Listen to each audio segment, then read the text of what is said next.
You see, we are getting to Fiji time, okay, 9:10.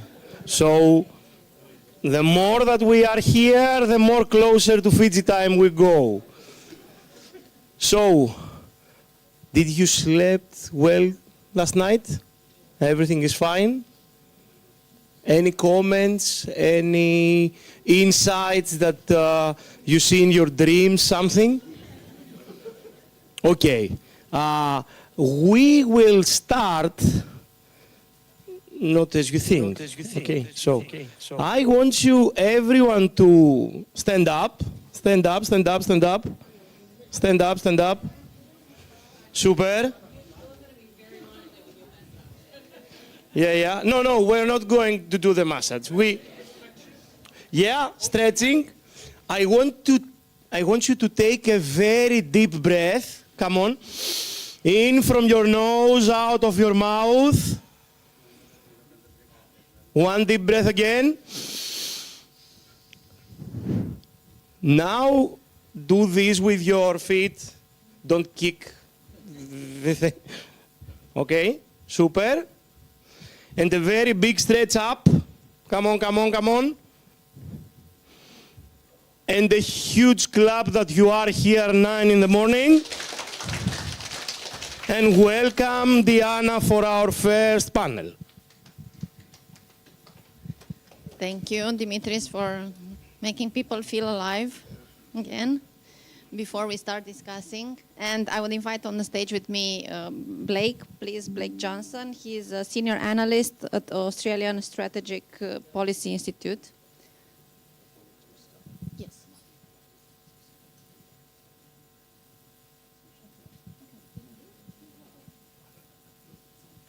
Okay. So Blake said that before we start, we should ask someone from the audience if they can do a prayer. So is someone comfortable in doing that?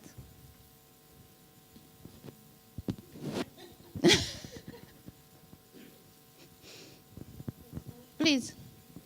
We have two people. So. Okay, please.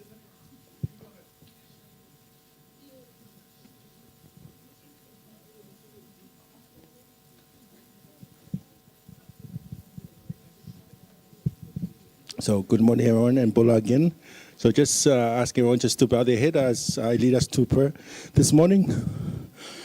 So Heavenly Father, we just want to thank you for your awesome grace and blessing for us in the last days. Lord Heavenly Father, we ask you to bless the fellowship, bless the gathering, bless the sharing, Lord, as you bestow wisdom onto each one of us. We ask you, Lord, that you allow your voice, for our voices to be heard, whatever your plan is for us in the Pacific, for us in the region, as well as for us in the room. Lord Heavenly Father, may those be bestowed to us in today's session. And we bless the fellowship as well as the partaking in terms of the food today, Lord and Father. In the mighty name of Jesus Christ, we pray. Amen. Thank you so much. So we dive right in because we are a little bit behind schedule, and we have Dr. Jackie Kerr waiting here online with us, and she will start with a few thoughts about our topic. So our panel today is geopolitical global context and the impact of the digital transformation. And Dr. Kerr is a senior research fellow for defense and technology future at the Institute for National Strategic Studies at National Defense University from the United States. And you have the floor, Dr. Kerr. Please give us some thoughts about this topic, and then we will move back to Blake and here in the room. Can you hear us? It's all good? Hi, I'm having trouble hearing You're what's muted, going on in the room. I think. I can speak, but I didn't really hear much of the introduction Yeah, there. online is maybe it would always be a little bit possible for me of to a go after the struggle, other but we'll speaker figure so it that I out. can get a little bit more audible.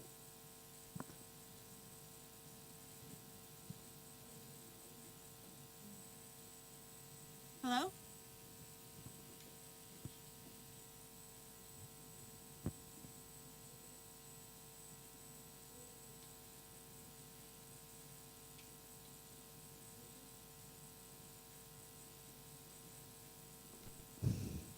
Okay, so I think we can start talking, and you can give us a sign when it's all good, and we can let's move here the discussion, and she will join.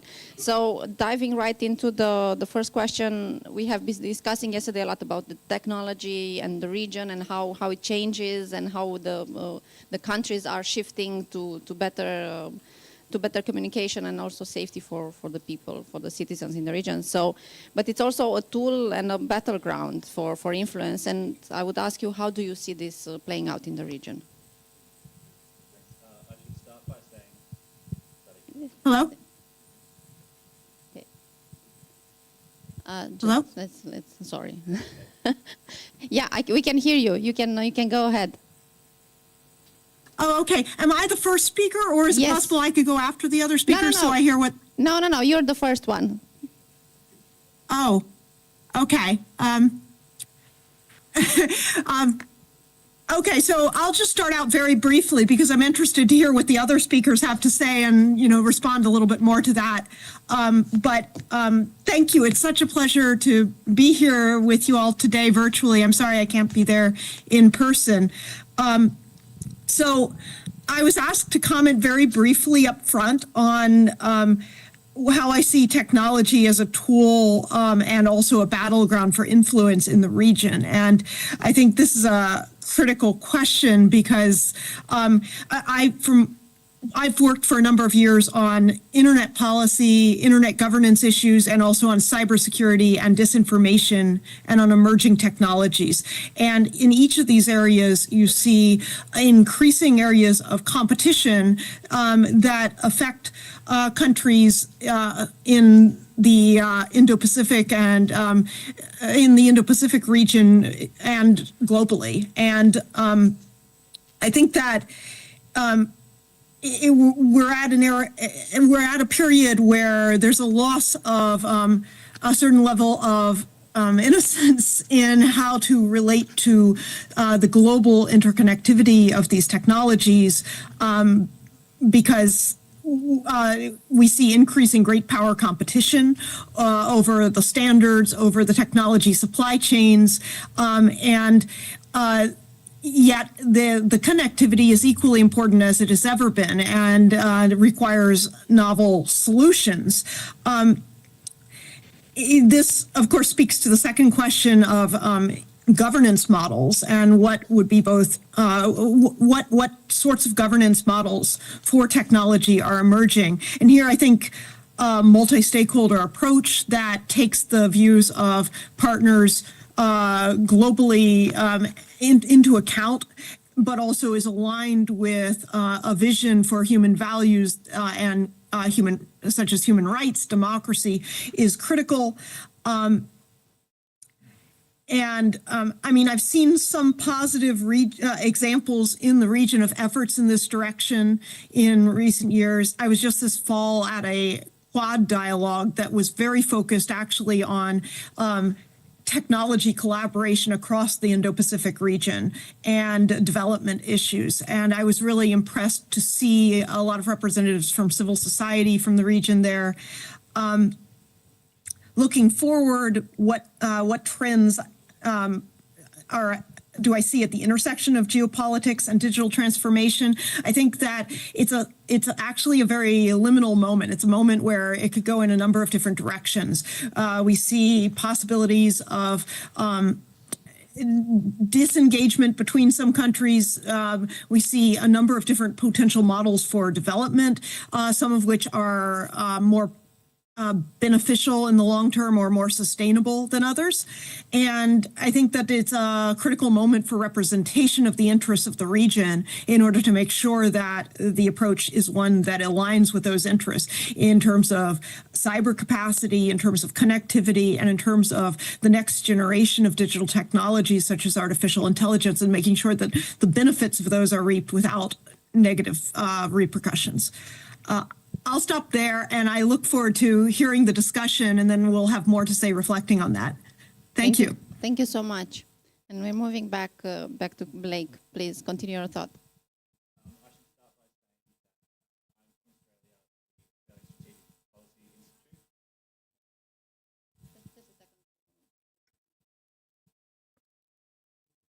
Is that better? Yeah, perfect. Cool. Okay. Yeah, I should start by saying I am from Australia, from a think tank in Australia. It's an independent think tank, ASPI. So what I have to say today is not in any way affiliated with the Australian government or their work in the Pacific, but it is my job to engage across the Pacific and go back to the Australian government or to the US government, various different governments that are looking to partner in the region and tell them essentially how they can do their job a little bit better. So I spend a lot of time traveling throughout the region and engaging with people and hearing from you on what can be done and then sharing that. It's not usually this way around when I'm the one doing most of the talking. But as Jackie said, for the Pacific, I think the geopolitical context at the moment is really defined by competition between those foreign partners, between Australia and the US, China and Taiwan, for some of the island countries still. And that competition enables these technology tools to be used, but also there's competition in providing that technology as well. So Kelvin was talking a little bit about it yesterday with the telecommunications infrastructure in Solomon Islands. Lots of different partners are looking to support, and there are great opportunities and benefits for that for the Pacific because you have all of these people willing to provide things, and it's a wonderful chance to extract those benefits where you can and hopefully steer them in a direction that is right for your country. And it's not a one-size-fits-all approach across the region. On Monday, there was an announcement, an agreement between Nauru and Australia that was very heavily focused on banking support and other security support, whereas last year there was another sort of agreement between Tuvalu and Australia that was focused very much on technology used to counter the impacts of climate change. So it's going to vary across the Pacific, and it's a wonderful chance to have that say. There are also risks that come with that technology, and this was spoken about a lot yesterday, so I won't rehash it too much, but I think the Pacific Island countries need to make sure, and this is the message I try and bring back to Australia a lot because I hear it so often, that with this technology support comes the additional support around media literacy and kind of capacity development. It's no good to build all of this infrastructure and connect all of these people to the internet without giving them the tools that they need to survive online and not fall for developing and more complicated scams, particularly as AI and deep fakes and all of those things start coming into the region. And I can share some examples about that later. Sure. And we are talking a lot about technology and how it shapes governance in general, positively and negatively. We focused a lot on the negatives yesterday, so I hope we can bring some hope today. But how do you see it being shaped? How do you see governance in different countries in this region being shaped by technology? No, you can go. I think we're very much still at that gaining access and communications phase in the Pacific. Yesterday, someone mentioned, is the Pacific falling behind in this area? I don't necessarily think that's the case. I think there are good things to come out of kind of going second or going later in this circumstance because there's lessons that can be learnt from the way that we've approached using technology for governance in Australia and in other countries. Certainly as there's more connectivity, it means there'll be more data that can be used, hopefully in a good way. I mean, in Australia, we now have a very sound kind of digital citizenship approach and identity, and all of our health records and all of our, if we need to access, assistance to study or assistance for disability or things like that. It's all very streamlined with the data that they're able to collect throughout our engagement online, and we've been able to develop AI chatbots to make all of those processes more efficient from a government side of things. So there's some of the positives that will come in the long term. And I would add on this question, if you can name a country that you feel like it's leading the way in the region on this, like a government that is managing to integrate technology in a good way for the best effects for the citizens. Do you have something in mind, the country specifically in mind? Nothing that really comes off the top of my head, but there might be people here that can share specific stories. But I think it's at the moment it's the countries that have larger populations that are going to be able to start doing this a bit sooner, just because of the sheer size and the infrastructure that they already have in place. It's hard to scale on those smaller places, but there are other benefits from being really small as well, I guess. Thank you. And I think if technology allows us, I would go back to Jackie if she can add on the discussion with her thoughts until now. If we can hear her, let's see. Sure. Could you give me a little bit more of the question? I was really having trouble hearing what he was saying. We are trying now to find some good examples of countries who integrate technology in governance, blend it in a way that the citizens are benefiting from it. If you have something in mind, please share with us. Oh, sure. I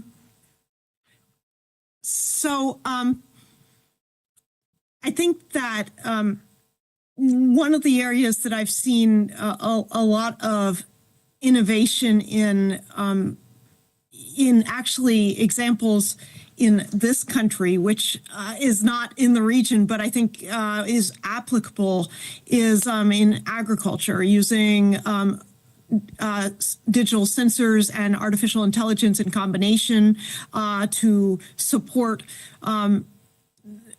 agriculture and water conservation, things of this sort. I think that there are a number of excellent uses of AI and sensors to address climate-related issues and that are broadly applicable in the region. I also have been happy to see growing collaboration on issues of cybersecurity capacity building within the region. I'm sorry, I'm not thinking of one perfect example off the top of my head, but I'll continue to think of other examples, and you can come back to me. No problem. Thank you so much. And what's the impact of digital transformation, Blake, on the region? What is the significant? Do you see a significant geopolitical impact? I think that impact is still emerging at the moment in the geopolitical sense. I think as digital transformation continues to occur, there are a couple of kind of big trends that are going to keep going in the region. One of those is that competition. I don't see that competition going away anytime soon. And as I said, that's not necessarily a bad thing. In some areas, more competition would even be welcome. I think Lenora said that yesterday in talking about Samoa. If there was, greater competition with Starlink, that wouldn't necessarily be a bad thing to not be entirely dependent on one company providing that sort of internet connectivity.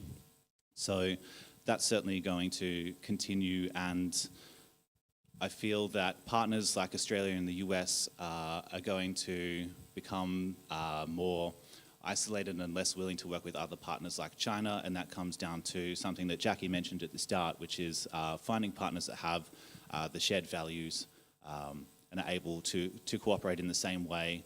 Obviously, when it comes to providing this technology and providing infrastructure, there are concerns around data privacy and security risks. And so countries, I feel, are going to become less willing to kind of allow those technologies to intersect, which does create a difficult position for some people, but I'm certain that the Pacific Island governments have the skills to be able to navigate that effectively and get what they want and continue to shape what the region needs, which is really good. And the other significant impact will be in the AI and the deep fake kind of area. We're starting to see, I have an example from Tonga, which occurred late last year, and I went and spoke to members of parliament in Tonga a couple of months back about this particular incident where audio was faked from parliament about a member who was having a disagreement with another member, and someone faked that they were swearing. And they wouldn't tell me what they said. They said it was too bad to translate. But this audio was shared across Facebook. People were upset. There were a number of people calling for the resignation of this member thankfully, it was a situation that did occur live, and they were recording it live, and both parties could come out and say that never happened. This is fake. But that technology is going to become easier to access, easier to manipulate, as was discussed at multiple points yesterday as well. And that will threaten the region in terms of being able to easily create fakes, cause people to be upset, and potentially cause unrest on a larger scale. This discussion comes in a very interesting day when OpenAI just launched the video generating Sora, and Google launched Veo, if I'm not mistaken the name. So they are now just starting to come in the market. So people can generate videos just in 2 clicks at home, which look very, very realistic, and will create some very complicated thinking process for all of us to understand what we are seeing, if we are seeing reality or something fake. And that leads me to the final question, Blake, like, what do you see as the future trends, the future challenges on this topic? What should we look for? Yeah, so I think those particular trends will be the challenges. And the way to try and counter those challenges is to build, as we talked about, media literacy, build resilience across the islands in understanding this technology. Hopefully, when it comes to those deepfake technologies as well, being able to understand those, but it turns into kind of an arms race where every time you point out why they're easy to spot fakes because of poorly designed hands or something like that, the people that are trying to do those fakes know exactly how to improve their systems, which is an issue. But I think that'll continue to be a real problem, and it involves what we're trying to achieve at this conference, which is a unified Pacific voice on these issues, one that can band together and really advocate not only to foreign partners but also to corporations like Meta and others to do more in the Pacific to help. I know I've spoken to a number of these platforms before, like YouTube, and said you need to do some of your warnings and things that you put up, because they do pretty good warnings for health misinformation and things like that. That needs to be in national Pacific Island languages, and some of the companies are responsive, or at least appear eager to be responsive in the long term. But by banding together and having that strong voice and making sure that it's advocated to foreign partners as well as these companies, hopefully we can counter some of those threats. Yeah, we have to put pressure on more points as we move along, and we have to work with these actors in different fields. Thank you so much for your thoughts. I would come back to you, Jackie, if you have some final thoughts on our conversation, and we can hear you. Please jump in. Yes, thank you. I think that it's a very important and topic. I think that the discussion of deep fakes just now in particular, there's countries where the internet revolution began, where internet penetration is the highest, have been struggling for some time to get out in front of the issue of disinformation and figure out ways to address this. But no one has a solution to this yet completely. The generative AI revolution is transforming that and making it an even bigger challenge. Video and audio fakes and video, audio, and visual fakes of any sort are harder for people to recognize immediately. They get people in an emotional way sometimes. And there's an arms race going on between the technologies to detect these and the technologies to build them. But there are things that the platform companies can do to make, and the companies that allow people to easily generate these can do, and private-public collaborations, pressure from regional governments can probably help to ensure the best mitigations possible so that people know what they're consuming, and so that this sort of content can't prove destabilizing. I think that the region has an opportunity with many governments working collaboratively to find innovative solutions. And I think that the global partnerships with countries like Australia and the US can play an important role as well. I'll end there. A pleasure to be part of this important discussion. Thank you so much. So thank you, Blake. Thank you, Jackie. We're going to wrap up and move on. Thank you for your contributions and for your insights on this topic. And please feel free to reach out to Blake in the coffee breaks and in the lunch breaks to ask him more questions on this. Thank you so much.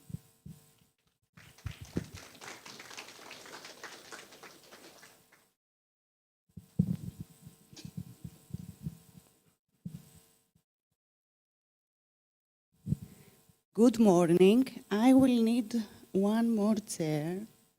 Yeah.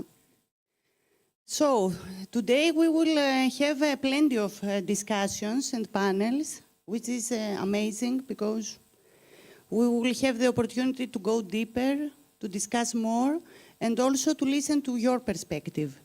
The next panel is about digital democracy and digital citizenship. And I would like to invite to the stage Ms. Jolene Dgoriakl, the founder of Digital Citizenship Initiative from Palau, and Mr. Sushil Kumar, Professor of Physics and Director of Research at the University of the South Pacific here in Fiji. Welcome.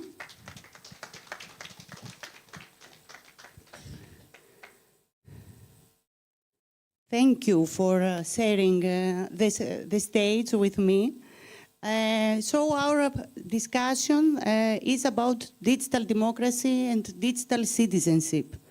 And I would like to start with the basics, meaning I would like you to give us a definition of digital democracy. What does digital democracy mean?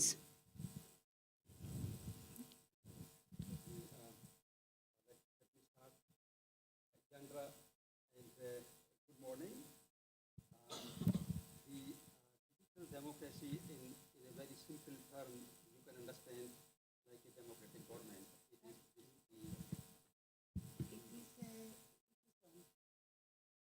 Hello. Take this. Thank you, Yandra, and good morning. In the simple terms, you can understand the digital democracy as this, the democratic government. Means the digitalization by the people and for the people. The aim of digital democracy is to leverage the digital technologies for the better running of the government processes, improve the efficiencies, and make the very transparent decisions. In a way, you need the tools to implement the democracy, and the IT provides those tools and for the digitalization. Thank you.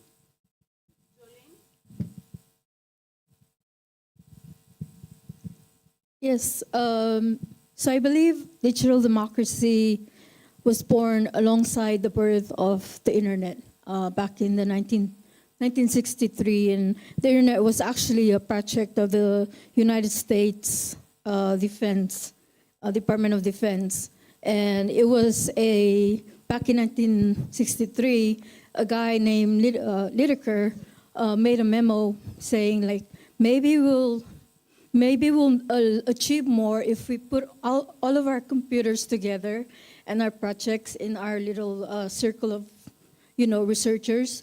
And that became the beginning of what we know today as the internet.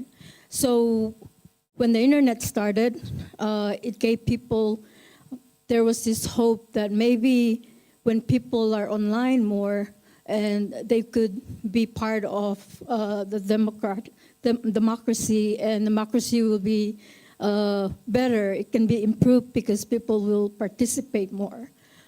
So that's definitely the goal of digital democracy, that people will have voices, people who are not often heard, or people all over the world can have voices and be part of their government and their policy processes. Whether or not that's the case today is debatable. And I think hopefully this conference we can make Pacific. We can begin to go in a direction where digital democracy can become a thing of the Pacific, but also infused with our own very unique and shared cultural values as a people. Thinking of this unique cultural and social context of the Pacific Islands, I would like to ask, what does digital citizenship mean, especially in this cultural and social context, which is unique in the Pacific Islands?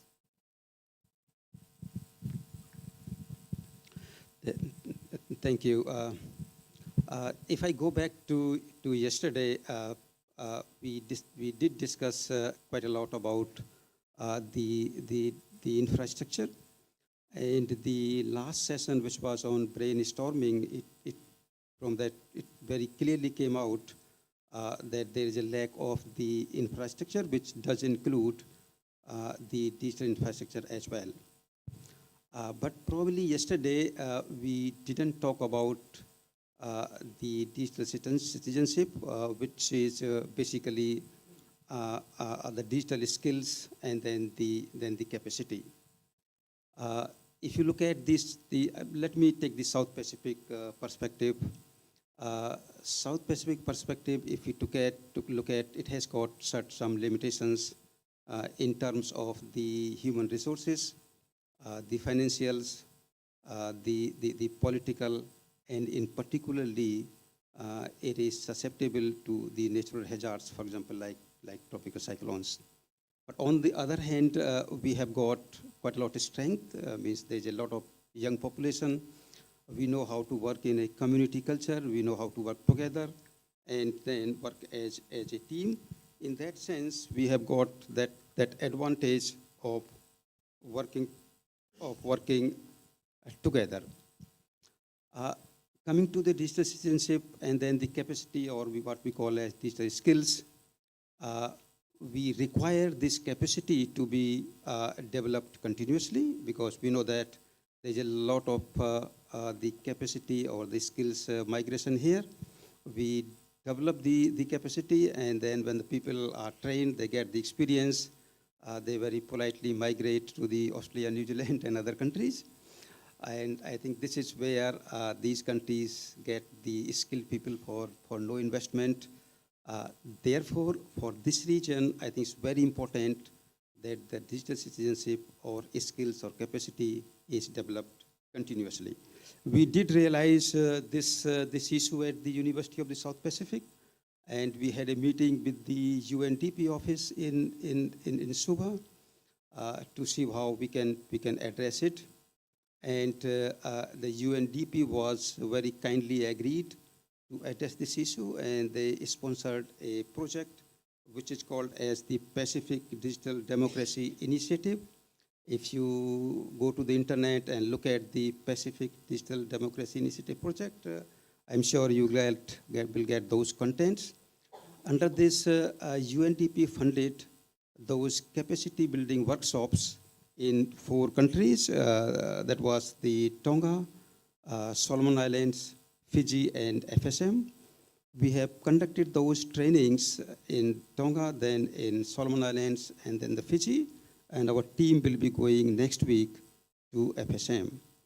This training is delivered particularly to the people from different ministries, particularly from government sectors, because you know that as the most of the decisions are taken at a government level, what kind of infrastructure to be made, what kind of policies, and then what kind of capacity to be developed, they all are taken at a government level. So how did we conduct those trainings? We conducted those trainings and workshops over 4 days in terms of the modules, and let me tell you what were those modules. The first one was on introduction to digital government. It is very important that our people know what are the fundamentals of the digital governance.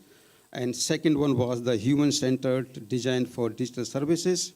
Third one was the agile and open ways of the working. And fourth one was building trust in digital government. You know that when you implement the digitalization, it's quite a lot change. And there are the people who resist for the change. And that's why this module was included. Then we have the fifth one at data users, opportunities and risk, managing digital technology risk. I think we have yesterday discussed about what kind of cyber risk and threats the digital technologies can face. And then the sixth one was managing digital technology. Sorry, I have said that. Navigating barriers to digital governance. And then the last one was building the leadership in the digitalization. I think those were very custom-made training modules for the South Pacific region. And the last one we will be delivering to FSM. Great. Thank you. What about, I would like to ask also hear Jolene, what does digital citizenship mean in this very specific and special context, social and cultural context of Pacific Islands? Right. So I have this. Sorry, I have this project that I've been doing for some background. I do not have any background in IT. I'm actually a trained political analyst. But ever since in the last couple of years, I've been really interested in how social media has changed people and given people voices and kind of changed our overall identity as people. We now are more connected than ever. My 11-year-old kid has a lot more common with a kid all over somewhere across Europe than I did when I was little. And so this digital world, the internet, has created out of just circumstance, we have become digital citizens, and I believe that we're digital citizens because, like being a citizen of a state, we have rights, we have responsibilities, and we should also have liberties. And those come down to very specific things. So when we talk about rights, we have a lot of commissioners here for ICT who are building and expanding our internet access in parts of the Pacific. And we believe that people should have right, regardless of income, regardless of social status, to be able to access the internet, whether it's in school or other public spaces. Then we also have responsibilities. Just like any other citizenship that you have, you should have a responsibility for what you do online. And that's what the project that I've been leading, and it's really a work of love, labor of love, meaning it's free, has really focused on how to be a good, moral, digital citizen. And that includes thinking about what you say online, being an upstander online, don't bully other people online when we talk to kids. Think about your digital footprint. Know that whatever you put out there, whether it's a comment, whatever, it will stay with you. It'll be part of your digital identity.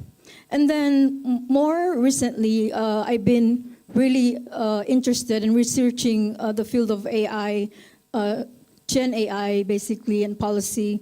And I see that there's this new gold rush where big companies, and I'm talking major corporations like Google, Meta, all these big companies have become the new Leviathan in our day and age, where they are rushing to harvest our data.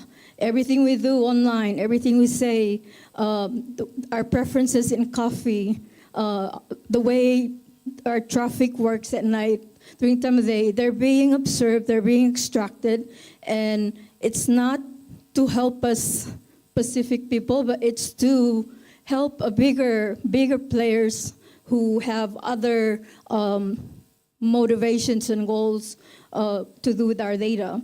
So I believe that digital citizenship also means data privacy laws, data ethic frameworks and stuff that really protects all of us, whether we realize it or not, that once we get on the internet through our phones, our computers, we should be able to be safe and know that what are our data used for, what are we gaining out of it, what are we losing out of from this, and I think that's part of digital citizenship.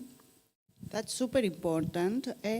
Professor Kumar, digital technologies can help us create these inclusive and transparent democratic processes and also to improve the efficiency of governance. And that's why I would like to ask you what steps need to be taken in order to have digital examples of digital democracy with digital citizens who trust the systems. Thank you. I think I have bit answered this question previously. There are two things. Number one is that we do need digital infrastructure. Looking at the specific requirements and then the vulnerabilities of the South Pacific region, I will add that we need a resilient digital infrastructure which can sustain the impacts of the climate change. And one of the impact, if you look at, is the tropical cyclones. With the change in climate, the frequency of intense tropical cyclones is increasing. And those who remember, they can realize at what level the economical and ICT damage was done by the Winston cyclone 2016, which happened. And similarly, in 2012, there was a tropical cyclone Ewan, which damaged the structure in Samoa. I think that's one thing. And then second thing is what we need to develop the critical capacity continuously through the workshops and trainings, the first one at a government level, as we have been doing, and then at a community level in a concept of trainers to the trainers and then the trainings.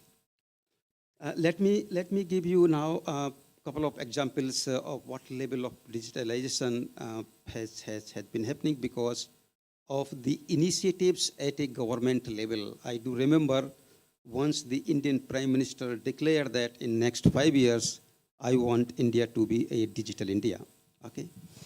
Let me give you my practical example is that in 2022, I went to India and I stayed with one of my friends. So in the afternoon, we had our lunch. And then he asked me, Sushil, would you like to eat ice cream? I said, why not? And then he opened an app. In an app, he told me that, look, would you like banana ice cream? Would you like coconut ice cream? And so on, so on. I said, well, I come from the island countries. I would prefer to eat coconut ice cream.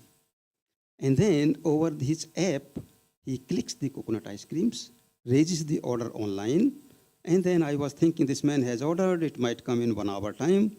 And within 5 minutes time, someone rings at the door and said, here is your ice cream.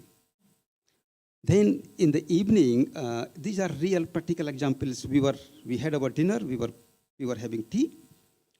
His mother calls him and then tells him that his mother was living in another city about 500 kilometers away from there, said that I would like to eat this sweet from this particular shop. And this guy picks up the mobile, raises the order for the sweet, and then the sweet was delivered to his mother within 15 minutes. And his mother calls, says that, thank you very much, Sonny, I have got the sweet. Next day, we went to visit a couple of places. And then he calls a taxi. The taxi was Uber if you go to the internet. And then he orders the taxi, and then he shows me in this mobile, look, this taxi has started from this place, and it is coming by this route. It will take 7 minutes to come. And he was continuously showing me this is where the driver has reached. And then within 7 minutes, the driver comes there. And then we took the taxi and we went around. We went to one of the places which was the museum, actually, I would say. And then in the museum, You know that normally sometimes there are little shops, and there was one little shop having those items.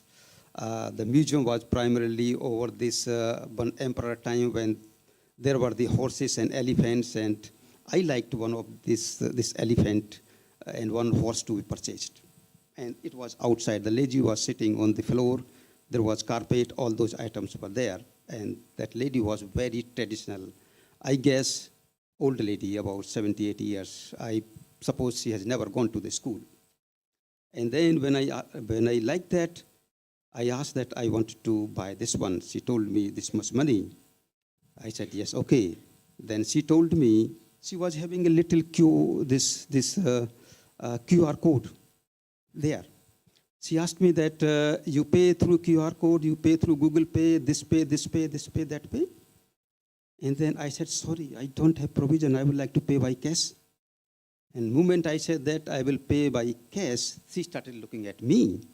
And she thought that what part of the world he has come, he can't pay online. Okay.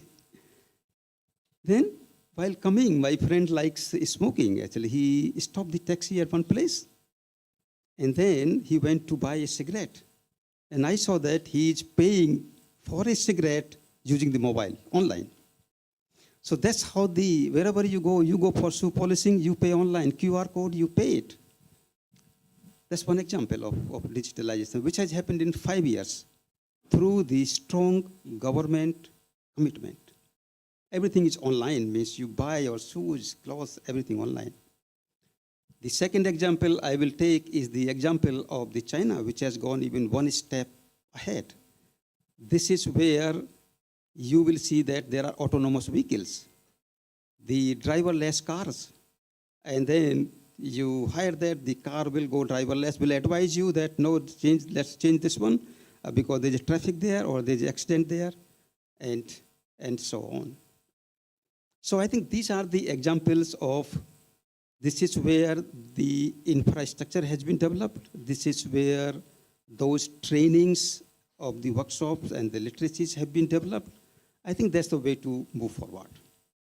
And I would like to see our small islands, I am one of the islanders now, to be called as an smart and digital islands.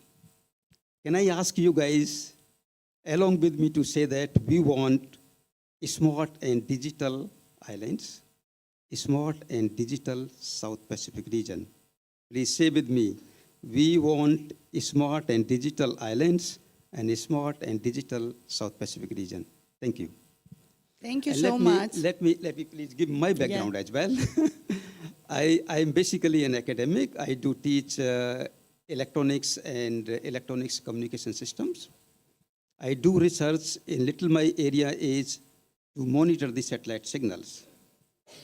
And for digitalization, what we need a broadband, high-speed internet. Currently, the world's communication internet is about 95% through the fiber optics, because fiber optics provides you a high-speed, high broadband communication. The satellites do cover only for 5% because of their limitation with the bandwidth and the speed. And to overcome this limitation, that's why the Starlink is launching thousands of satellites. So in combined, there's a lot of broadband and there's a lot of bandwidth.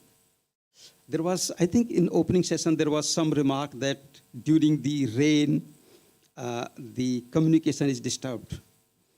If you are using satellite communication, because the satellite signal has to travel from satellite to your receiver, it faces the atmosphere, and then those frequencies which are more than 10 gigahertz, they are scattered by the rain. They are scattered by the little bit by the clouds also. And then when they travel this path, they are faded also at times, particularly in the night. So you will have those disturbances because of the satellites. Those limitations are not with the fiber optics. With this, thank you all. Thank you I'm so sorry much. if I have taken a lot of time. Thank you. I want to pass the floor to Jolene. I know that you have a lot of insights of gender and social inclusion from your work with Digital Citizenship Initiative, and also that you have taken a responsibility-based approach rather than rights-based approach. And I would like to share with us some insights, especially on how women engage in the digital spaces. Tell us more about your work. Right. So in 2017, I started doing this by I gave a lecture or a workshop to Ministry of Education teachers, and it was a very weird topic at the time. I just put like digital citizenship. I'm going to be talking about stuff, what we do online. And to my surprise, the room that I was in with a co-partner from the ministry was full of teachers, and they were sitting all the way from the chairs to the floor. And that really opened my eyes in how the teachers, being the kind of the first line and the people who spend a lot of time with our children, it showed how much they were concerned about our children being online. So I kind of started using reliable and credible sources out there from reliable institutions, from a rights-based approach, like, yes, we have a right to go online, do this, like all this stuff. But then eventually, until today, years later, almost how many years later, my project has evolved in organically to where Palauans are leaning and more on the responsibility approach. It's more palatable for Palauans. It's something they're more comfortable with versus rights. When we talk to teacher, for example, one of my projects that I was consulting on, we had a focus group, and we talked about, I asked teachers, do you take, they're saying that cell phones are a problem in the classroom. So I asked them, do you collect the cell phones and give them back at the end of school day? And they say, no, it's their right, it's their property. I cannot touch it. So I think over the years with all this, there's a lot of work done in the Pacific about rights and rights-based. It's kind of clouded the way we understand our own children, our own ways in the Pacific. And so when we did this project, at the end of the research, we came to realize that the teachers, parents, these people that we've been talking to, industry leaders, they are more comfortable and feel safer and can probably sleep at night when we use a responsibility-based approach to teaching our children how to be safe online. So that's what we've done in the North Pacific, and it's a pilot project right now, funded by the Australian Infrastructure Financing Facility for the Pacific. And then you ask about what? Yeah, about women. About women. So we just had our elections this year. It's really it's always kind of weird to say that Palau, being a very unique culture where power and wealth is passed down, it's a matrilineal society, and also maybe matriarchal leaning society a little bit. But in democracy and in government, it's very dominated by men. I'm in politics myself. I just took a really long break because it's really hard. It takes a toll on the women. Women in politics face a lot of obstacles, and especially from my experience. So digital, what it has done for women is that it has allowed women to participate in political discourse, at least for Palau. Most of these discourses happen in coffee places where men go and talk about politics. But now, women, men, college students, high school students, they can go on Facebook and they can state an opinion or refute an opinion, and we have this kind of public dialogue. It gets crazy, it's not moderated, but it's a beginning, it's a start, and it's allowed women to participate in that capacity. Also, women, this year's election, there was a lot of women who kind of ran and for office. We all know that women can run in many places in the Pacific. They can run for office, but they face other barriers like childcare and family responsibility, elderly care.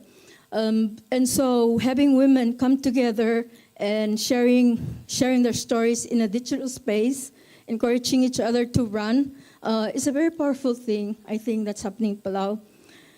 And then, but it's also not always been positive. For example, I'm also young. I can say I'm a millennial, and there's this. Digital spaces allow us to have generational discourse. So never in the history of Pacific can I sit around across a chief and talk to him about my ideas and why I think he's wrong. That's never happened before. But this digital spaces allows this. But it's also, there's some bad parts to it, and that's why being responsible and having a responsibility-based approach is good for us, for our culture. I went on Instagram and I found this channel, and it's a beautiful, something about Pacifican women. And I thought it was a tribute, an honor to the beauty of different Pacific women cultures. To my horror, it was a collection of videos of young women and girls from the Pacific twerking. That's all they did. And I don't know if everybody know what twerking is, but it's basically just dancing and showing your behind.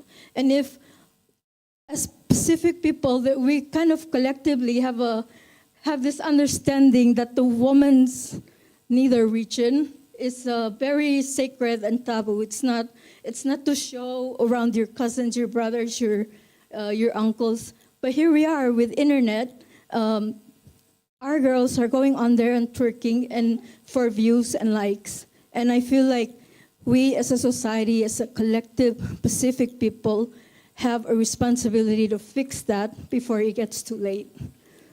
Thank you so much, and this gives me a very good opportunity to go to my next question. Pacific Islands have rich cultural traditions, all the islands. And I would like to ask you, how can this be preserved and also promoted in the digital world?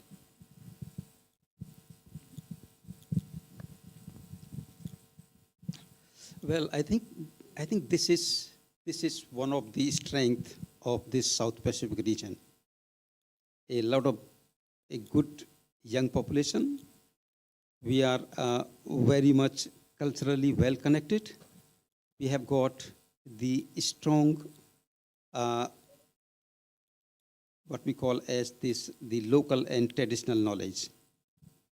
I think the best way is that this young generation, which we have owned from our ancestors, the young generation maintains it the way in which it was, and they encourage and educate the generation to take it for the next generations and then generations to generation. I think that is the best approach. Great. Thank you. Jolene?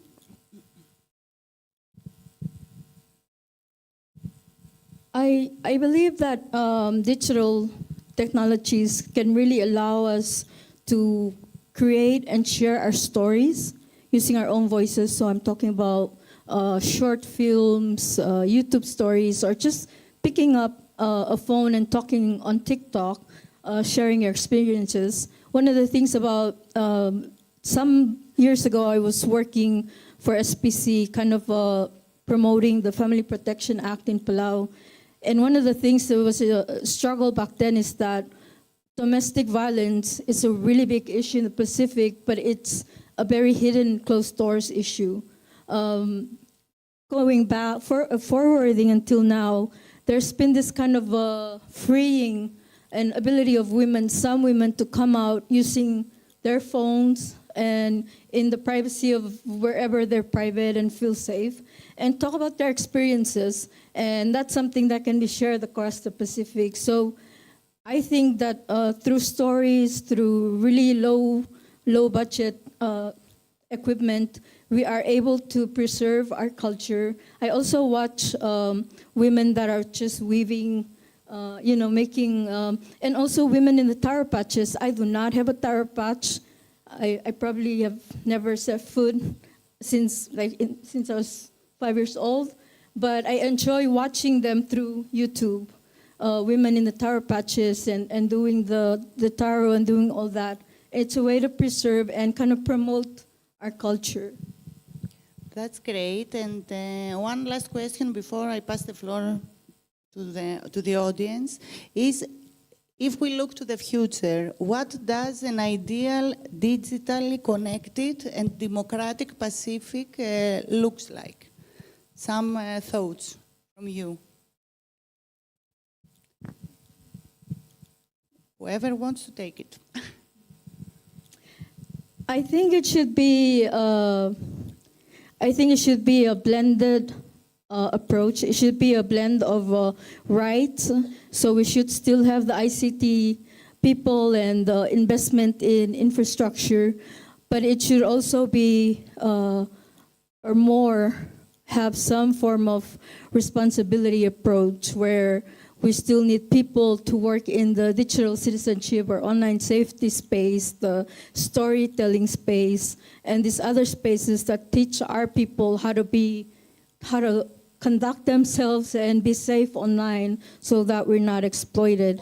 I think that we also, as a shared Pacific people, we should come together, have a unified voice of what our values, and that may take several years to make, a lot of research, a lot of talking together, Tanoa, dialogue, and really come up with the things that we want to set a framework of any company, corporation, entity that comes to the Pacific. They have to follow a certain set of ethics that we as a people share together. And I'm talking about that in the context of data mining and data extraction, and how our data are being used in many other things. I think we should have a voice, we should have a say, and we should know what's going on in our backyard. That's amazing. I would like to open the floor for questions for you, if you have any questions for our panelists, or if you want to share some case studies or perspectives from your island.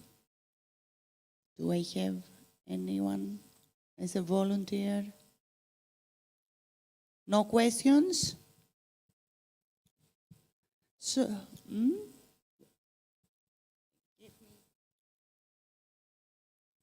Thank you. Hi, Absalom from the Marshall Islands. I was just wondering, for the digital citizenship, what do we do first?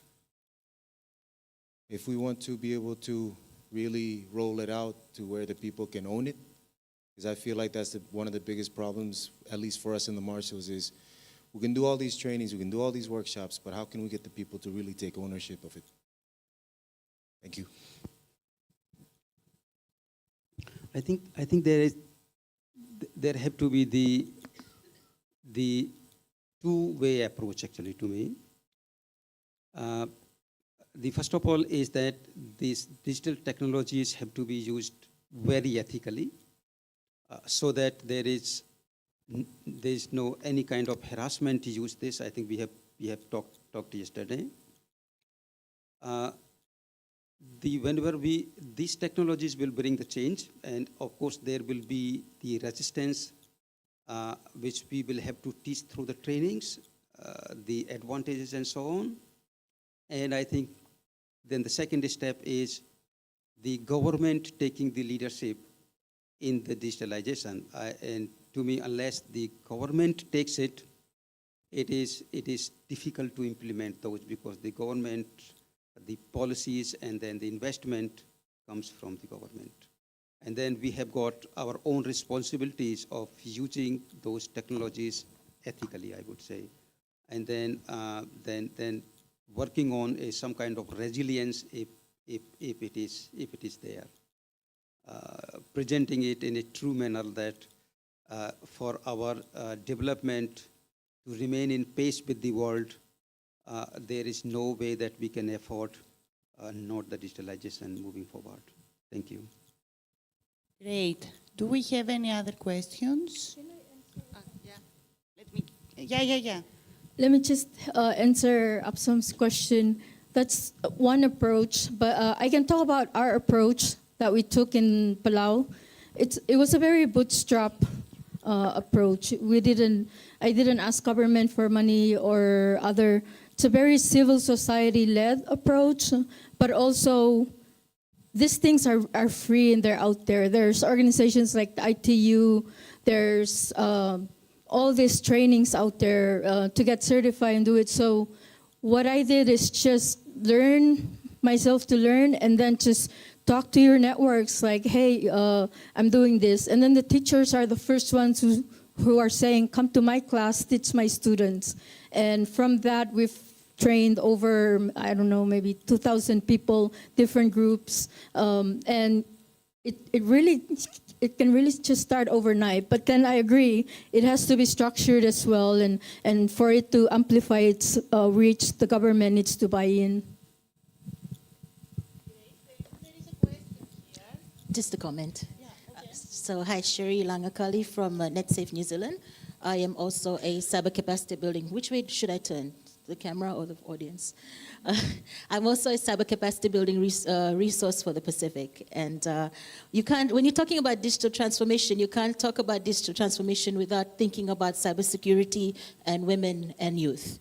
And from the cyber capacity building community here in the Pacific, when you talk about cyber, and somebody mentioned that yesterday, the different people that you talk to, they have different meanings. You talk to the security people, they say, oh, it's only infrastructure, it's only security. You talk to the online safety people, and they say, oh, it's only online safety.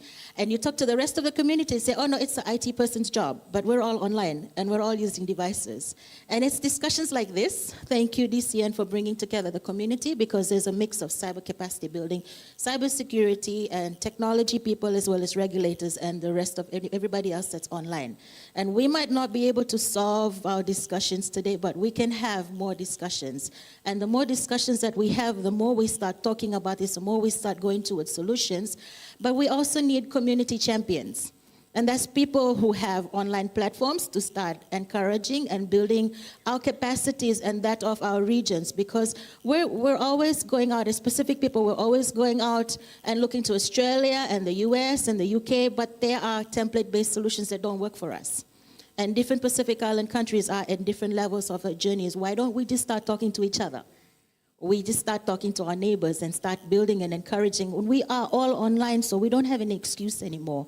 And it's, it's thanks to discussions and networking like this that we get one step closer to solving something. Thank you. Thank you so much. It's exactly what, exactly as you describe it, what DCN tries to do. First of all, we are a multidisciplinary community, meaning that these different backgrounds help us analyze and observe any topic from a variety of aspects and angles. That's important. And also, this is only the beginning. I mean, this is the first 2 days that we came all together in order to discuss, to understand. And of course, it's up to you how you can be connected after the conference. This is important. There is another question or comment. Yeah, just a comment of thought in terms of the maybe these are two different things. What does it mean, digital citizenship, and what does it mean by digital-enabled citizens? Because the two are different. Are we referring digital citizenship meaning that you operate in the context of a digital ecosystem within your nations that you apply digital technology to, or are you talking about digital citizen as having the skills and capacity and the technology to operate in the digital space? Meaning digital space meaning internet and the global internet space. I think my simple answer will be that it is integration of both. Thank you. Anything? Yes. my ignorance, I have not heard of digitally enabled citizens. But when I say digital citizen, I talk about anyone who goes online, whether they like it or not. They become part of this whole network, this new country, digital country that we're all from, and with that we have. Follow up? So that was where I was trying to get to, because we're all different nations. So where do we draw the line of digital citizenship? Do we draw the line within the application and ecosystem of our nations? Because once we go digital, there might be spurs across different nations, and we open up the borders to other areas that could be problematic on a legal sense and governance side. This is not a fully formed answer, and that's a really challenging question, but I believe that we shouldn't draw lines when we talk about digital citizenship, because if I were to draw a line just talking to Palauans how to be Palauan online, interacting with other Palauans, I am not giving them the tools or helping to give them the tools to engage in their reality, which is going on Roblox, playing, going on Minecraft, playing with people across the world. So I think we should have a bigger, broader way of thinking about digital citizenship and how we as Pacific people conduct ourselves with the values that we share. Thank you so much. Is there any, okay, I see another question or comment. Thank you, Mariana. So my name is Patricia Chend, and I represent the Alliance for Future Generations. Great conversations today, but I just had one very simple comment that I wanted to make, is that our vision for the Pacific, a connected, digitally connected and unified Pacific, has to resonate some principles, and that is the principles of tolerance and celebrating diversity. I'm saying this because the Pacific is a very diverse region. There are so many different kinds of people living in the Pacific, and we have immigrants and people who have come from all over the world, and they call the Pacific their home. We have one of the largest diplomatic presence in the world as well, although it's sub-regional. So it's home to many different kinds of people, and I mean, my vision for the Pacific is that it has to be tolerant of different demographics. So the baby boomers and the alphas and Gen XYZ, the millennials, everyone will do their own thing, including dancing, singing, cooking. And so we have to be respectful when we engage with them online, and just, be conscious and aware of the fact that different demographics of people have different interests. So young people are very different from the older generation, and they are going through a different time. And so there'll always be a disconnect and a cultural gap. But I think as long as we are respectful and tolerant and just appreciative of the diversity, I think we can really build a unified Pacific that's good online and responsible as well. Thank you so much. Thank you for highlighting this. I will use the keyword empathy. We need to have empathy whenever we interact with everyone, either in person or online. Is there any other question before we go to the coffee break? I see one hand, right? Do you want to? Yeah. Well, Vinaka, the question is to the professor. Just with regards to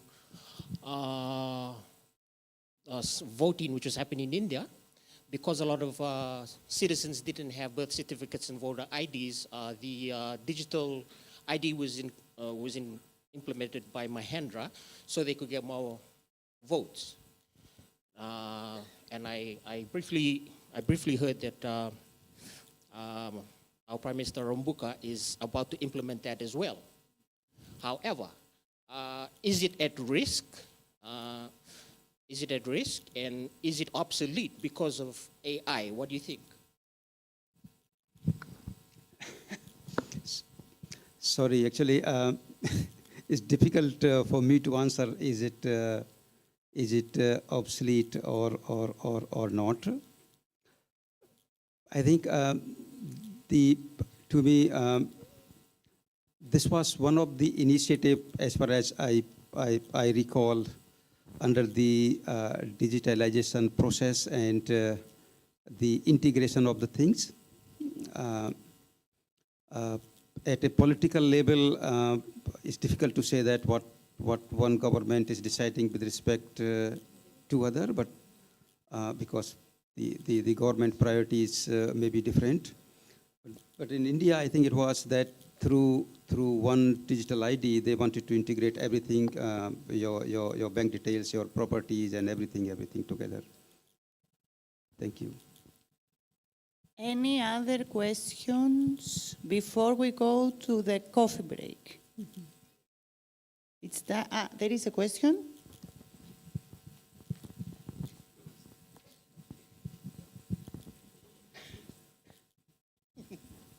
Thank you. We were just talking about, on the topic of digital citizenship and AI presence in the region. Just wanted to get your thoughts on, for the both of you, in terms of the what kind of strategies can be implemented to, enhance the AI applications, particularly when they're generating culturally accurate imagery of the Pacific. Because most of the times when a lot of individuals use AI and sort of come up with a specific topic or try to generate some imagery of the Pacific, it's not represented accurately. And often at times it's a mixture. It's basically because AI is programmed as such to generate it to a certain type. But when you type specifically Pacific, it's not that accurate. So I'm just wondering what's your thoughts on that, and how can we sort of foster that strong representation of the Pacific peoples in project presentation and on the digital platforms to get a bit of more sort of culturally recognized, but also a little bit more of accuracy of the Pacific peoples. Okay. So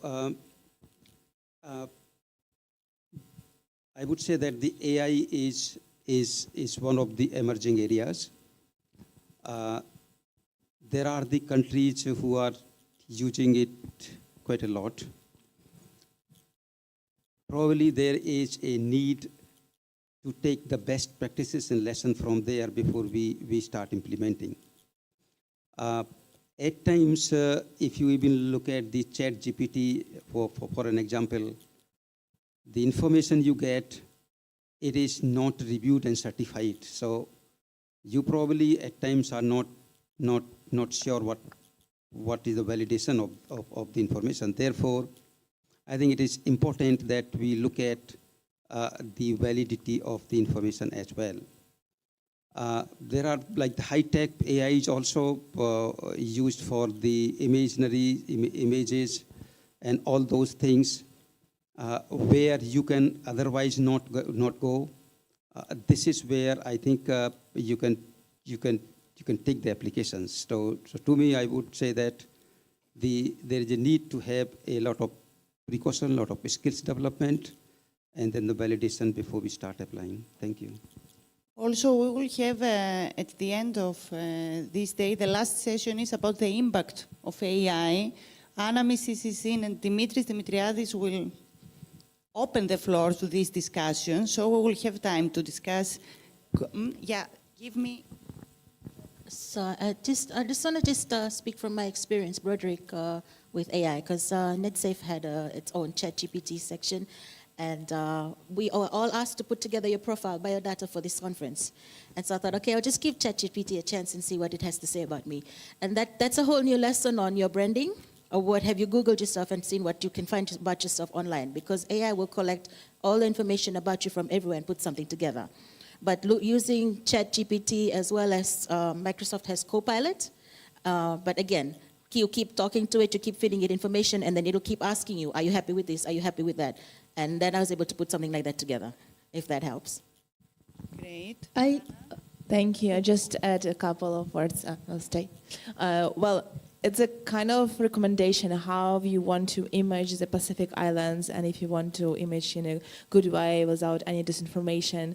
And that's a problem of creation content, because what is AI? It's a larger language model. It's actually a machine which learns from the open source information and from different sources like a Reddit platform where you can just chat among people. So it's a recommendation to create as much as possible a great content from journalists and from you as a civil society about your country, about the Pacific, about what you're doing, because the AI is analyzing the information, is learning from those information online from open source, and it's actually a part of your job to create an image of your country, image you want to show to the world, then the AI will be fed by those information online that it finds.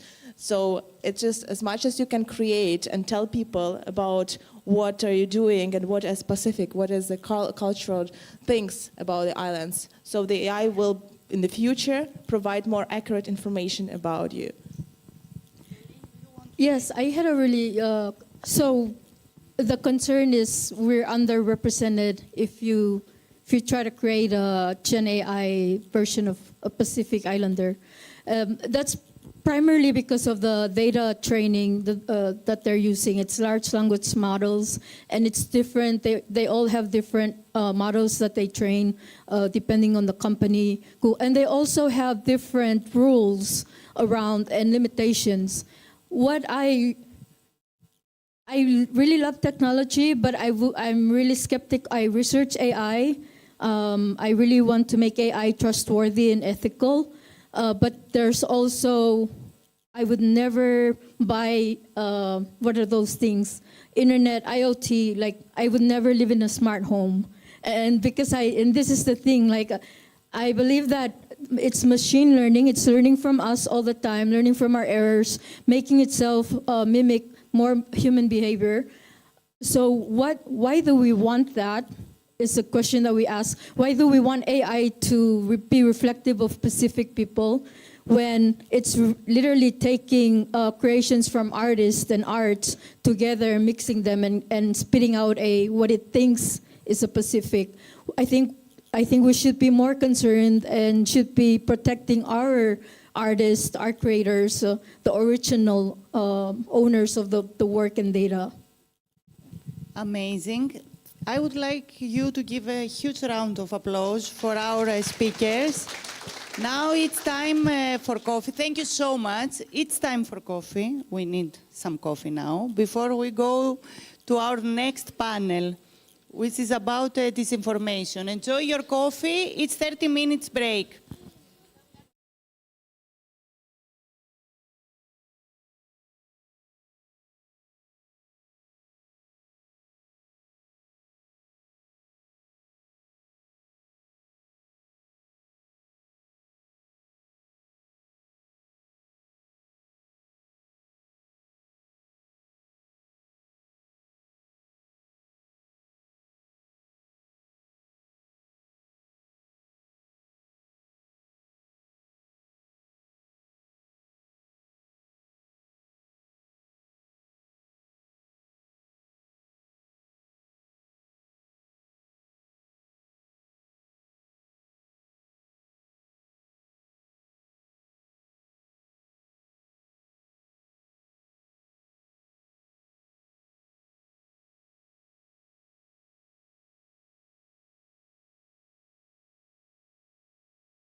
refreshed, ready for our next panel. Are you ready to give a big round of applause for our next panel in order to warm up? Come on, great. Diana, the floor is yours. Thank you so much. We can tell by the fact that I think coffee ended that people really needed a break. And we will have an all-girls panel today, and I'm inviting on stage with me Dr. Pritika Reddy, Samantha Bradshaw, and Ruth Rismanta Silalahi. So we're gonna fix this information in less than an hour, since we also had the coffee. And today we're going to talk about how to combat disinformation and about digital literacy. I'm very aware that we have been talking a lot about this, and I think most of your work is around this subject.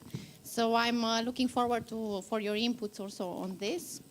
But I was joking. We don't have any expectations of fixing this problem. I think we will talk in 10 years about this, in 15 years about this. So it's a lifelong struggle, but we will do our best to see also some good sides in all this story, because it's not only bad things that media and the online space can bring us, but also a lot of good things.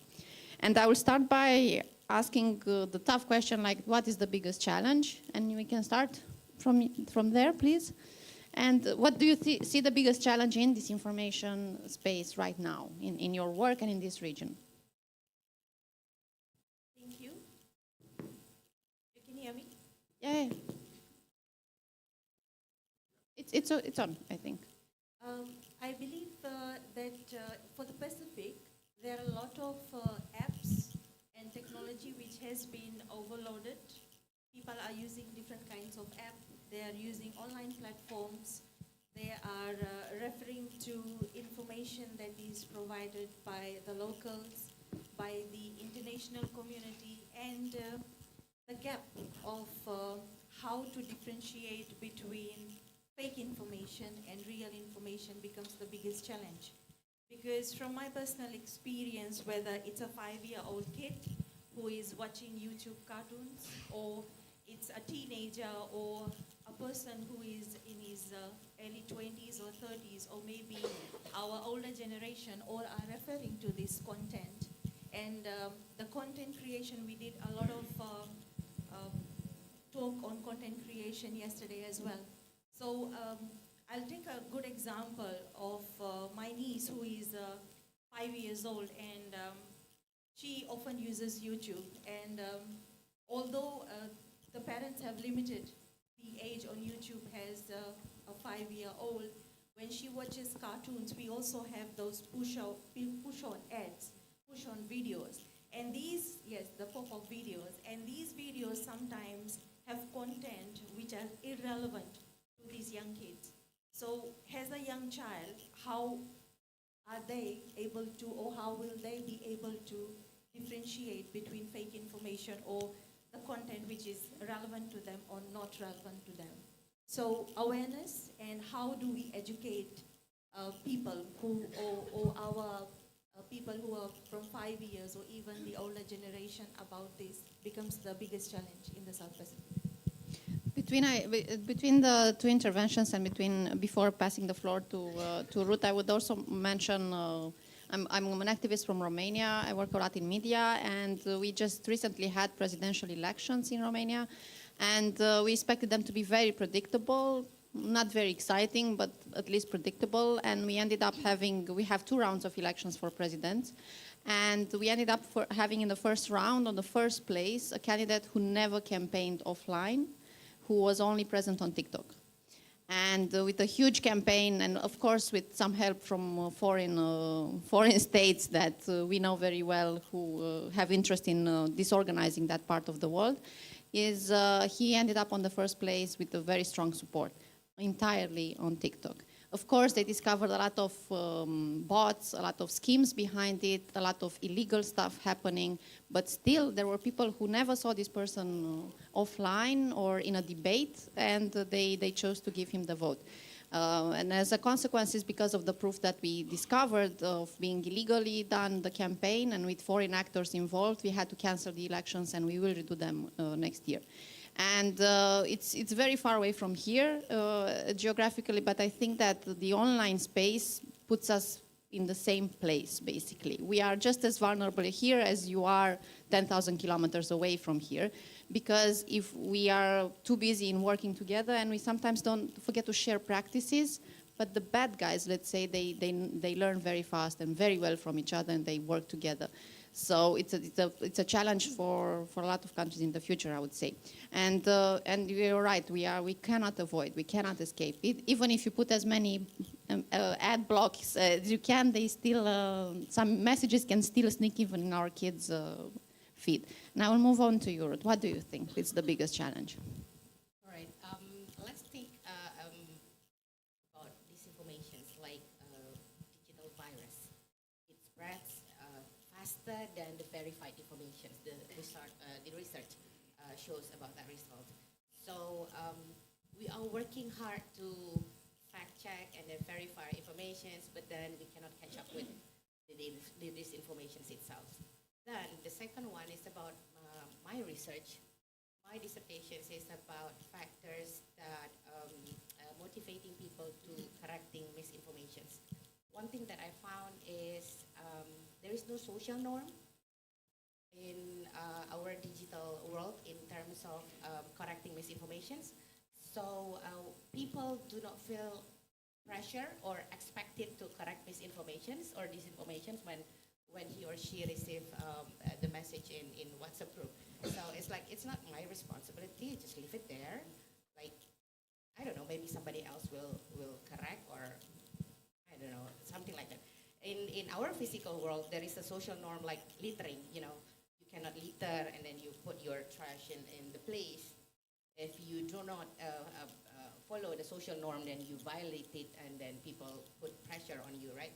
But there is no that kind of social norm in our social media, so people feel like, I don't have the responsibility to it, so yeah, let the fact checker do it, let the government do it. So the awareness of the people, of the citizens, that they have the ability to contribute and do something as lay people, that is one of the biggest challenges, I think.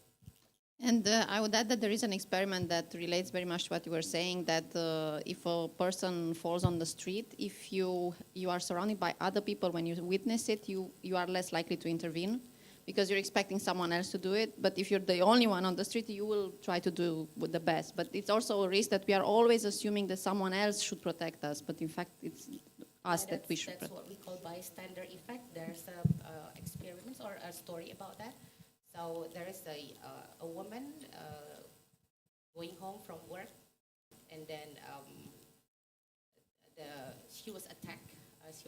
And then she screamed, and then everybody in the neighborhood opened their window, and they just take a look at what happened, and then close the window, hoping that somebody else would help. So that's the bystander effect. So we need to step up and be an active bystander. Thank you. Samantha, what do you think is the biggest risk? Yeah, so maybe I'll complement some of the perspectives that have been raised by the panelists who have focused on a lot of the very human factors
do you see opportunities in AI in helping us to grow better skills, better literacy in the citizens, or is it just a threat?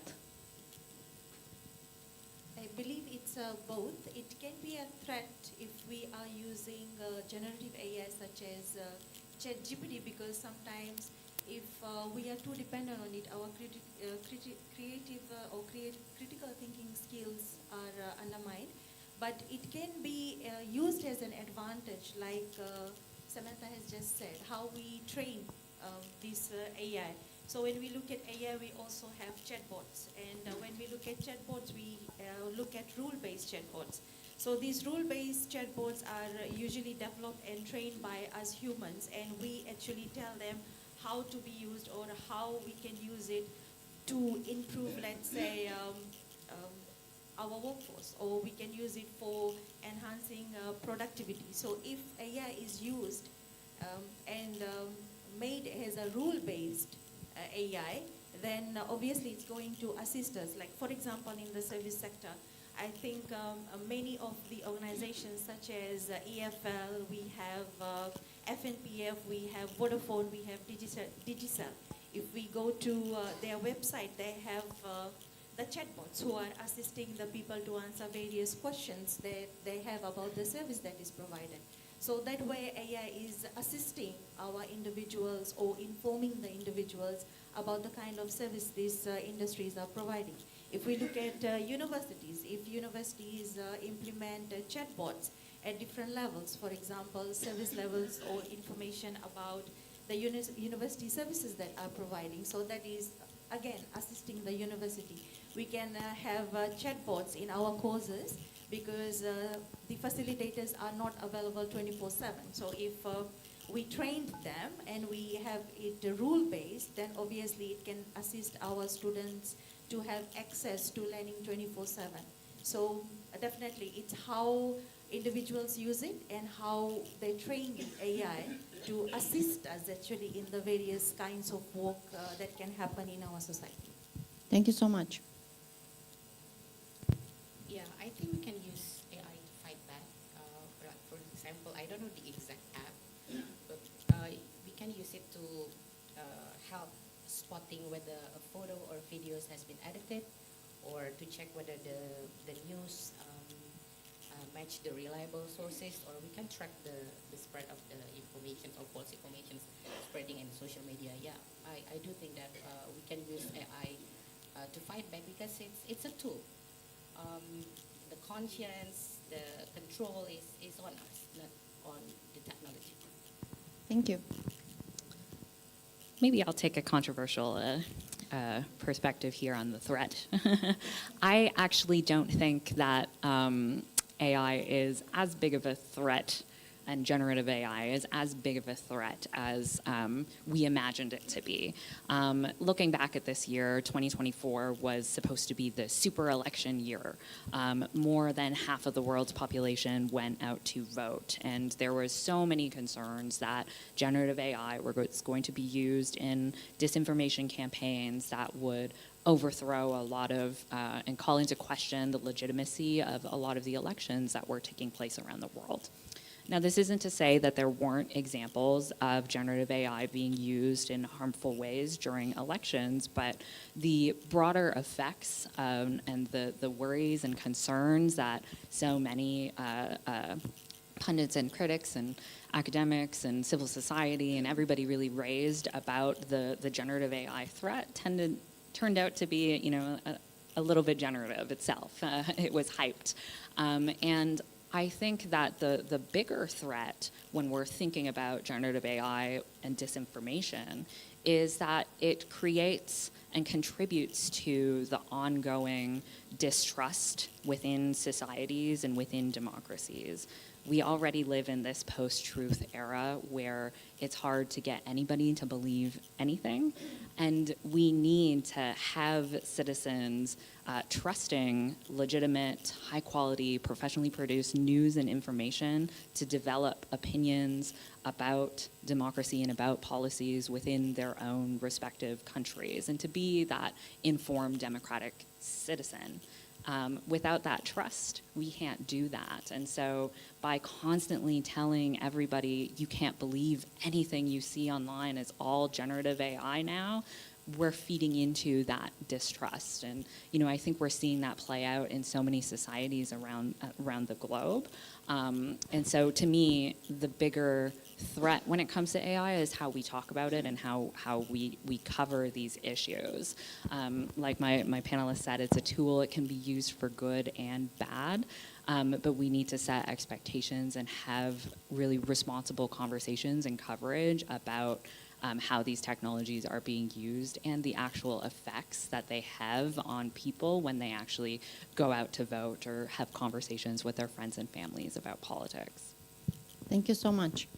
And I would ask, we talked a lot about young people, and there are, from my experience, I work in my projects specifically with young people.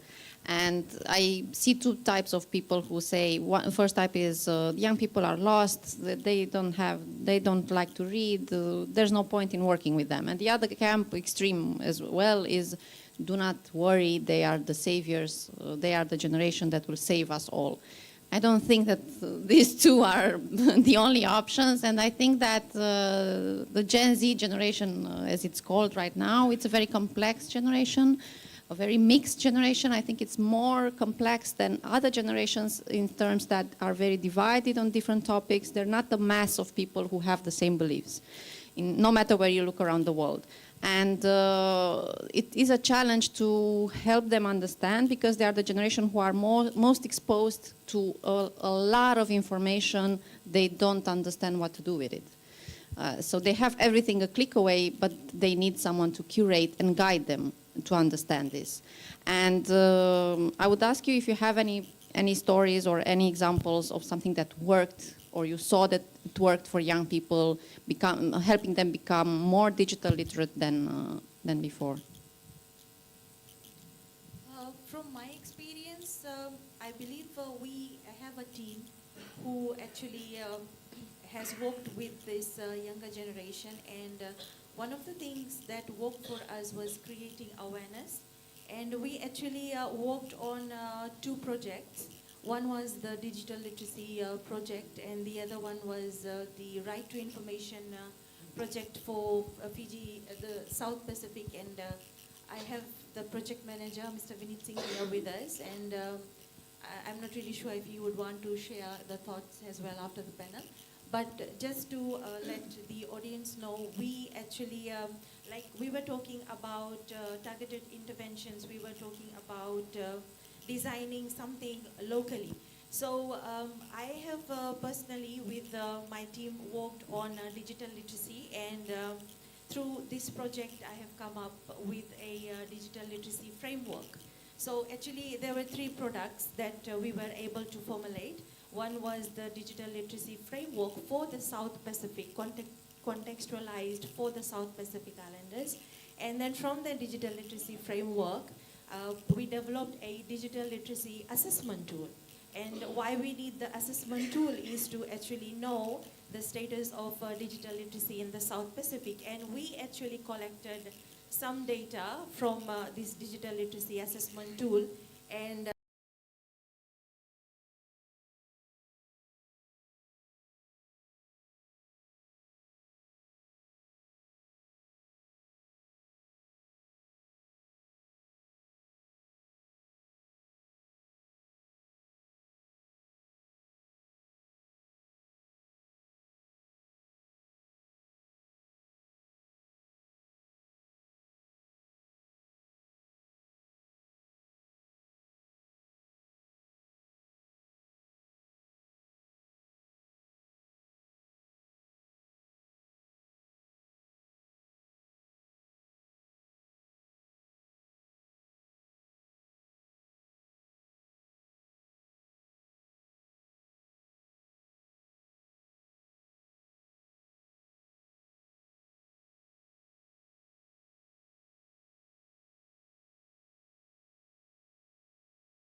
we ventured into various initiatives, support from UNESCO, UNDP, and UNCDF, where we reached out to communities in Fiji, Tonga, Samoa, Vanuatu, Kiribati, and the Solomons, creating awareness on digital literacy, doing assessment, and actually training the people there.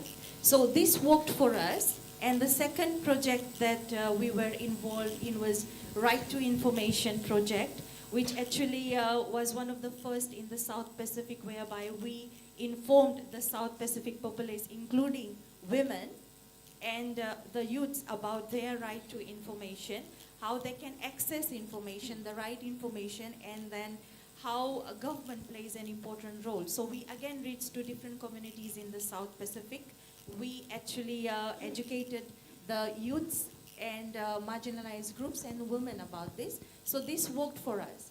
So basically, I believe if we have groups such as these in our communities who actually gather together to form initiatives for the locals, it really works. But we need support from our dear friends from the different South Pacific Islanders to have this implemented at a much broader level. Thank you so much. Other success stories do we have? Yeah, I think hands-on experiences with critical analysis is good for the youth. They like to know what is something actionable, concrete. So there was an experiment I did in my class. So I make an activity called time travel media. So I asked them to, I'll check my PowerPoint. If you go back to 1990s where there is no internet in Indonesia, imagine how you can get the latest news, how you can learn, how you can develop yourself, and then find entertainment, do your hobbies, building relationships, business transactions, and then verify informations. And then they like, do you have televisions? Yeah, it's not a stone age. What is a cassette? What is an USB? What is a, like a diskette? What is it, a CD? I was like, yeah, we have that technology. It's just that internet hasn't arrived in Indonesia, but we do have that technology. Oh, okay. So they imagine how hard it is to find information before internet. And then I invited them to go back to 2024. Welcome back. And then now, let's move to each station. So I put flip chart papers on the wall, and then they write down their answers, and then this is the period of before internet and then after internet, and then they write down their answers, and then I ask them to identify characteristics of people's behavior in finding information, and then media characteristics and something like that, the risks and the challenges, the opportunities from each period. So that kind of thing that sparks their curiosity, like, that's interesting. Oh, we have so much, it's so easy to find information. Yes, it's so easy, but what do we lose in very, fast spread information? We lose the capacity to wait. We lose the capacity of, delayed gratifications, and then we lose sometimes the capacity to pause and check, something like that. So that kind of activity, hands-on experience that they can bring home, and then they can reflect on that, and hopefully they now realize the profound impact of media in their daily lives. I think hands-on experience is very, very good for you. Thank you so much. I would definitely steal your exercise and apply it to other young people, because especially now that it's very trendy, 90s are very trendy among young people. So it's, You just make sure it's not a stone age. Yeah, it was very funny because in the previous panel, someone said that we millennials are young, and I work with young people who are under 25, and they constantly remind me that everything from millennials is old. And we are definitely Nike Young, and I'm really looking forward for Gen Alpha to come and make them feel old also. So it's just a matter of years. And tell us, what do you think is a good success story, Samantha? Yeah, so, okay. Maybe I'll take a step back again. And, I think these have been really great examples of media literacy tips and training and students and young people with the skills to be able to identify false or misleading content online. But we can think of other broader types of media literacy interventions, not just giving people the skills, but we might think about inoculation or pre-bunking strategies that help deal with biases that individual people might hold about the things that they're consuming online, the ideas that they're consuming online, because being able to identify your own individual biases and protect against them in terms of how you're interpreting information is also a really, really important component of media literacy, especially when we know that platforms and social media are designed to feed us content that already feed into those biases. So thinking about some of these broader strategies around inoculation and pre-bunking is kind of another bucket of interventions that we can think about when we're thinking about media literacy. And then the second bucket that I'd like to add to this is also media literacy interventions to limit the sharing of misinformation. We know that people share misinformation even if they know that it's false. And so creating platform interventions such as, little pop-ups that say, are you sure you want to share this? Or this has been fact-checked by a third party and proven to be false. Those nudges towards users can go a really long way in slowing the spread of misinformation in really, really meaningful ways. But in order to implement these kinds of strategies, we also need local and contextualized knowledge. We need journalists with the cultural knowledge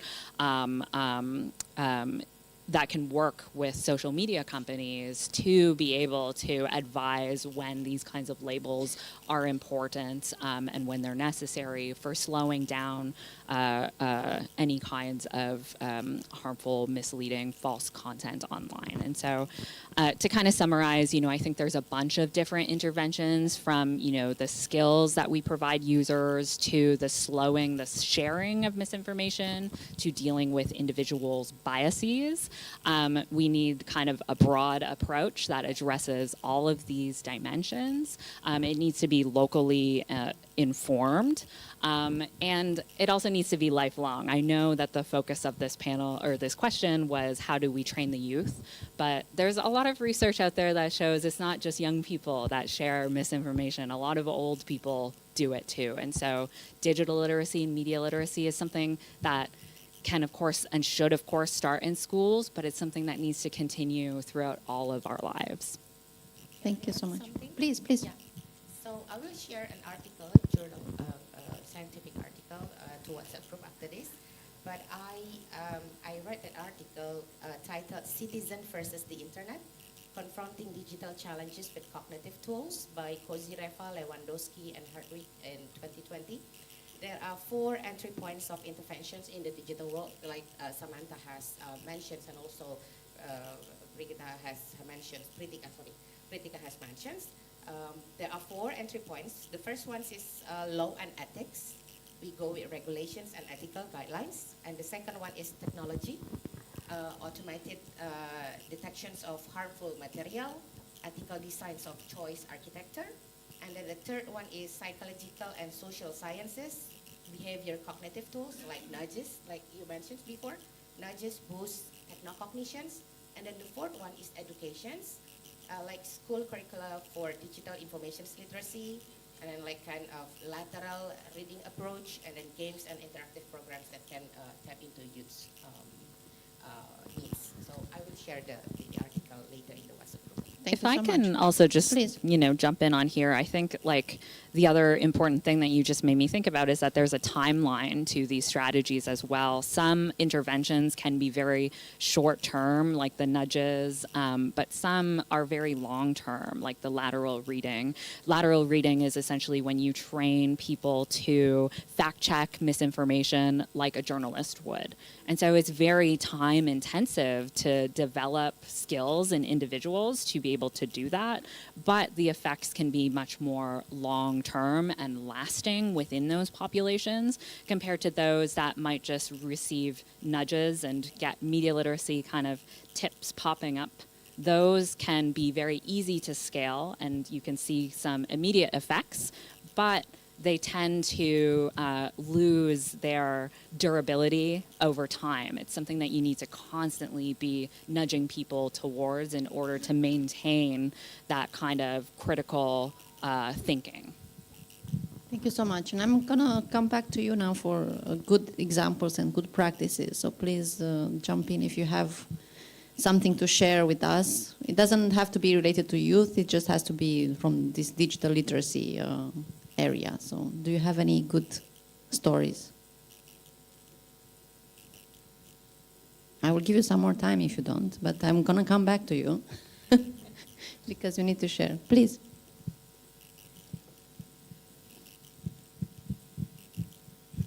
I'm Richard from the Uncles podcast. It's more of a question than a positive story, but as we know in Australia at the moment, they're banning social media for 16-year-olds and under, which is coming on late next year.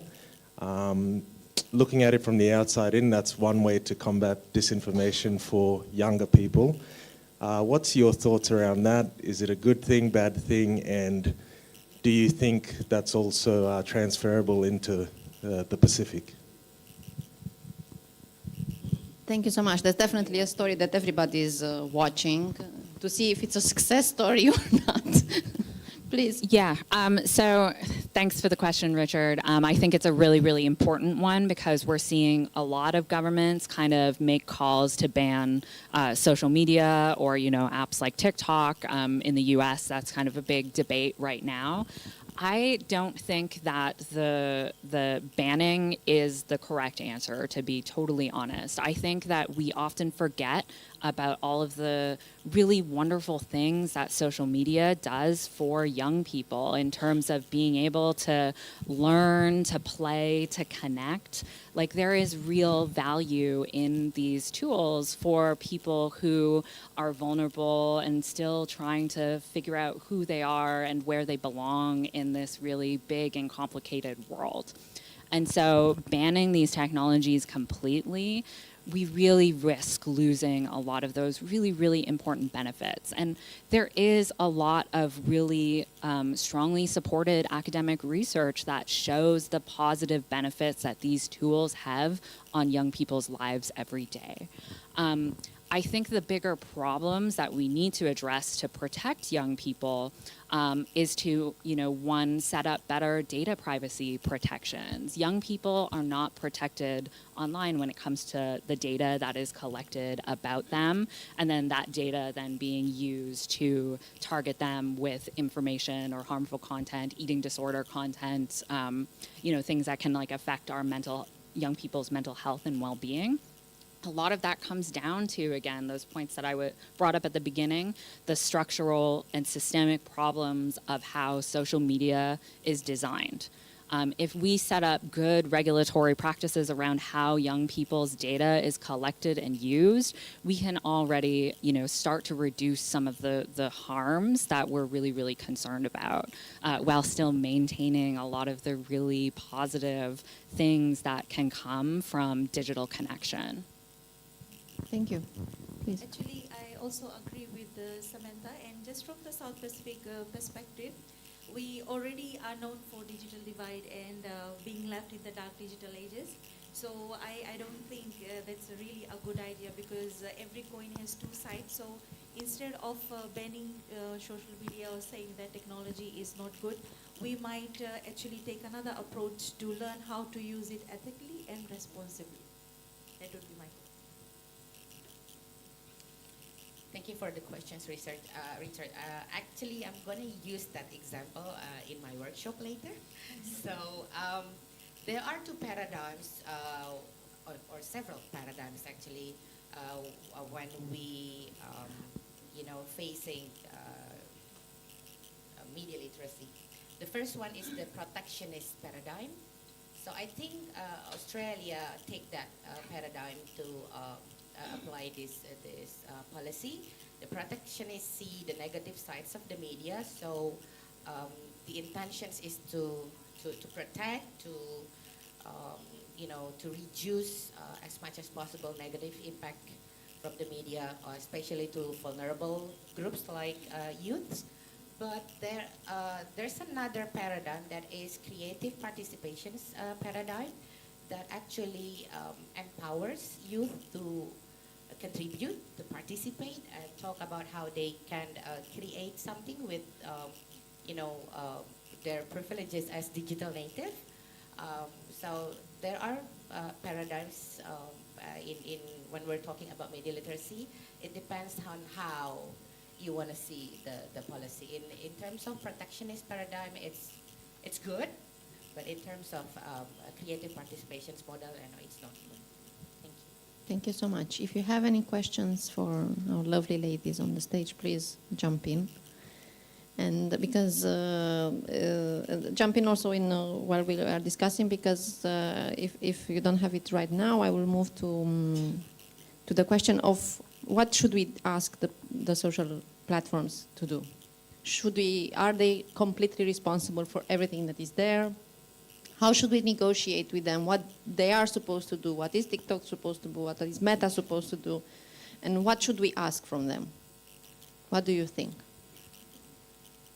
Actually, when we look at the social media platforms, obviously there are people involved, and then things are also involved at the government level. Although the social media platforms have restrictions, they have guides and instructions for the users, but we still have these issues there. So I believe a lot of collaboration needs to be done, or probably the Talanoa session, as we say in Fiji, that needs to be done. A lot of discussion needs to take place, and maybe more strategic approaches needs to be in place so that the disinformation and unethical practices and the challenges that are existing now can be tackled. That's what I think. Thank you. Yeah, I agree with that. I think we really need to demand more from the social media companies because they're on the front lines of protecting their users. They set out their terms of service, their community guidelines, and then they're responsible for, taking down any kinds of harmful content. But I think, and I'd love to hear perspectives in the room on this as well, but when I think of the Pacific Islands, I think of it as a very culturally rich and diverse place with many different communities and languages being represented. Having those voices, being able to communicate with platforms about content that is locally informed is really, really important. But it's also kind of going against the trend that we're seeing in the digital trust and safety space. Platforms are investing less in working with local voices right now. And this is really a time when we need more investment into these collaborations that represent different languages, different ethnicities, different cultures. Because if we don't have that, any solution that we have is not going to be locally formed and informed by the community that is being affected by it the most. And so I think, in terms of what we need to do with the platforms is we need to demand more, and we need to make sure that our voice, unified, is, strong and represented of the rich cultures and languages and communities here. Thank you. On more technical levels, maybe we can ask them to make it easier to report false information, to add more level if certain information is AI generated. and support local fact checkers. So everyone is, working together to combat disinformation. Thank you so much. Questions, if you have, or thoughts or comments on this topic? If not, I will move to the ladies to have a final thought, and also to say from 1 to 10 how optimistic you are. Sorry. You want a question? You want to ask a question, please? You were just talking about how optimistic for me. I don't think we're optimistic about us racing it out to the social platform to really sort of demand them to take away information. I'm not optimistic about it. And my question is, like, what is the solution? I mean, is regulation the solution for that? Because asking social, really, I'm sure a lot of voices have been, expressed to them, and they're not taking them. Yes, I actually agree with you because there were some cases actually shared with me, especially in regards to Facebook, to be specific, in regards to deepfakes and the fake accounts that are created. No matter how many emails or how many reports you do, they do not take down the fake accounts. So it's really a challenge, asking them to, or probably reporting these things to them, or asking them to take down the content. From this point of view, you should follow up the Romanian situation with TikTok, because it could create a very interesting case. The European Commission is now putting a higher pressure on TikTok to be more transparent in how they decide what is political post and what is not, because they let an entire political campaign slide as an advertisement, but not a political one. So they kind of bended the rules, or did not look very carefully at what was happening. But it's a very interesting case that would re-emerge the discussion on how much should we demand from them, and what mechanisms we need to push them to also listen to us, not just fake listen to us. Yeah, and I agree with you 100%. If I was also asked, and I guess I will be asked the optimist question or not, like, I am feeling quite, down about the state of how platforms are, engaging in trust and safety practices around the world. I think we were in the golden age of trust and safety a couple of years ago, and even that wasn't great. We've seen so much clawing back of resources and funds and opportunities for civil society to work with companies. And so I do think that, there needs to be change. I think that a lot of what the European Union is doing right now in terms of pushing towards different kinds of transparency measures, demanding more from the platforms, these are good kind of regulatory approaches to start dealing with some of the problems that we're facing. I don't know if there's opportunities for, Pacific Island countries to kind of come together and to work with strategic partners, because, if I'm thinking about this problem on the level of, geopolitics and competition, there is a small number of users in the Pacific Islands compared to the European Union, and it makes your bargaining power with the platforms, unfortunately, small. You can't be like India and threaten to, leave. Which would affect companies' bottom lines, right? Or the European Union, they can't, they can force the companies out of their markets in ways that would really negatively affect them. And so maybe finding those kinds of strategic partnerships, working with them on developing legislation that would help protect communities here might be a one path out of many forward. I do always kind of like to say whenever I'm talking about regulation and what to do about the problem, I do like to highlight that there are paths for regulation when it comes to this problem, but I think that there are also, concerns and challenges. Banning disinformation or false information outright, I think, is really problematic. We've seen a lot of governments use quote unquote fake news laws to censor and silence journalists and freedom of speech. And so when I'm thinking about regulation in this space, I'm often thinking about, more transparency and more accountability on the part of the platforms rather than targeting the content itself.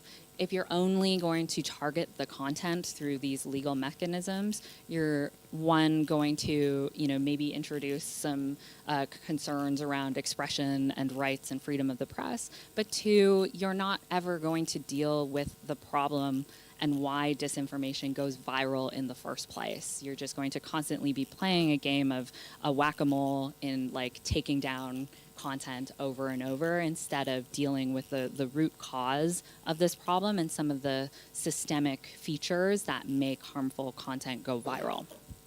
Thank you so much. Please. You have a question? Yeah,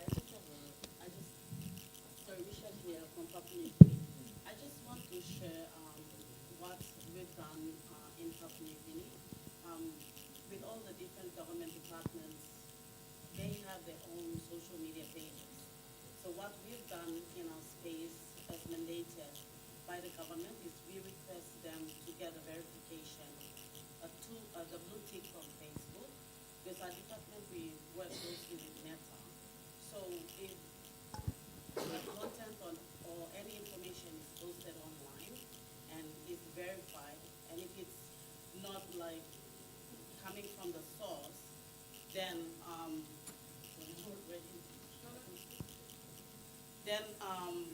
so we encourage all government departments to have their Facebook page verified by getting a blue tick from Facebook. In that way, we are able to, it helps us to monitor if information and contents are verified, factual or not, and then we can ask Meta to pull it down. So that's what we've been doing back in Papua New Guinea. We're still doing it. So I'm just sharing it with everybody. It's a good advice. Thank you. We are really wrapping up. One more question. So, Anna, you decide who. It's the last question. Sorry, yeah, it's just a question, just a comment. I think the similar thing that is in Fiji, has been said by my colleague, that we have the online safety and they are doing exactly what she has done, right?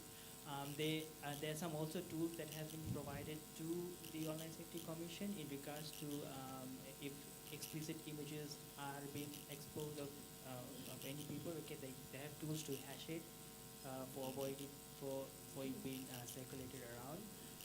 So here I believe that the issue is, for example, I take TikTok, okay, TikTok, if somebody says or swears something in English because it's a registered language, it's able to detect that and maybe warn or block the video, okay? But here in Pacific Islands, our language is not registered, and that is one of the challenges we have. So if I stand here and start swearing in Hindi or okay, I mean, TikTok will not be able to recognize that or block it or provide a warning, okay? So that is the challenge that we face here in the Pacific Islands. Thank you. That's a very, very important point that you made. If you have a short comment, okay, thank you. Sutena from Samoa. So from Samoa's context, we do have a task force that look after the relationship between, before it was Facebook, now it's called Meta.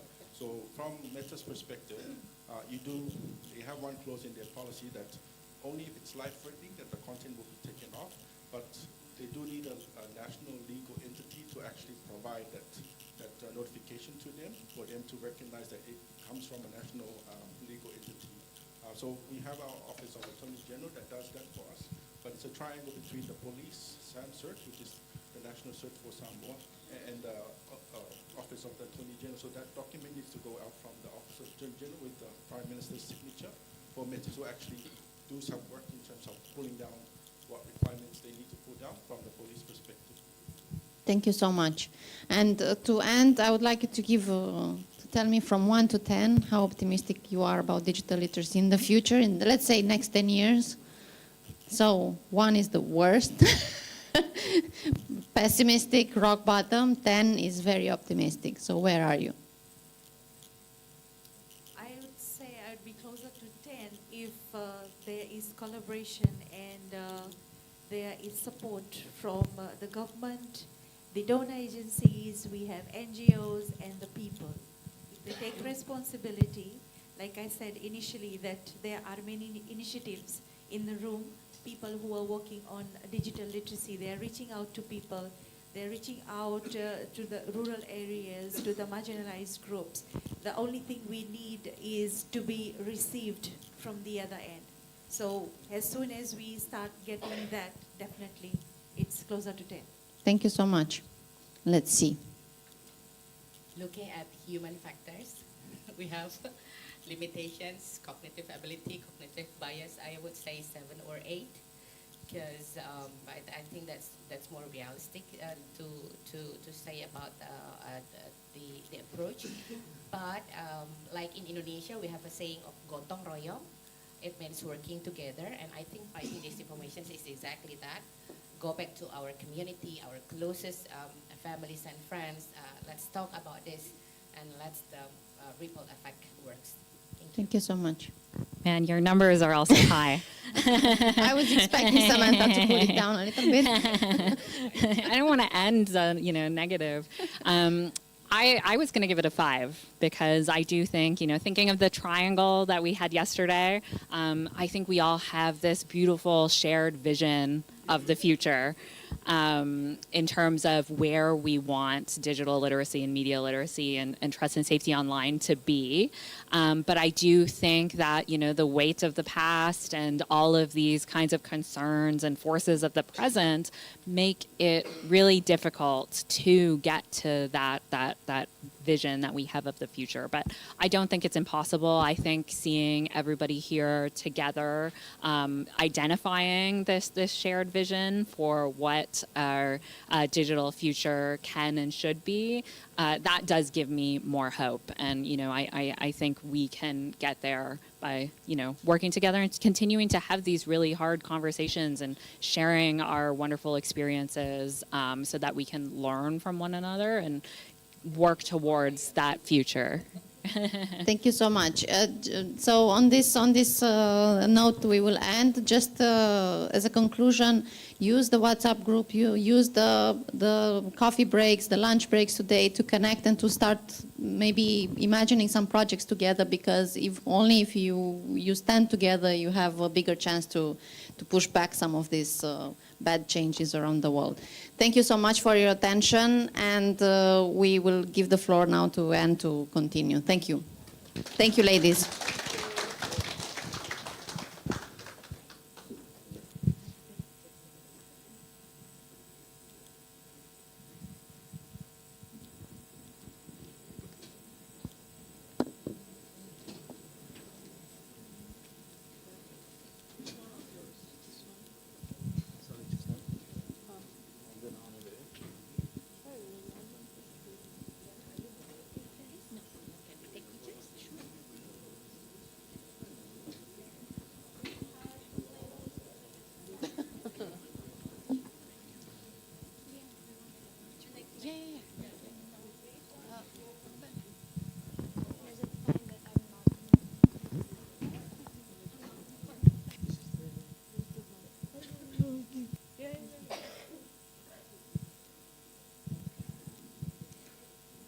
So now we have a keynote.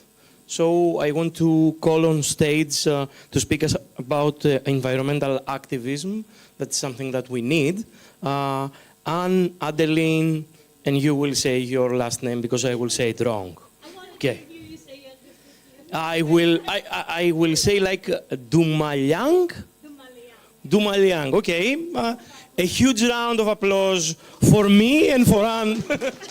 Here you can. Thank you.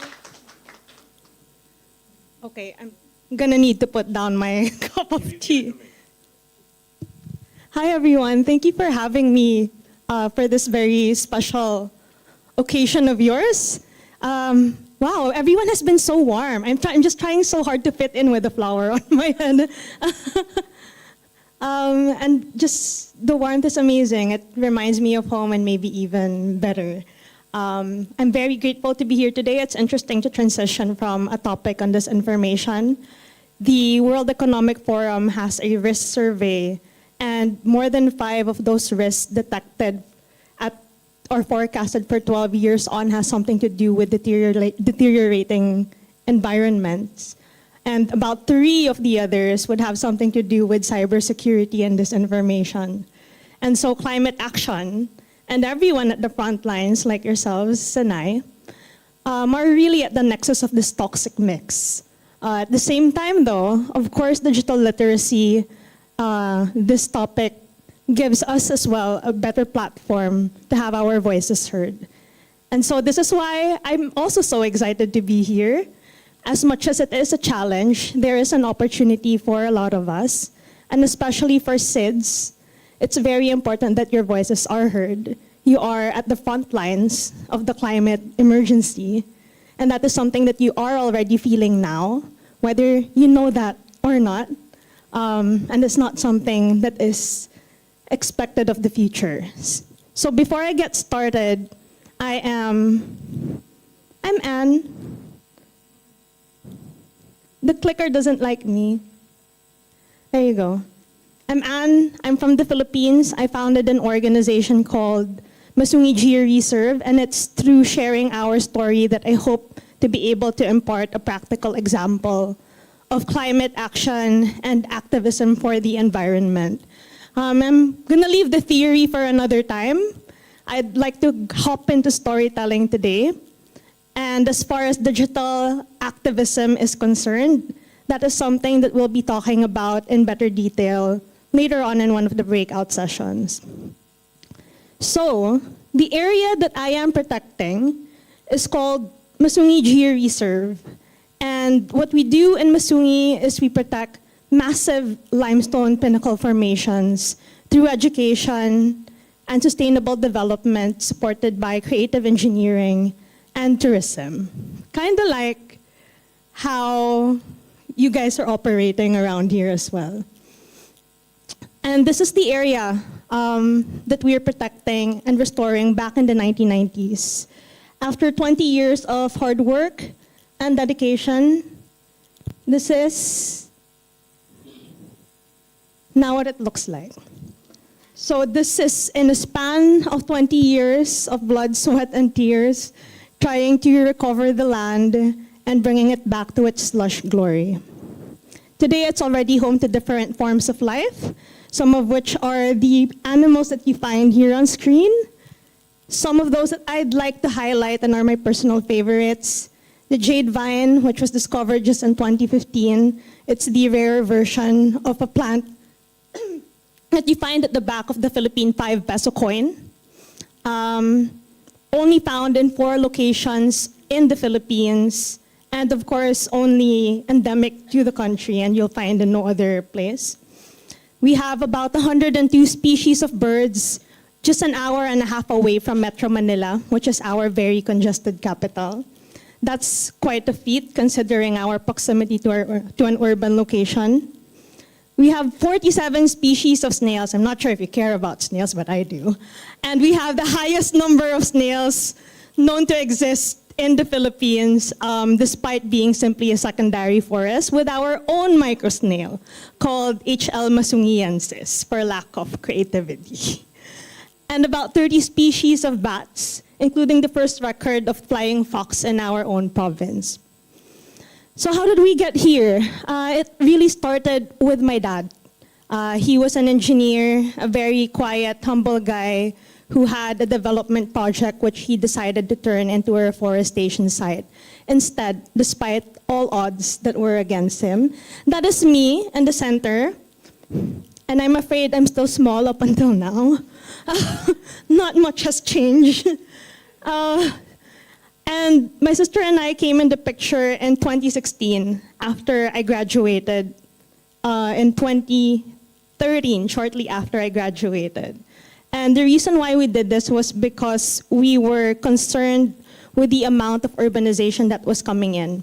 I remember standing on top of one of the mountains and realizing that the ones that we used to see in the distance weren't there anymore.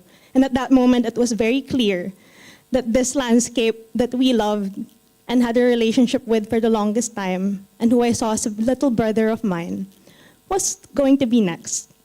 And the reason for that for entering into all of this is really, I guess, the sense of regret that I know I will feel if I do not exhaust what I can do to give it a fighting chance at surviving. So we opened up some trails for visitors to see. For a group of 20, it's pretty difficult to go up against big quarries. But if we have more people understand why this place is worth fighting for, then maybe we stand a chance.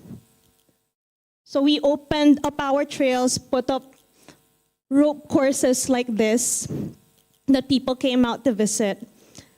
This hammock is arguably the longest standalone hammock globally. I should apply for a world record. But it makes it an interesting experience for people to see, right? A while ago, we were talking about the importance of delivering messages that are compelling, things that at an immediate glance could be connected to a certain place and could compel people to come to an area. It's still the same as far as tourism goes. You don't need all aspects of what makes a resort. If you deliver a good experience, even with minimal impact, people will come to see it. So a short video, I hope we have some audio.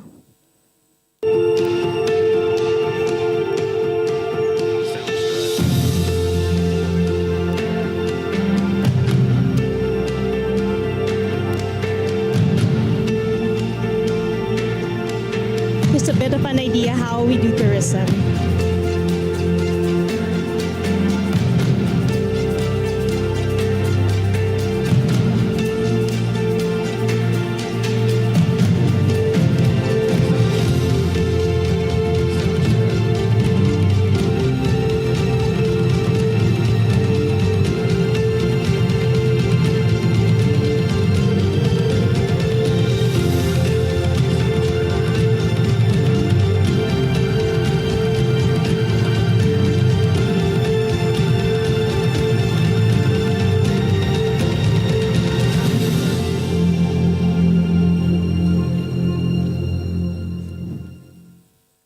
Yeah, so it's geotourism or regenerative tourism in case you'd like to learn a little bit more about it.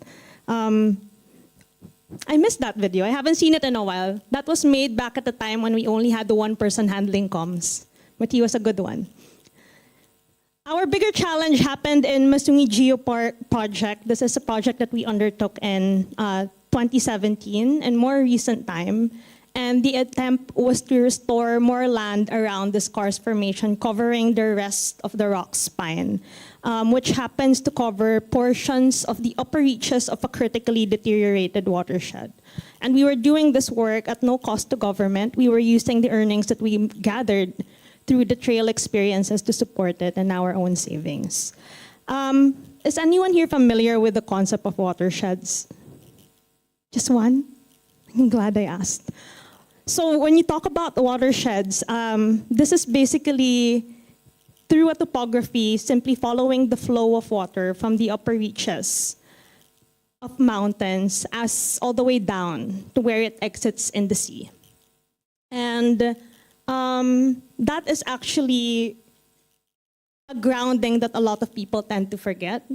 But if you want to understand what sustainability is about, you need to understand how the water flows, because that's what sustains life, and that's essentially what impacts and even connects all of us.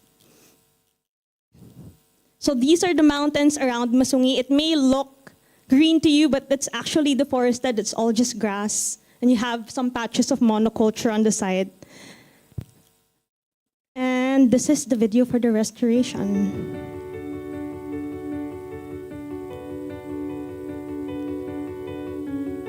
Simula sa mga high schoolers na unang beses na umakyat ng bundok, sa mga young professionals, even to a wise couple who spent their birthday, their 75th birthday here. Nakakataba ng puso kasi nakikita mo lahat sila excited and really passionate about giving back.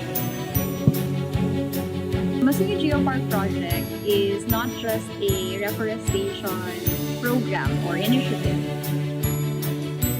it is more of a holistic approach to bring back the wildlife, the nature that it had before, and to give sustainable livelihood to the surrounding communities, and finally, to mitigate the risks of climate change. Kasabay nun, ang panunumbalik ng mabuting o mas magandang water source sa local community at hopefully pati sa Kamaynilaan. Ang pinaka-importante sa amin ay yung pag-maintain, pag-nurture ng mga napunta natin puno. Inaalagaan namin yung mga puno na parang mga baby namin, mga anak na namin. At simpleng pagtatanim ng puno, meron yung malaking epekto sa lahat.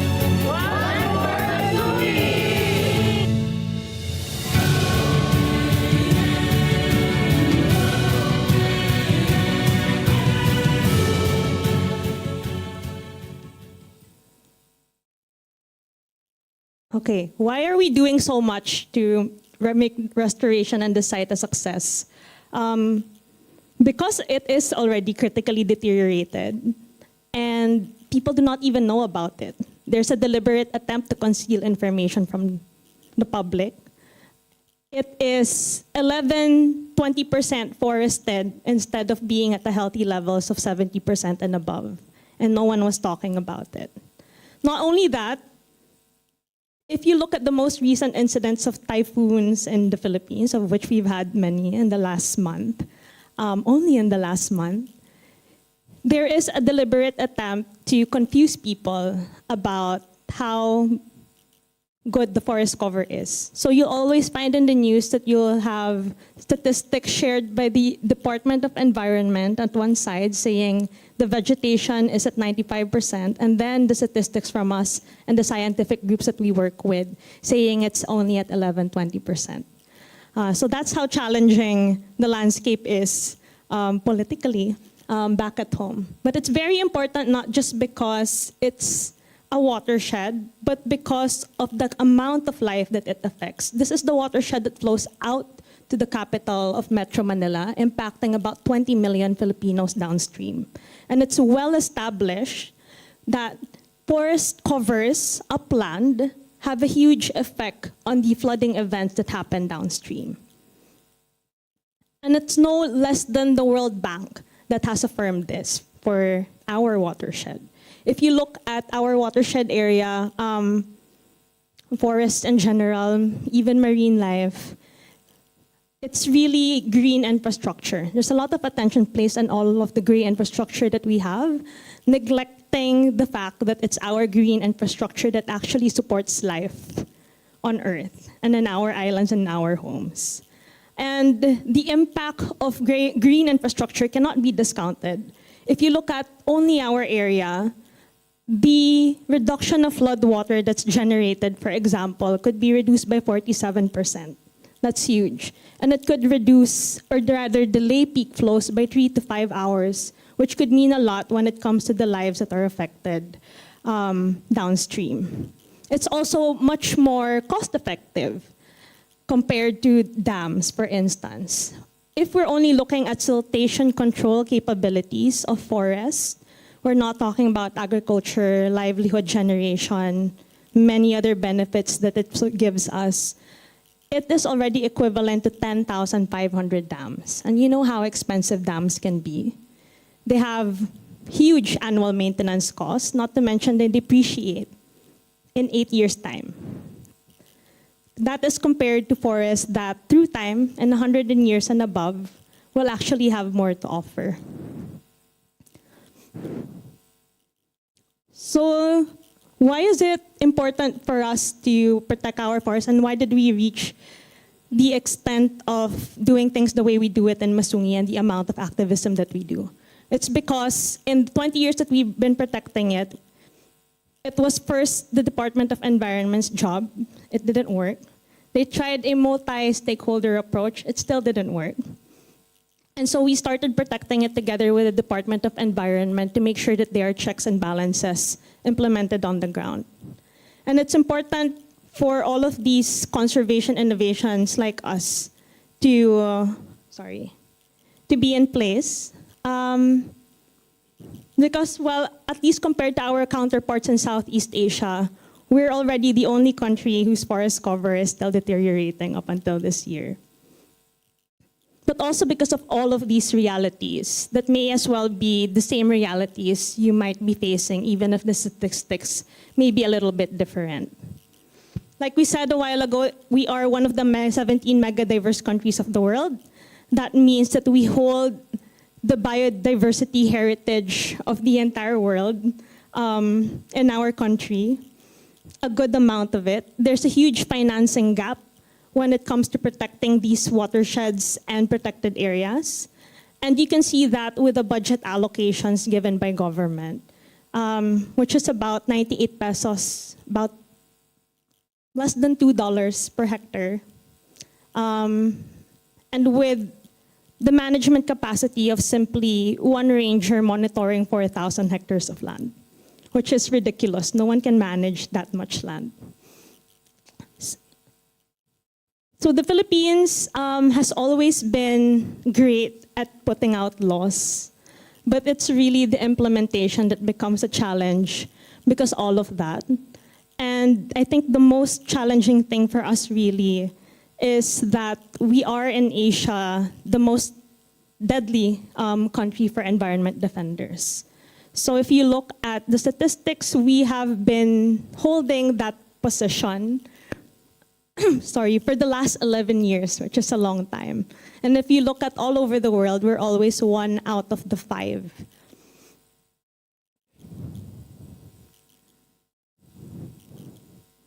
The clicker doesn't like me. Okay.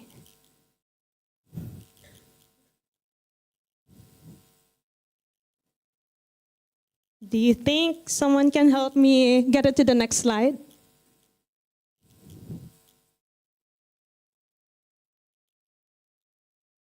Back, please.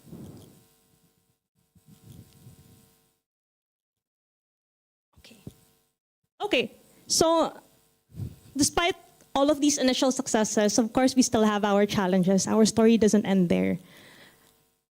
And I will outline them very quickly. One is the presence of a large-scale quarry agreement, 3 of them inside the sensitive zone. Next.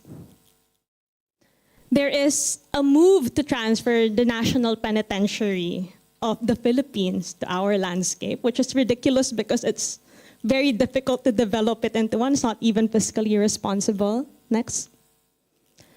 There is the threat of false solutions, renewable energy farms that are trying to enter these high biodiversity areas.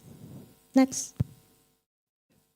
And various illegal resorts that are masquerading as farmers. I'm not sure if you have this experience here, but there are certain laws that we have in the Philippines that, because they're poorly monitored by the executive department, becomes loophole for land grabbing.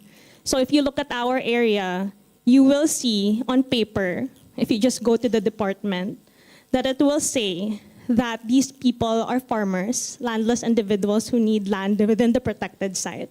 But if you go on the ground, what you will see are they are businessmen who are simply, attempting to find loopholes to enter. And it's amusing, honestly, because one of the ones I found was my office mate before, and he was in charge of handling titles. I was made for this place. The kinds of land grabbers that we face are very colorful characters. One is a police general that's been involved in illegal land deals, drugs in particular. And this was the most challenging time for me in my short amount of time in activism. This was the time when 2 of my rangers were shot while they were sleeping in their ranger stations. Rangers are amazing. For them to be doing these, it's a vocation for them. It's not a joke to be staying 24/7 in the forest in a remote area without communications with your family. And this was a very disheartening moment for us. They survived. They were shot here, and another Melvin was shot on top of his head. Had that bullet moved even just a little bit, we would have lost them.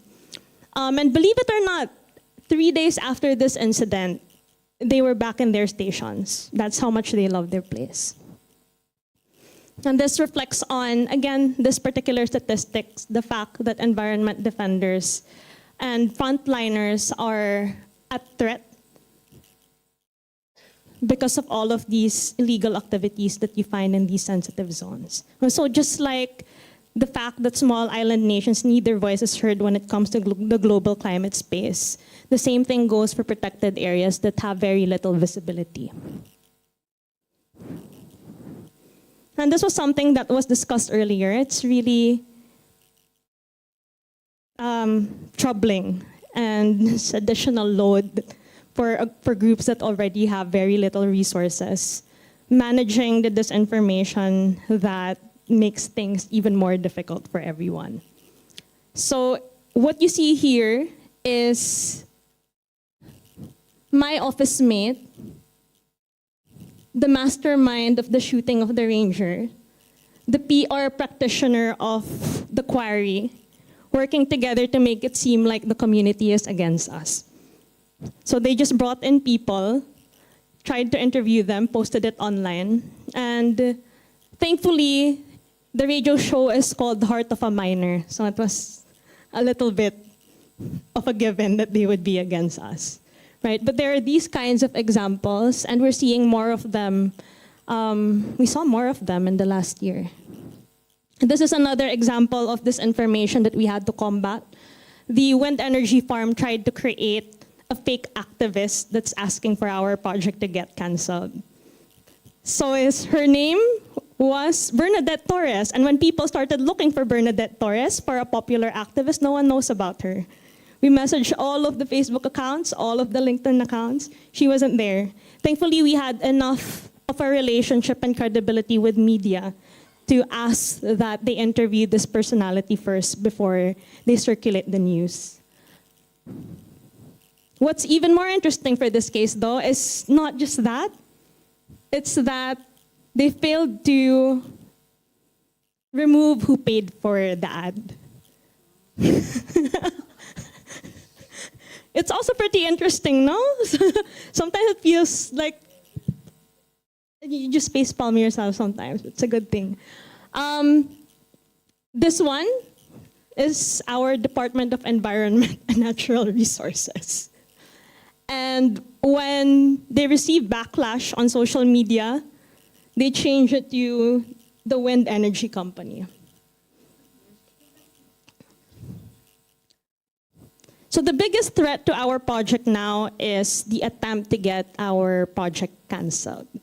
After being able to get 3 quarries removed and more than 6 large-scale land grabbers of 100 hectares to 1,000 hectare scale out of this area, now there are moves to get our reforestation site out. And of course, this is what we're ultimately fighting at this time. Despite all of that, though, we have made a lot of impact. Like what I said, we managed to cause the cancellation of 3 quarries that would have otherwise leveled out 1,300 hectares of the site. This was made possible not just by us, but with the help of more than 25,000 petition signatories, 8 mayors, 120 elders, and 70 civil society organizations. This is unheard of in the Philippines because normally you get issued moratoriums. But to get a contract canceled altogether is something else. So this is the case study that we'll be presenting later in the breakout. We've overcome large-scale land grabbing attempts because the Environment Secretary clearly does not like me. Now we're working with other secretaries who are thankfully taking on the baton to make things happen. So this is the Secretary of Interior and Local Government responding to one of the land grabbing attempts that we faced on the field. We may manage to plant over 140,000 native trees. This is slow, but we'd rather do it slow than plant trees and only for them to get chopped out later on because there's no land security. We managed to install 12 monitoring stations across the reforestation site, put together 15 kilometers of trails, and engage more than 100 locals as rangers. Most of this happening through the pandemic, while a lot of people were sitting comfortably in their homes. Like what I said, this is something that we did with a lot of partners. Is there anyone worth pointing out? We have over 200 expertise-based volunteers that help power up our work. So not just for planting, but professionals lending their capabilities to our project. And in recent time, we've had to work a lot with the international community. No? If we need to get the Secretary of State called out, it requires an international level of attention. And for all of these, we've managed to receive over 10 international awards. And I do not want to talk about the awards per se, but I do want to tell you what they were about, because I think this is what our organization currently stands for. The Pathfinder Award was for innovations and conservation resourcing. The Changemaker Award was for speaking truth to power and overcoming inertia for watershed rehabilitation. The International Ranger Award was the award won by Kukan and Melvin for the bravery that they have shown at the front lines. And the SDG Action Award is an award that we got for creating youth-led movements for climate action. So that is what we do in Masungi. That is my advocacy and what I'm very, very passionate about. If you'd like to learn more about it, about watersheds, about the business case for forest protection, the QR codes are right here. If you'd like to join us for the petition, please feel free to do so, and you're all invited to come over. It's just an hour and a half away from Manila, and yesterday some of you told me that you have direct flights coming over, particularly from PNG. So I'm looking at you, PNG. So this would be it. I would love to entertain questions if there are any. If there are any last words from me, it's not to discount the role that you can play as environmental frontliners.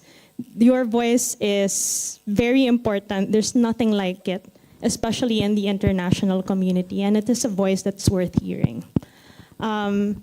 Things could get very difficult because environment protection is, I really thought this would end the moment we get to fix the first land grabber, but it looks like it's a recurring thing. So it's simply a muscle then, no? It's a muscle to have, to learn, so you could keep at it for the longest time possible.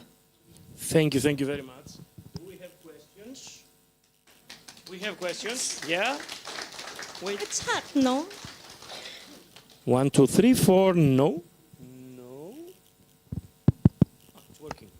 Is anyone here in the environment space by any chance? None? Hi. A bit more louder. Hi, thank you. My name is Harrison. I'm from Vanuatu. Really interesting presentation, and thank you for engaging videos. It's okay. It's my hearing. It's just really bad.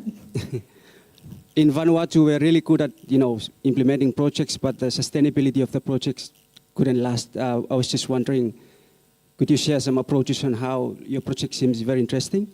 I was wondering if you could share some approaches on how you continue to maintain the sustainability of the project. Thank you. For us, it's really the tourism work that we run. Everything that we raise in tourism goes back to the place. That's how our financing model is structured. So there is a lot to go with, even through the pandemic and through all of the risks that have come out for us in recent time.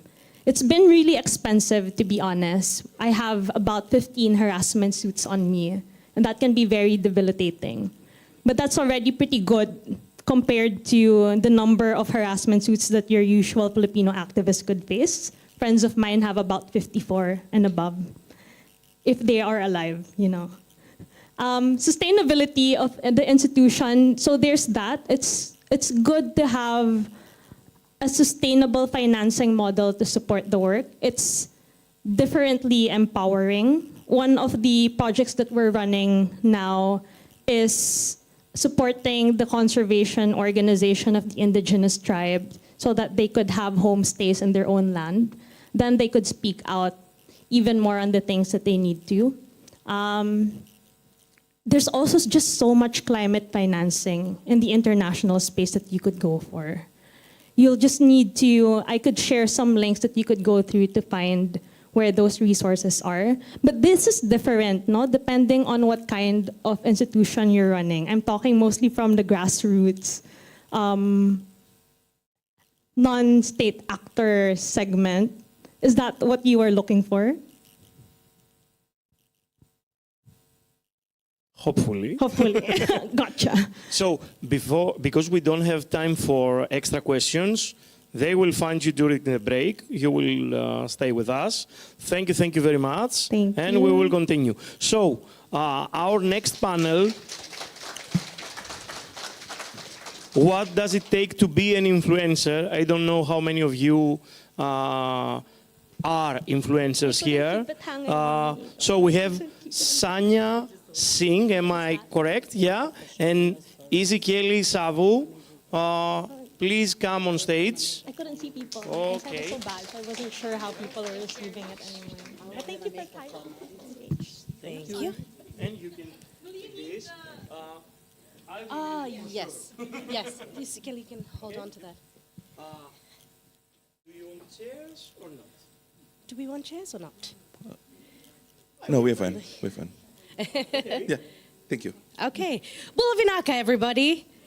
Bula, it's so great to be here. My name is Shania.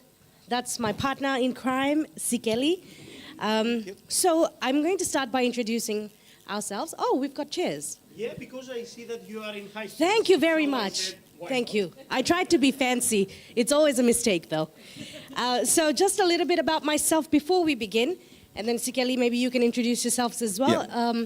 So I see a lot of people are here that you guys are not from Fiji, so you might not know who we are. We are, well, one of Fiji's influencers, so we've been told.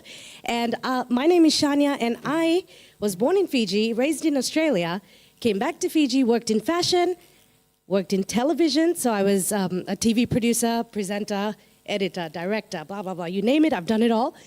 And then I found myself as a content creator on social media during COVID. Life changed. And maybe, Sikeli, maybe you could talk about yourself? Sorry, yeah. Bula Vinaka, my name is Sikeli, and I'm also from Fiji. What else? And I'm also an influencer. We hope not to bore you guys too much today. I see there's a lot of academics in here, and I don't know how to feel. Pressured. Under a lot of pressure? Yeah. Yep. Yeah. Same. So, Samesies. but we have found ourselves here today. I mean, we had no idea where life was taking us when we first started doing what we do. And next thing you know, we're making a living out of it. We are influencing elections out of it. And now we find ourselves at this amazing forum out of it. Thank you very much for having us here today. Yay. All right. I'm going to start by, so, you know, this is our topic, and our slide is going to be very boring. I'm going to tell you that now because our fun content comes from our TikTok and all our videos. So the slide's going to be really boring. So all the color that was supposed to go on our slides have gone on our clothes. Yes. Yeah. If you haven't already figured it out, we do a lot of comedy content, and this boy he doesn't even have to say anything. He just stands in a room and people just laugh. And I think they're laughing at him. Wow. Really? But yeah, so we do a little bit of comedy content. So this can be answered in a lot of ways, but I'm going to ask you guys a question, and I need you to be honest. If you guys can be honest, please. How many of you find influencers somewhat annoying? I see the giggles. Okay, you don't have to put up your hands. I see the giggles. But look, we listen, we don't judge. We listen, we don't judge. Because we found influencers a little bit annoying until we were told we are one. And we said, what? how? Like that's not what we planned to be. But apparently people told us that we are influencers. And we said, okay, but we're different. Why did we say we're different? Is because what we know of influences and what the world kind of has assumed of influences is what we've seen from influences in the first world country. But in Fiji and the Pacific Islands, it's a little bit different. It's very new here. So we don't exactly behave the same way as influencers in first world countries behave. So I'm going to talk more about that.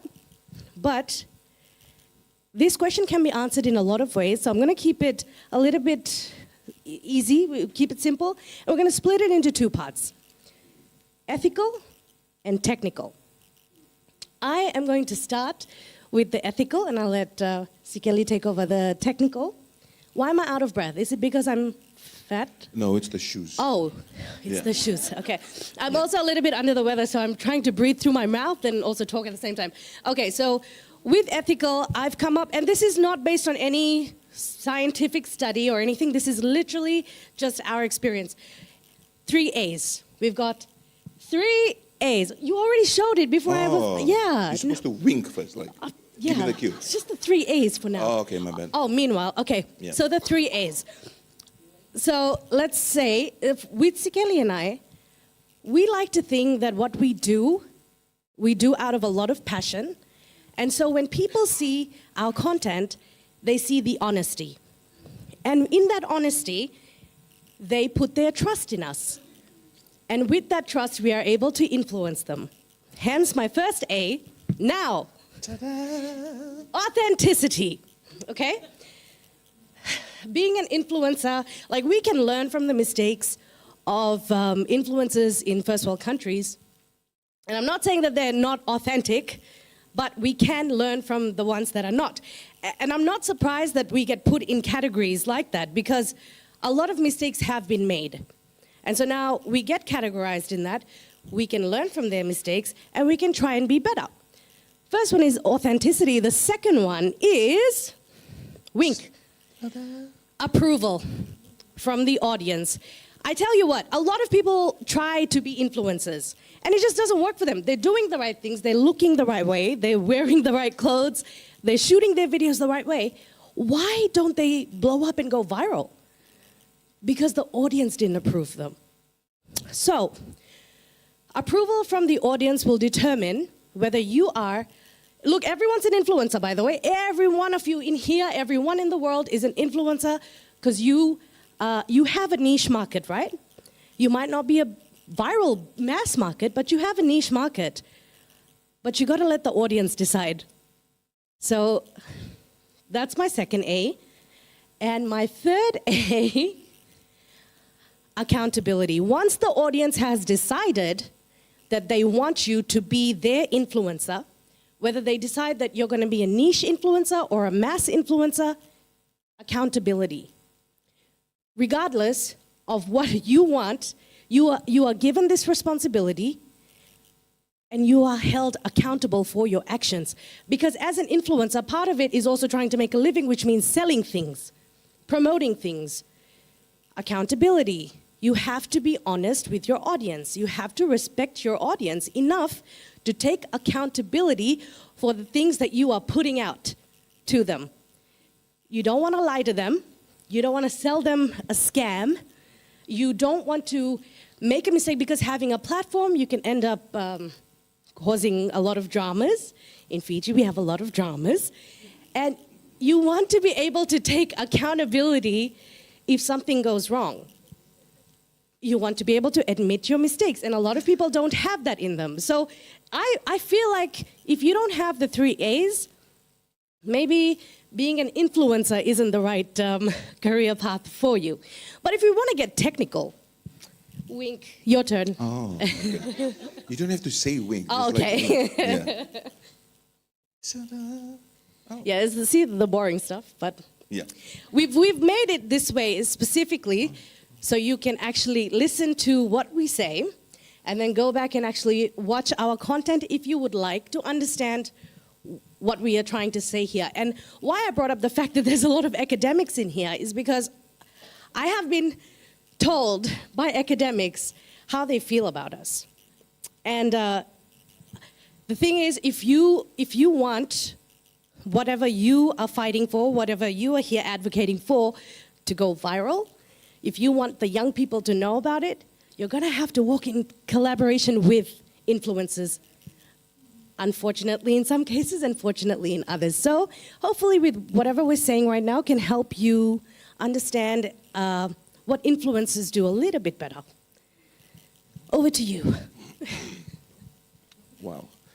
Okay, so before I begin talking about the boring things of what we do, can anyone tell me what every single person in this room have in common? Correcto mundo, 10 points. Everybody sitting in this room has a smartphone. The smartphone is something which I refer to as the modern day hammer. You can either use it to build or you can use it to destroy. We have used our mobile devices to actually create a living for us, and we are full-time social media influencers or full-time content creators. Actually, one little addition to that. We are directors of our own company. We are digital media a marketing agency, and part of our product is the influencing, because that's not what we were trying to go for. We were given that. So we've added that as our product.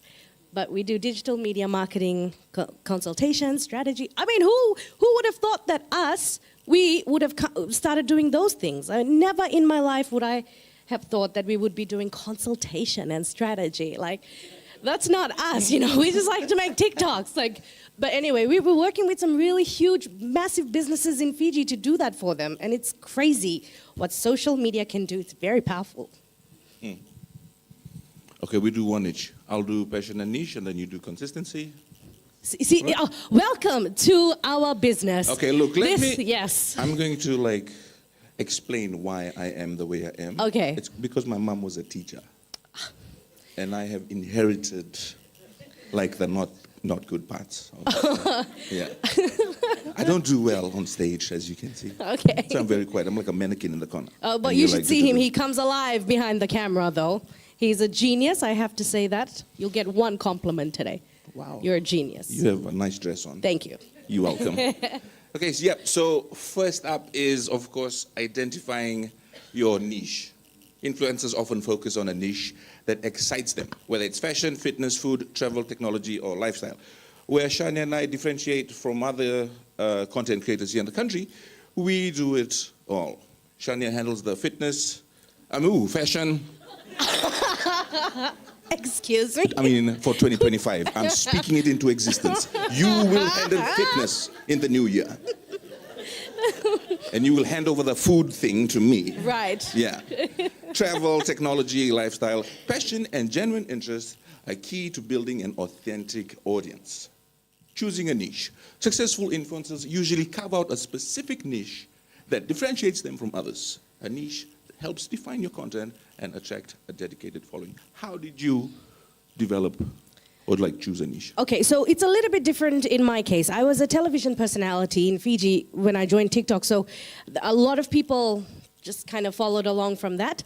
And I started developing a further personality when I was on social media, because I'm actually good at a lot of things. I'll own that. I'm good at a lot of things. And I said, why do I only have to stick to doing what people think I'm good at? I can do it all. I love people who are multifaceted. So I do it all. Like, you see my content and you'll be like, what's a niche? What does this girl do? And that's what I just love it. For me, I'll do it all. But for other people, you might be interested in only doing one thing. And that's when I spoke about some influencers are going to be niche, some will be mass. And with the niche, imagine with your niche audience, remember, not everything is about going viral and having a lot of likes and views. No. If you have a niche audience, you have a dedicated audience of 50 people that watch your content thoroughly, that engage with your content thoroughly. Put those 50 people in a room instead of just looking at them as 50 likes. Put them in a room. That's 50 people. That's a lot of people that you are niche influencing. That's a lot. For us, we say if we get one like, if we get one view, job done. Job done. And we've gone viral many times. But for us, the one like and one view is enough. And that's the mentality that we got to start having. So don't worry about the numbers. Just do you. And what everyone says on social media, put out the video. Have you guys seen, it's very demure. You guys know Demure? You should see Demure's story. His name is Jules. Her name is Jules on TikTok. You should really see her whole journey. She was working a day job, 9 to 5. She put out a video and her life changed. So. And tour. Oh, she's about to go to jail. Let's not talk about it. Yeah. No. Okay. We don't do that. Erase the memory. But yeah, put out the video, guys. Wow. Next one, consistency, regular posting. So consistency is essential for growing and maintaining an audience. Posting regularly, whether it's daily, a few times a week, or weekly, keeps followers engaged and helps build momentum. And of course, your content calendar, which Shania and I don't keep. That's why we're always late. I go back to how we never planned on doing this, okay? Like there was really no direction with where we were going. So the calendar stuff, we didn't do. But having a strategy, once you know that this is where you want to go and this is what you want to do, having a strategy and a content calendar is so helpful. But what I will say is the regular posting. That's going to be your biggest help when you start your social media presence. Regular posting. Do not take breaks like 1 week, 2 weeks, 1 month, and then you post another video. You have to be regular to start building up your community. Authenticity and relatability, being authentic. Audiences connect with influencers, like Shania said, to be genuine and authentic. Being transparent, sharing personal stories, and showing vulnerability can help you build trust with your audience. Relatable content. It's important to create content that resonates with your audience, making them feel seen and heard. So when you make your relatable, authentic content, you're gonna be popular. You're gonna be popular. Whose FYP is filled with wicked promo? Oh gosh, it's getting tiring at this point, right? I love it, but it's getting a bit tiring. The crying. Should ask them if they know what FYP means first of all. You guys know what the FYP is, right? The For You page on TikTok. Hey, Mariani. She's like, For You page. See, Kelly, these are academics. I think they know. Oh, I'm sorry. Hello, Mariani. But relatable content, can I give you an example of what we did? So when we started, there was a lot of, things from the US coming up on our page. A lot of trends and everything. That was not happening in like Fiji, but it was happening overseas, and it was really cool. They're really cool. And so we said, okay, well, how do we bring this home? We decided to take the trend and make it relatable to our country. We decided to bring our humor into it. And that really propelled us. We used a lot of, so he sort of is the face for this brand called Lami Kava, which is a kava company. And we did. I had the laugh as soon as she said that. I know he looks like he's just full of kani from head to toe. But he does drink a lot of grog. So we started doing a lot of comedy skits based around grog, and our people loved it. They hadn't seen stuff like that before, and they loved it, and it worked for us. So relatable content to your community, to your country, to your niche, whatever, but relatable. That's also another reason, relatability, why Sanjeshni always does well as well. Oh, you can talk about, I won't talk about myself. Sanjeshni is a character that Shania plays, and she depicts a typical Indo-Fijian or an Fiji Indian salesperson in the shops. And when I walked in today, 2 people told me that they love Sanjeshni. People also refer to me as the character I play, Sanjeshni, when I'm walking in public. And she's this brash character that chews gum, and she's like, that's how she is. And you know what? People have experienced a person like Sanjeshni at every material shop that you go to. And and she's actually my most popular character, and she comes with a very premium price tag. So if people want her, they pay the price for it, you know? And see, I was able to make a living out of something relatable. Yeah. Sorry? Oh. Next one, engagement and community building, interacting with followers, responding to comments, DMs, engaging with your community helps foster a sense of connection and loyalty. Collaborations, partnering with other influencers or brands can expand your reach and provide more opportunities for engagement. With interacting with your followers, I always have to remind myself, Shania, you're not Beyonce to not reply to comments and messages. You have to respond to your community. And I do. It's just that because we are one of the few in Fiji that do this kind of work, we get flooded. I was telling Alyssa, our schedule is a bottomless pit. Even now, we got in this morning at 6 a.m., we were working all of last night, and after this, we are heading back off to do some more shoots. Our schedule is crazy because of because we're one of the few. But we still find time to respond. Because without our community, we are nothing. Without the people taking out a few minutes to watch our content, to engage with us, we are literally nothing. So, respond. Just on that note, for arriving at 6 at the hotel, if any of you were at the restaurant during breakfast and you saw us in our true element, what we look like in real life, I apologize. Especially if... I was in my pajama. I literally, in my pajamas, walked in. Please don't judge a book by cover. Yeah. We look worse than what we look like right Yeah. now. Okay, content creation skills, visual appeal. Quality visuals are essential in the social media space. Whether it's photography, videography, or editing, your content should be visually appealing and aligned with the platform you're using, Instagram, TikTok, or YouTube. And content variety, mixing up your content, such as using videos, stories, reels, or live streams, keeping things fresh and interesting for your audience. So switching it up, don't just do videos, don't just do statuses, switch it up here and there. Sorry, did I just put up my dress? Okay. Sorry? Yeah, oh, thought you were saying something. Oh my gosh, I'm so sorry. Also, look, it says quality visuals. Yeah, nice videos are nice. iPhone 15 Pro Max, iPhone 16 Pro Max camera quality is amazing. But I tell you what, we went viral so many times using a Samsung J6 because it's not the equipment, it's the user. It's the user and it's the content. So yeah, nice quality things are good, but don't worry about it. If you don't have a very good quality equipment, it's your content that's going to make all the difference. You know, like that saying they always say, like when you start dating, hey, baby, it's not the place, it's the person, or whatever, you know? It's the same thing. I said that to you. I actually said that to you, right? Yeah. Yeah, that was very demure. Anyway, moving on.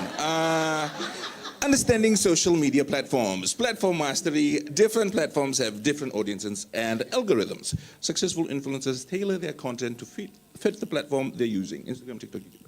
And algorithms. Learning how social media algorithms work, timing, hashtags, engagement rates is crucial for getting content seen and growing an audience. Spend time understanding algorithms, the terms and conditions of every single platform. I tell you what, the content posted on TikTok will not perform the same on Instagram, not perform the same on Facebook. In fact, from our content, we don't post all our videos on every platform. We know some things will only work for TikTok. We know some things only work for Instagram, some things only for Facebook. Same with LinkedIn or Snapchat or whatever it is that you guys use. Same with YouTube. And also the orientation of your video, that also makes a difference. Spend time researching each and every platform. For me, I was on TikTok and Instagram Facebook and Instagram for the longest time. And then during COVID, everyone was on TikTok, and I said, you know what is this? Everyone's just dancing on this app, like, that's disgusting. I'm never gonna do that. Promised myself never, ever gonna be on TikTok. Made a whole career out of it. Why? Because I took out the time to study the app. And I said, wow, this has academics, this has religion, this has entertainment. This app has everything. And that's what happens when you spend a bit of time researching. And what happened, from my TikTok, my Instagram and my Facebook numbers blew up. This whole entire time I was on television, I was doing all these amazing shows, my numbers were stagnant. Go to TikTok, numbers blew up across all the other platforms. So do your research. Building a personal brand, having a clear and consistent personal brand is important. This includes your tone, visual style, and message, brand values. Aligning with certain causes and values can help attract like-minded followers and brands. Yeah. Well, again, authenticity. Have a clear conscience of who you are. Sometimes it takes a little bit longer. Once you start posting your videos, it starts getting a little bit clearer as to who you are as a person, who you are as an influencer and a content creator. But if you already know, if you're a religion teacher and you already know where you're headed towards, what your brand is, what you want to talk about on your social media, then you already know. Great, good on you. Some others are going to require a little bit of time. Be patient with yourselves. It will happen. But have a clear idea of what your brand is. Right. Next, networking and collaborations. Collaborating with brands, building relationships with brands can help you monetize your influence. This often involves negotiating sponsorships or affiliate deals. Networking with other influencers, collaborating with peers can help you reach new audiences and gain credibility in your niche. Of course, I mean, that's a given. Collaborating with brands, though, I will say this. Have your morals and your ethics in check. Because a lot of businesses, and we have found it being one of the few that do this, we have so many businesses approaching us. You see, we do a lot of promotional work, but that's about 40% of what's in our inbox currently. We haven't even touched the other 60 because, one, we haven't really gotten back to them, but also if they don't align with our brand, if they don't align with our morals, if we've never used that product, if we don't believe in that product, we are never going to work with them. So for us, we have to keep our ethics in check. If someone approaches us, we don't just say, oh my God, thank you for the $5,000, let's do this. We say, what is your brand about? What is that product about? Tell us more about it, let us use it, let us understand it. So when we are talking to our audience about it, we're not lying to them. That's very important. So be careful when you're doing that, collaborating with brands. Right, next, monetization strategies or turning your passion into profit. Sponsored posts. Influencers can earn money through brand deals and sponsored posts, but it requires a solid following and engagement rates. Many influencers promote products or services and earn commissions through affiliate links and selling products. Some influencers create and sell their own products, merch, courses, ebooks, or offer paid content. I think that's pretty self-explanatory. Those are some of the ways that you can monetize on your platforms. Yeah. Next one, resilience and adaptability, handling criticism. Social media can be harsh, and influencers must be prepared to deal with negative feedback or public scrutiny. That's one of my favorite ones to talk about, because we get bullied left, right, and center, and that comes with the territory of putting yourself online and in the public eye. You're in the public court of opinions all the time. Crosshairs. Huh? Crosshairs. Yes. The thing on the gun. Yes. Yeah. So because of the fact that we both came from television, we had a little bit of a thick skin developed. People always had opinions. Coming into social media, we were a little bit better, but I worry. I worry about the young people that join fresh and they get bombarded with so much criticism and hate and jealousy, and they cannot differentiate between constructive criticism and negative criticism, because they're different. They sound similar, but they're different. And it really worries me. And so what we try and do with our platform as well is try and be motivational, try and encourage people. And we get messages. I think one of my favorite things about doing this is getting messages from people who say thank you for being an inspiration. Thank you for being yourself. You know, I'm not skinny. Am I? I'm kidding. What? No, look, I'm not skinny. But you see a lot of people who are in the public eye like that. They have these great bodies and they're fit and they're beautiful. And then you have people that are a little bit chubbier. They look a little bit different. And they're still confident enough to put themselves out there and stand up for the people who look like them. And when we get messages to say thank you for being that, it really means so much, right? But it doesn't come without the criticism. People, oh gosh, the fat jokes. Ugh, the fat jokes all the time. Just recently, someone compared a video I did of a trend with a filter, and that filter really makes you look like plastic fantastic. And I love it. Okay, I'm gonna own that I love it. But they compared that video to a live video of me from really bad angles where my double chin was on fleek. And they compared it, and it was barely any makeup in the live video. And they compared it, and they created a TikTok account just to tag me and say, you don't look like that. That's just a filter. You look like this. Ha, ha, ha. I was like, oh, well, thank you for telling me what I look like. Like, it doesn't bother me anymore, but it does happen. especially when we did the stuff with the elections, oof, we were worried for our lives. But you have to be strong, keep on keeping on. They're just words. Is that it? And staying adaptable. Trends on social media change rapidly, so influencers need to stay current We have on like new five. trends. We have 5 minutes? Oh. I think we have 5 minutes, okay. Okay, cool. Yeah, and just being on top of the trends.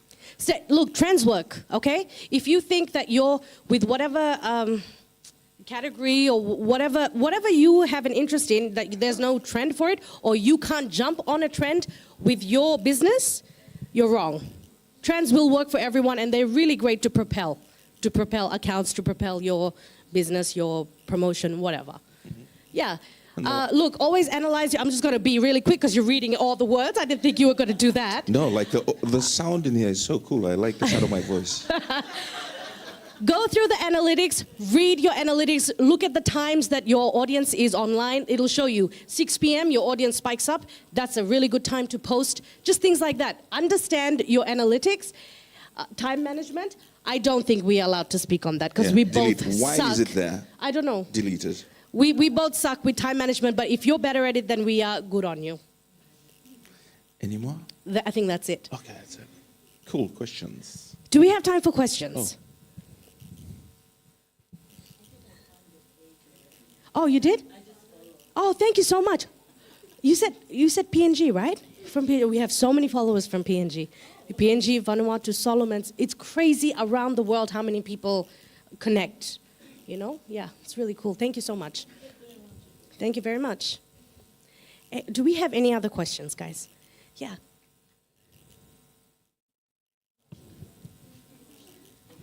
Oh. Yes, I run. It's not that fun. Thank you very much for your presentation. Broderick Mervyn, I'm actually doing some online work in regards to skills training, as well as we did, during COVID, we did the professionalizing youth work in the Pacific. While listening to the both of you, let's just be really critical in this context. Yeah? You both have large followers. But, you know, and as you've rightfully mentioned in the last election, how you guys managed to influence the country, and especially our younger generation. Eh? So, having said that, there are pressing socio-economic challenges in the country, as you know. Just not too long ago, we had released a report of the large number of HIV/AIDS cases in the country. Of course, we know our drug abuse cases. There's no stranger when it comes to brain drain and youth unemployment affecting the country. Now, with your guys' content, you know, you've mentioned you've done comedy sketches, you've done just a few sketches here and there, but when it comes to socio-economic issues, you know, how do you plan to sort of tailor-make your content to resonate across all generations while fostering constructive dialogue? And on that note, further to that, as influencers, how do you navigate the fine line between addressing the issues while remaining politically neutral? Because, you know, in a space where the perspective of biasness is around, I'm just curious to know, you know, with you guys' platform and knowing that there are issues, you know, as much as a lot of people watch the content, sort of just a de-stress, but there are issues that need to be addressed. Yeah. And, you know, while using the technology and the space that you guys are in, I'm just curious to know how you guys are doing that while remaining politically neutral. Because I saw some of the content that you guys did for the last elections. And yes, there was one political party involved, but, you know, knowing that voters out there and young voters, they are curious to, you know, place their vote on the day of election. And of course, they get it from a variety of news sources. But knowing that social media is now playing a critical role, I'm just curious to know, how are you guys sort of tailor-making your content to address those issues while it's remaining politically neutral? Thank you. Well, for that, during that time, we weren't trying to even remain politically neutral, to be honest, because that was the political party that we were also supporting. And when the opportunity came to work with them, we just said, yeah, sure, because we're not lying. We're being actually very honest about it. So with us, we are honest, regardless of what repercussions may come from the audience. At the end of the day, our main thing is just stay honest. I've never told this story before, but right after we did that, and we obviously promoted one political party, the other big gun political party approached us immediately asking for the same thing. And we literally said, no. We said, no, because you don't advertise, who do I compare? Punjas and FMF, that's two of our big companies in Fiji. You don't advertise for FMF one day and literally the next day go and advertise for Punjas. You just don't, that's ethically just wrong, no matter how much money is being thrown at you. So for us, we stood by the one that we believed in. And we do that for all our content. We don't have a lot of contracts. Like, we don't sign a lot of contracts. We don't like to do that. But when a time comes for us to do work, like we've done work for this company, and their competitor has approached us with even more money, and they want us to do work for them, we say, no, sorry, because you didn't approach us first, they did. So we'll stick to working with them. So that's our own morals and ethics that we use to make sure that, you know, we behave well on the internet. You said a lot of things, so I just like lost the train of thought. Sorry, just to add on, like what we're talking about, like tailor making our content or understanding our audience.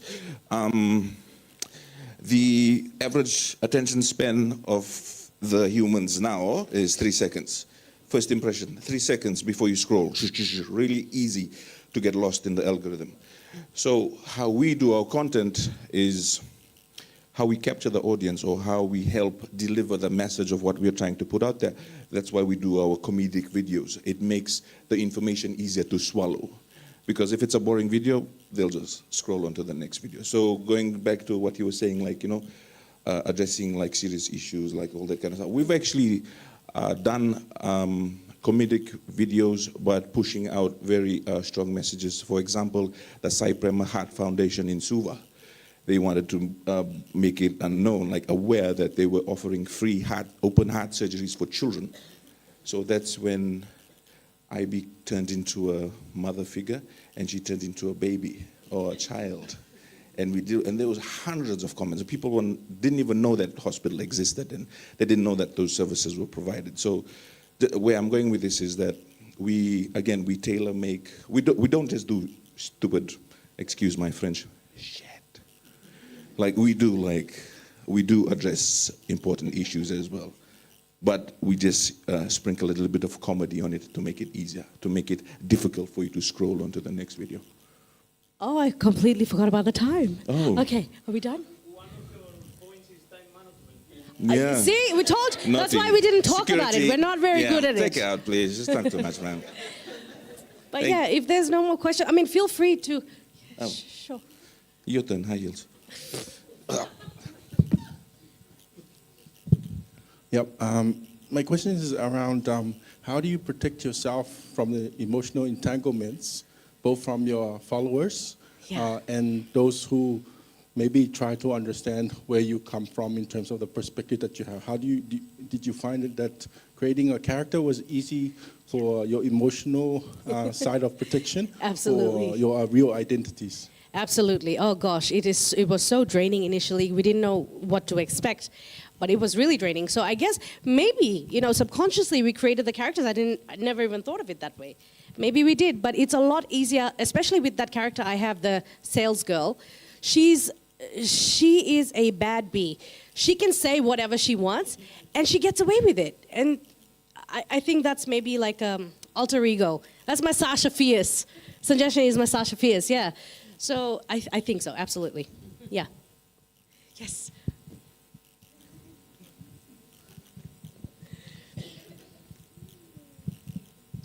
So in terms of wellness, how do you guys take care of yourselves?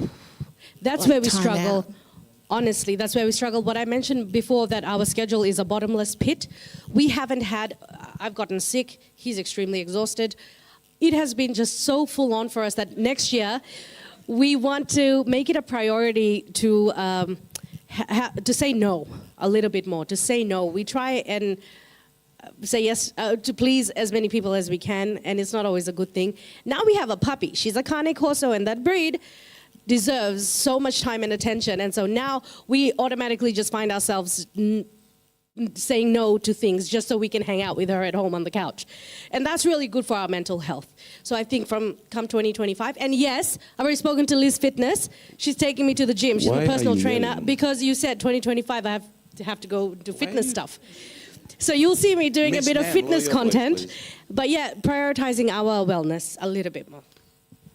I eat fruits, that's it. Yeah.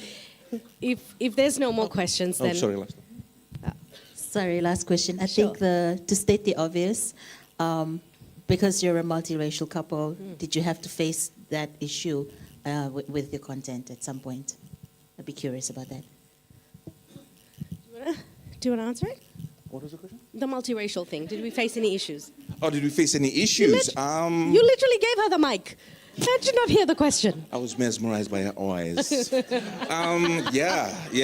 Multiracial. So, not really. You know, No. It Didn't. a lot of people were actually surprised, and actually a lot of people Supportive. and they thought we were actually acting. We were just doing it for. Where are you? There. We were just doing it for the videos. They thought we were brother and They sister. thought we were brother and sister. How? First of all, yeah. Yeah. They But were no, very supportive. people have been very supportive, and Yeah. I think it's actually worked really well for our content and for the businesses that we collaborate with. Mm. It caters to so many markets. Just us we're not doing it for that reason, but we've been together for almost 7 years. Okay, even before we started doing Why this. did your tone turn to like you were complaining? This is what I want to know. Maybe a little part of me was, but Okay. yeah, no. So it really is working well for us. Yeah. That's like our little secret ingredient, our trump card. The yin and yang, the Indian and the Fijian. Yeah. Anybody else? Oh, why are you? So choose us or lunch. I just want to ask, from which platforms can you monetize directly from as being in Fiji? From which platforms can you monetize directly from the creators of the platform? So Fiji doesn't have monetization, unfortunately. We are geo-blocked here in the Pacific region. But the Reserve Bank, I hear, is working to try and open that up for us because this is a sustainable career pathway for a lot of young people, So I think we've been trying to get an audience with the Minister for Communication. So we're going to bring that up again. Right now, you cannot monetize. There are ways to do it and legal ways to do it, but you're going to have an account in Australia or the US or somewhere, and it just works like that. But legally, directly from Fiji, nothing. So the only way we are able to make money is if it's a paid promotion at this point. Yeah. I mean, except on TikTok, when you go live and they Oh, give when you go gifts. live on TikTok and you get gifts, Yeah. you get money. But even that, you have to then send it to your PayPal, someone's PayPal overseas, then they send it back to your bank, and it's just the whole process. What's that guy's name in Lambasa? The controversial one? Yeah, we don't say his name. Yeah, the one who's, that guy. Yeah, he just bought a car from all the money he got on TikTok. Yeah, he does Brand battles. new. People make fun of him for doing the live battles, but he's making bank. Yeah. Hi, sorry, one last question. Sure. Shania, both of you, thank you for whatever you do on TikTok. I just wanted to see if we can see some kind of awareness from you, is because I think both of you would be in that spot where you have faced that cyberbullying, that hatred. In Fiji, as you know, people have committed suicide because of that. Yeah. So if we could see something along or awareness, especially for kids, Yeah. of how they can deal with, or you can put your own perspective of what you have gone through. I think that will really, really help to what we are trying to fight here for cyberbullying here in Fiji. And can I say, can you just, in your tone of Shania, say, Paula? Hey, Paula, bas, enough question, please, finish. People want to eating food, Ray. Finish. So I anyway, get PTSD it's a glimpse every of time she our whips out character. that voice, man. But yes, there's Terrifying a podcast stuff. coming. There's a podcast coming for that. And actually, just to go back to that guy, sorry, So on Facebook, you can monetize your content. At the moment in Fiji, because of the geo restrictions or the geo blocking, we can only get or monetize your content through in-stream videos. So like when you're watching a video and then an ad plays, that's money going straight to the person who posted. It's very little. Yeah, I have but 8 there's- cents from like 3 months. There's Yeah. I have 8 cents. Can't let me be great. Oh, Okay? sorry. And there's 3 things on the criteria that you have to meet. You have to have over 1,000 followers. If you put up a live video, you have to have 5,000 minutes of watch time and all that other. It's all there in your dashboard. And him, we actually did a video. She turned into baby Shania and I turned into baby Skelly, and we had the baby filter and everything, and we did a video for, and it wasn't even a paid thing. We just wanted to do it to create awareness for bullying. Did you see that? I can send you the link. We didn't really put a lot of emphasis on it, but we will Yeah. come 2025. But, yeah, good point. Yeah. Okay. Yeah. Don't That's ask any us. more questions. Oh, see? Oh. Say. There's 2 more questions. These It's people your don't want to lunch eat. break. Yes. Yeah, it's your lunch break. Sorry, everyone. The elephant in the room. If you were to promote my services and product, what's your starting price? Yeah, you first. You know how it works. Okay, look, so you have to buy me lunch first, and then we have packages. We tailor make our packages. We send you a quotation, depending on there's a lot of things to take into perspective. The duration of the video, what type of business it is. It's like we have 3 main things. We have corporate, then we have like a package for the corporates, then we have a package for the SMEs, the medium. But yes. Same. But if it's like Kava related, free, bro. Free.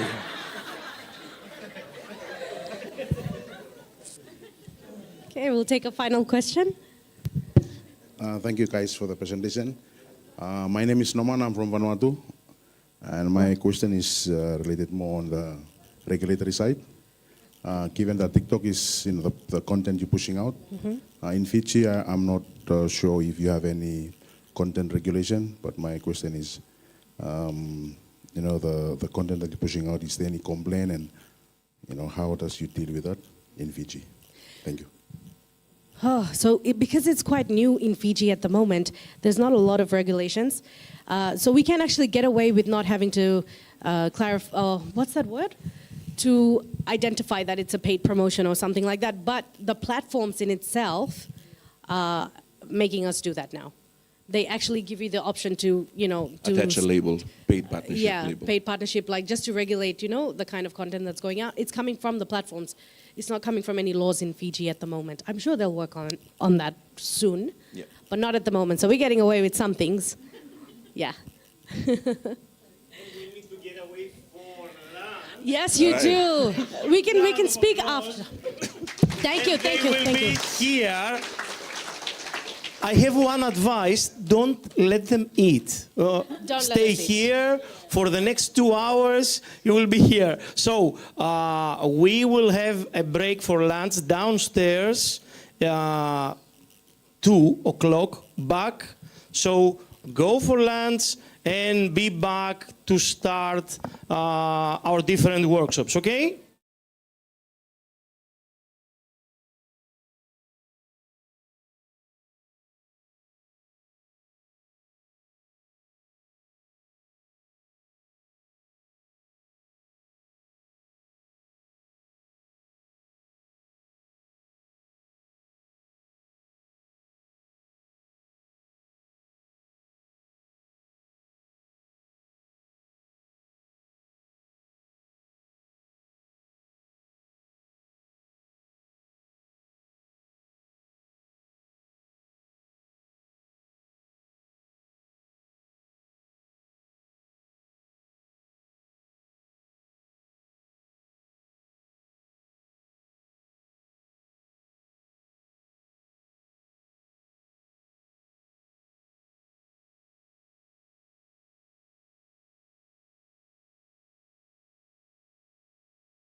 The problem with me is my hearing is bad and my eyesight is bad. I can't see you from back there. Come closer.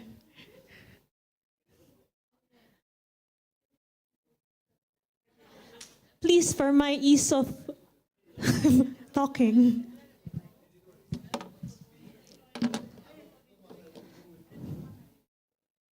So for the rest of the afternoon, what we will explore talking about would be running advocacy campaigns, but specifically in the digital space. So this one would build particularly on the session yesterday that was ran in this room. Was anyone there in yesterday's session with Mariana? Yes? Just you? Okay. Okay. Let's just wait for the slides. I gave it to them late, so we'll have to wait for them to come out. But essentially, if we are talking about advocacy, what is that about? I know we said we're talking about activism in the Philippines. It's deadly to be an activist, so we're moving it to advocacy, or else my military file might get revived. So, advocacy, what does it mean to have an advocacy? Any hands?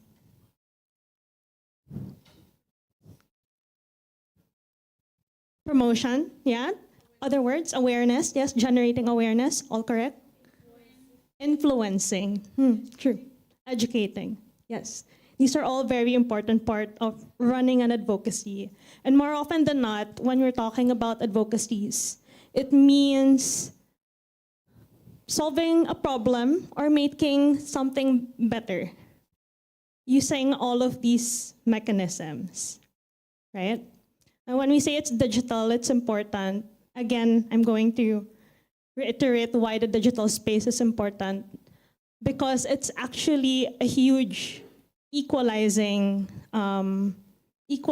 space for small groups like us with a little bit of a smaller GDP than the bigger groups making decisions for the rest of us. So it's very important for us to learn how to harness this to amplify our calls, because these are very important calls that do not just impact us, but actually everyone else. So by amplifying your voices, you're not just servicing yourselves, but really the entire world who needs to hear your stories. I think I might need to help them. I don't remember the next slide anymore. Even for our group, it's been very helpful because it's cost effective. We've ran multiple campaigns without having to pay, just as long as our content is viral enough, has good virality. And problem? Okay. And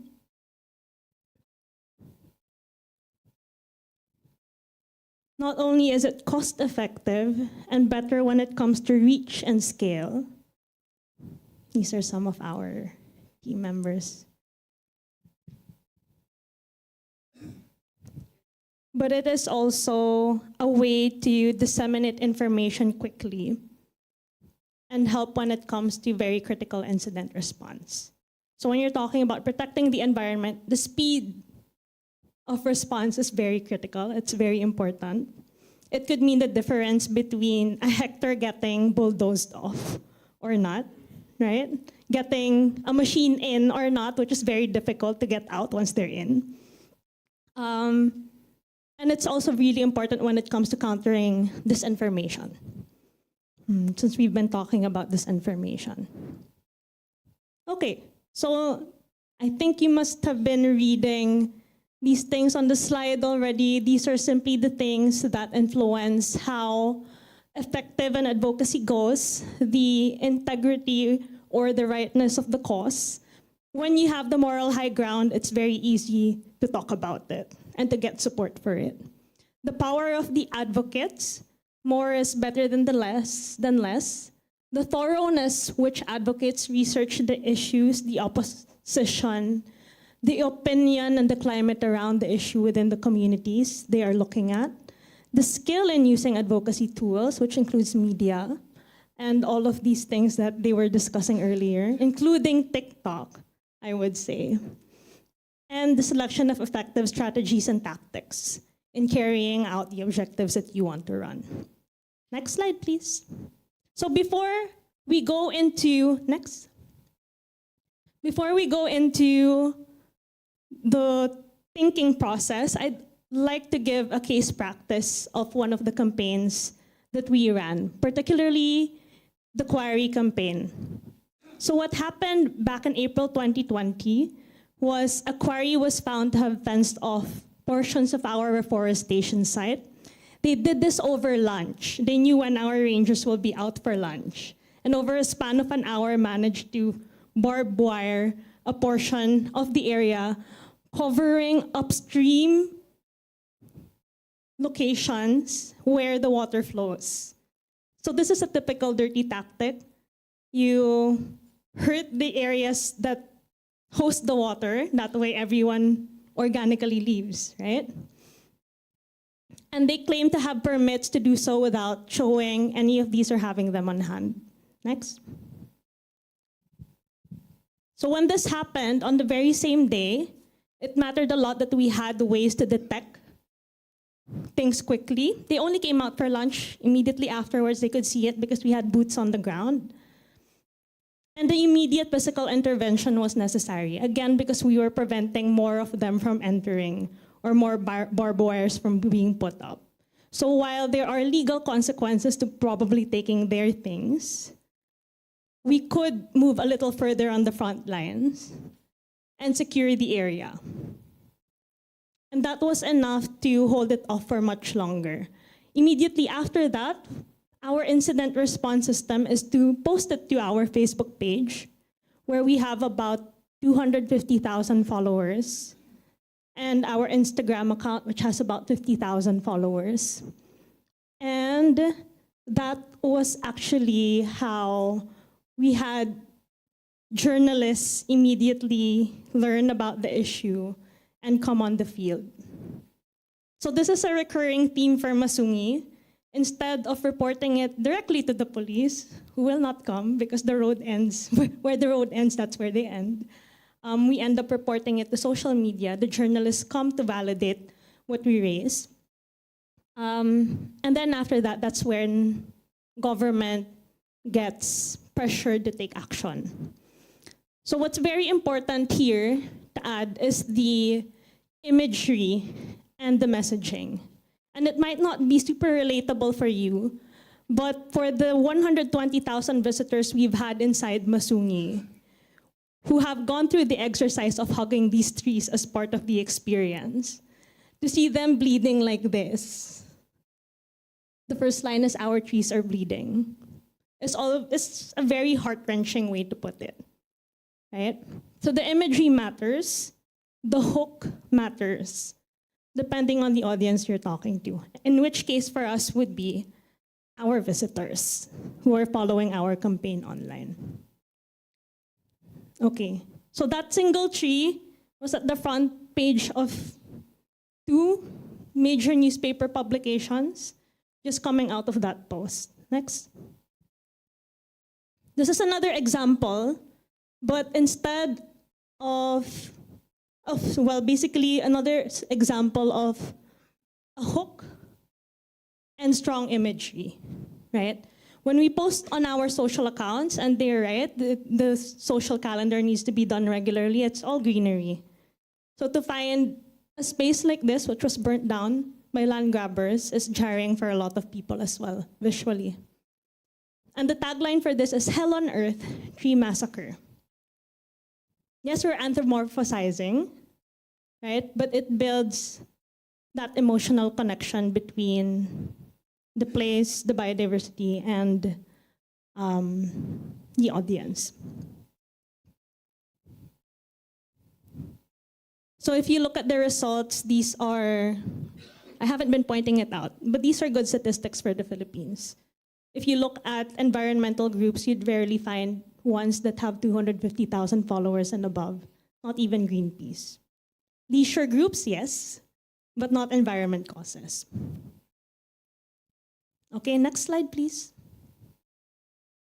Okay, here's another one.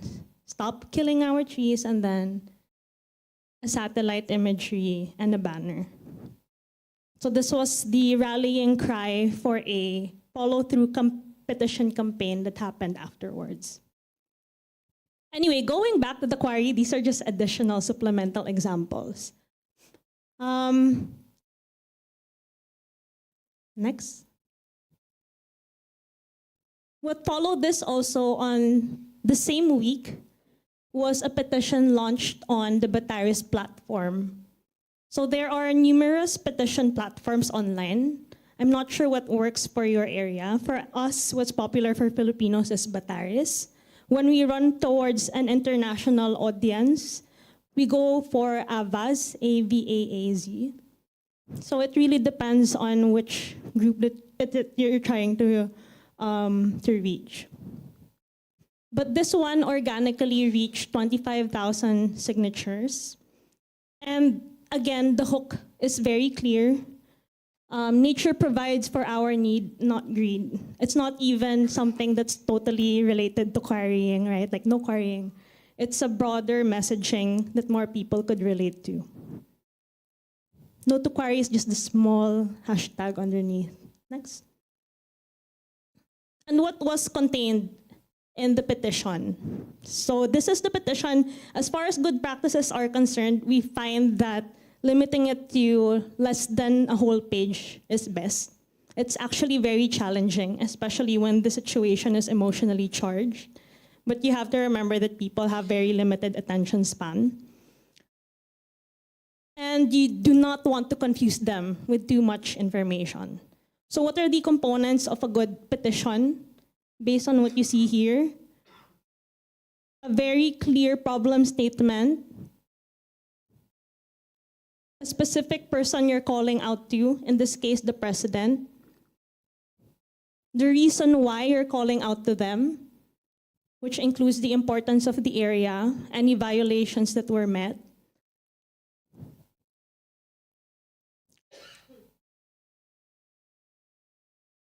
the successes it has done, things basically that also build the credibility of the organization, right? From the results it's made, the progress it's made, to who else has buy-in. In this case, it's just short. The point is that the international conservation community also knows about it and does not like it. Next. Within a week's time, we got a response. So this is still just in a matter of a week, all of these activities. In a week's time, we got a response from no less than the Secretary of Environment himself. In 7 days, he made it all over to the site to remove the barbed wires himself. Front page again for newspapers. And it's a big step for us because normally you do not have the information that he divulged shared. We didn't even know that there was going to be a quarry in the area. It was information that was deliberately kept away from us. But when he came over, seeing the massive show of support online, he decided that it's okay, right? It's okay to reveal that this has happened.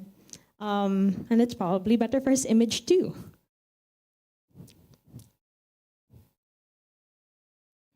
Next. So after he revealed that, what followed was a study on the situation or the issue at hand. From putting it on maps so that it's easy to visualize the campaign and the areas where we need to do the work. Next. To the legalities around what we're trying to do and fight for, right? Which is clearly to get these quarries canceled. Do we have the community support? Do we have the legal backing to make it happen? Which we do. Next. And it didn't end there. This is actually one of our longest running campaigns.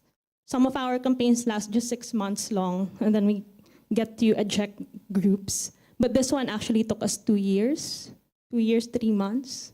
So it had to be sustained. And many other materials had to be made.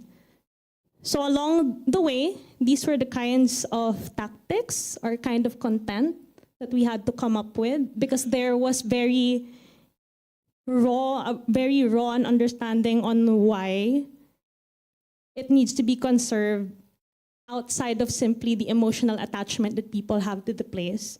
It was important that we review and put out bite-sized educational materials online around the issue. And then, of course, we sustained it as well with more jarring imagery, right, on what's going to happen, so people can visualize it if a project like this enters a place that everyone has fallen in love with. Next. Were all of the content generated by us? No. So they were saying a while ago, it's nice to get and entertain content from other people. It's definitely possible. You just need to give them a brief, things where you need to align on visually and text-wise. Maybe not even. You can always discuss along the way. But never underestimate, the crowdsourced content that people could generate for you, just to keep the issue alive. Next. These are examples of the information decks that we were making. So this is what I mean by bite size. This is slide 1, slide 2, slide 3, slide 4, that's it. Super bite size. And then afterwards, we just have a link underneath, redirecting them to the bigger file that contains the rest of the information. Very important not to bombard people on social media. They were saying a while ago, it's just 3 seconds. It's just 3 seconds. If you lose them with jargon at the very first line, they're never going to view anything else. Next. Then we also made a video documentary along the way. I'm not sure if this will play. We can try.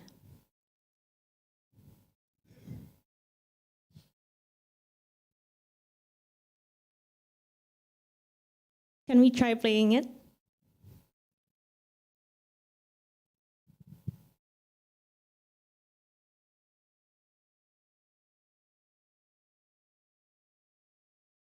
Not working?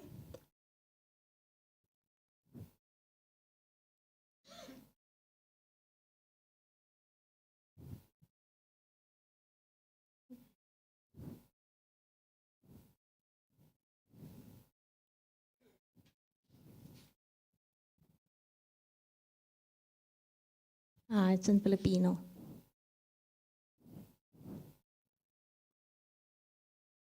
We don't need to play the entire thing, but the way it opens is the audio is reports from the radio.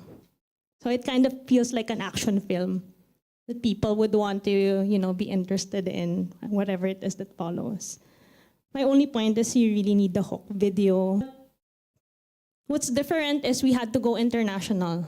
So this year, for our small watershed right outside Metro Manila, we had Sting, Leo DiCaprio, Jane Goodall, and Greta Thunberg support. And that also had the particular sequence. Because we're young, it's Greta who's most accessible to us, followed by Jane. I'm not sure if you're familiar with Jane Goodall. She's quite the figure when it comes to the thought leader, when it comes to conservation internationally. Followed by Sting, and then followed by Leo DiCaprio. So it was escalating, and I need to find 3 other Hollywood actors to keep it escalating, no? But it shows that it is doable to have a strong local campaign that reaches international heights and personalities. And it's even more doable because if you collaborate, you would be multiple countries calling out for something. So these were the other mobilizations. The multiple mayors were coming over to express support.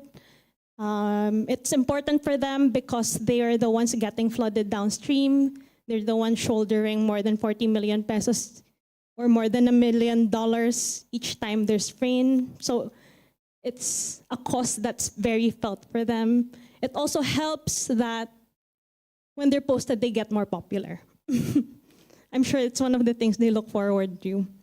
Another thing to note here is because it's a watershed that we are protecting, there are so many ways that you could make the cost of destroying nature felt to people. Sometimes that's a little easier to show. And an example for the Philippines would be flooding during the typhoon season. Flooding in Manila is deadly. It's very destructive. And people are angry during the monsoon season. Therefore, it's also the best time to put out content during the monsoon season and to campaign for certain kinds of actions that you need to have done. And so it's also very important to be aware of the seasonality is the best time to put out certain content. Next. We have recurring campaign posters. It's just a sheet of paper that we pass around and we have all of our guests post a picture with.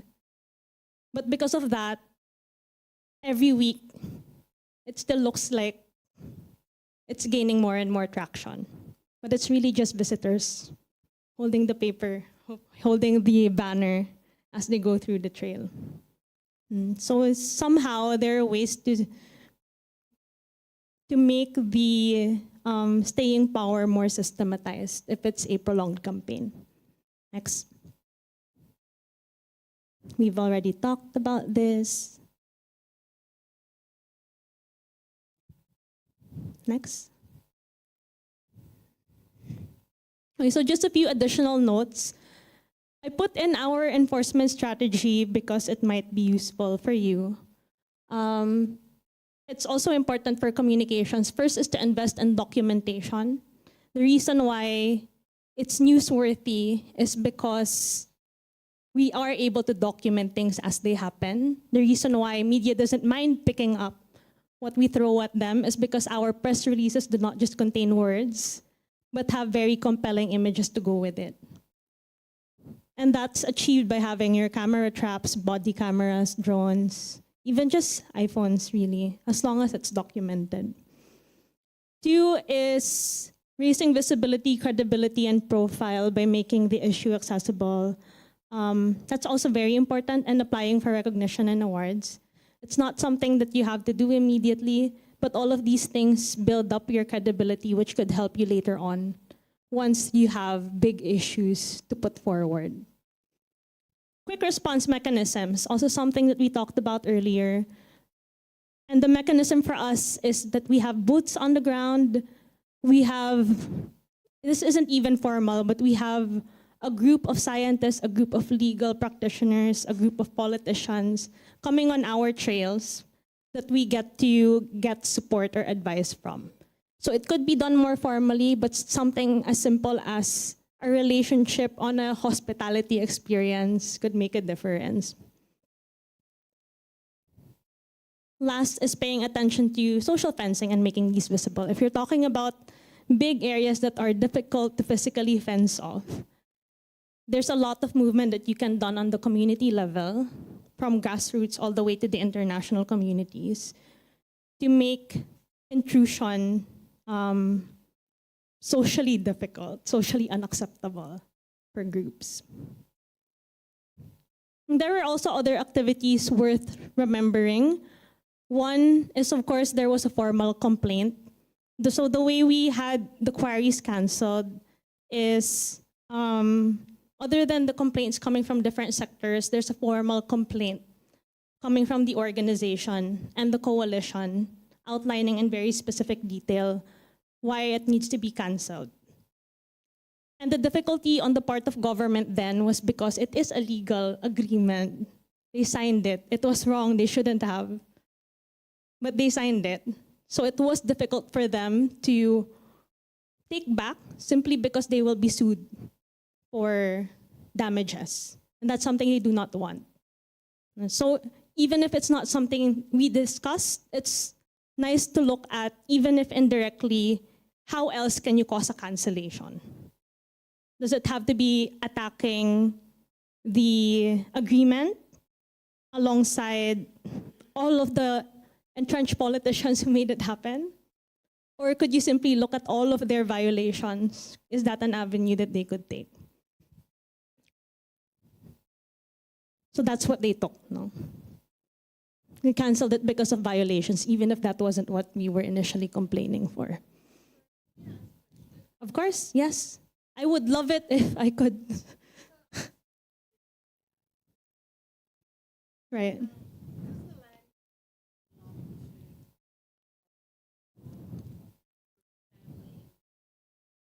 Good question.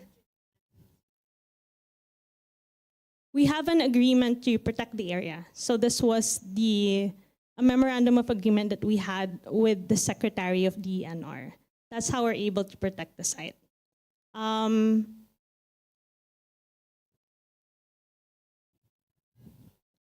not family ownership. This is a reforestation project for area-based management that exists on the land.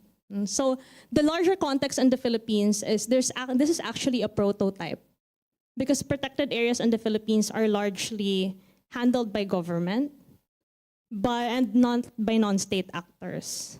But because all levels of government have failed in protecting it, then there was an impetus to tie up with the private sector, a foundation to make it happen. So that's the reason. So you understand the power dynamics behind this. There are 3 quarries entrenched in the provincial government that is very close to the governor. And the governor holds all of the politicians underneath. Whatever he says, she gets. And that's been the case for the last 20 years because their family has always had that position. So close are these 2 families that the kids of the governor would have the quarry owner as their godparents. And so that was the conflict locally that we had to deal with, which is why all of these escalations are also necessary. You could raise it to the governor. Your call to action could be with the governor. She'll just throw you around. It's not going to move. You have to take it to a different decision maker to get it canceled, to a friendlier one. And that really depends on the context and the resources and the influence that the lobbying group has. Very specific to your own circumstances. For ours here, that was the case. Other activities running in the background, we were finding angels and champions within the department and laterally, so we might not have the support of the regional director in DENR, but we have the chair of the Presidential Anti-Corruption Commission running after him. We have the Department of Tourism doubling down on making sure the area is conserved and protected. So even if your main agency is against you, there are many ways that you could stay alive and still get enforcement running. So when I say angels and champions, these are 2 groups of people. Champions are the one who outwardly talk about their support for you. Angels are the one who can't, but are more than willing to pass information around. Still an important group of people to have. And last, finding angels and champions within industry circles. So you could isolate the company or the personality that you need to isolate. So some of our supporters, less vocal, they do not want to rock the boat too much, but some of them include the mining department in Mindanao, the whole department. It involves all of the geologists running in the biggest school for geology in the Philippines. So that when they canceled the project, if you ask them why they did it, it was because it was too much pressure. That's what they said. There's just too much pressure. They also wanted it canceled already because they were getting called to Senate hearings, they were getting flack on social media, etc. Okay, next. Okay, so we'll do a bit of an exercise, but before we do this, I've been asking around as well, what environment issues do you want to work on? maybe we could divide ourselves in, how many are we? 30. In 5 groups? What environment issues do we want to work on? It could be things specific to your country. It could be things that are relevant to SIDS in general. Any ideas? Specific issues? So we could be directional.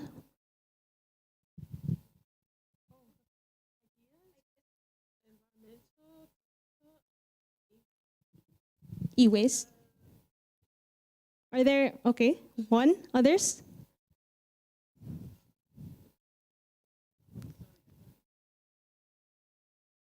Okay. Yeah, thank you so much, Anne, for your presentation. It's actually very impressive, and I applaud your resilience in a situation where, for me, environment is supposed to be everyone's responsibility and everyone comes on board. And to Lydia's point about the land, that was my question too, because I can see there's some criminal activities happening at the same time. Coming from a country where we fight over our land, not because of environmental issues, but mainly because people want to have a piece of the land. What I wanted to say is it's so good to see that what you're doing is for the best of your country, but I'm sympathizing with you because you're doing the good thing and then you're also fighting off the other side. And the good thing out of this whole thing is that you were able to leverage digital platforms to promote what you're doing, and you've got all the support there.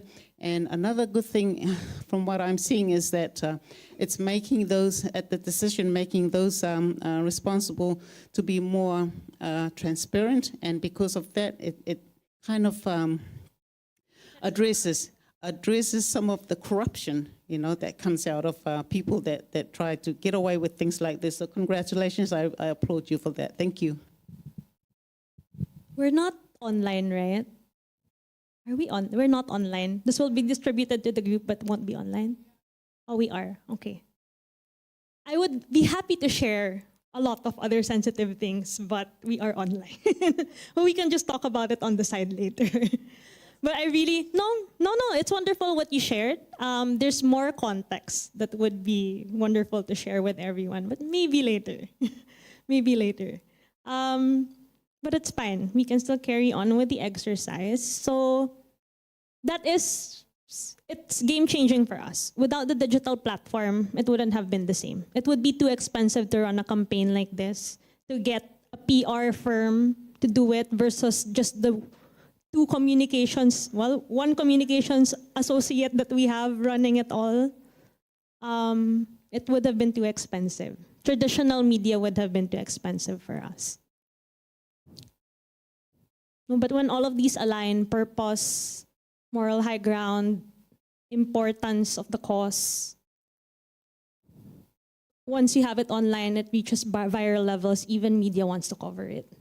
And from there, you can already strategize with journalists on things that they need to cover, questions that they need to ask, etc. Yeah, I was just wondering if one of the topics we can talk about or in the exercise is because Fiji is, most of the land in Fiji is owned by clans.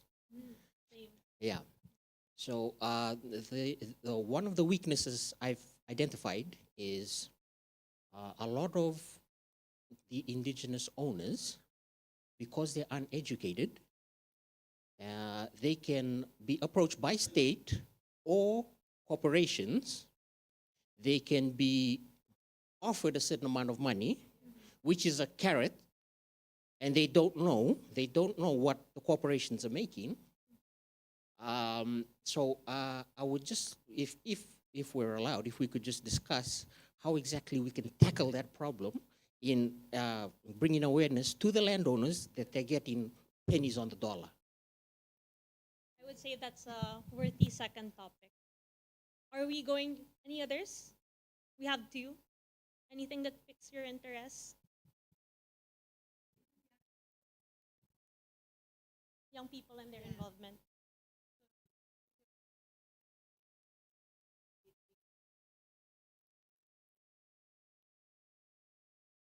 heavily. So almost my entire team is young. Yeah, it would be, I'm old as far as they're concerned because they're in their 20s and I'm already 32. So, so there's that. It's actually ran by a lot of young people. And the thing about engaging young people is it's great for stamina and energy and knowledge around all of these new technologies that are coming up because they're natives to it. So yeah, we do. Local community youth, even city scale youth, those are active supporters for Masungi. Yep. So that could be our third, getting young people engaged in the environment advocacy for kids. Is that it? Is anyone interested on climate action? Something that you could all band on together for a unified voice. Could that be our fourth? Yes? So let's do e-waste here. Land grabbing here. This is one of my favorite topics, to be honest. Land grabbing here. Youth engagement at the back. And what are we missing? Climate. Climate action. The back. Targeting global north countries. Please. Okay. What's that? I know, but we can't do three of them. Just pick one. maximum of seven in a group. So get moving. Get moving.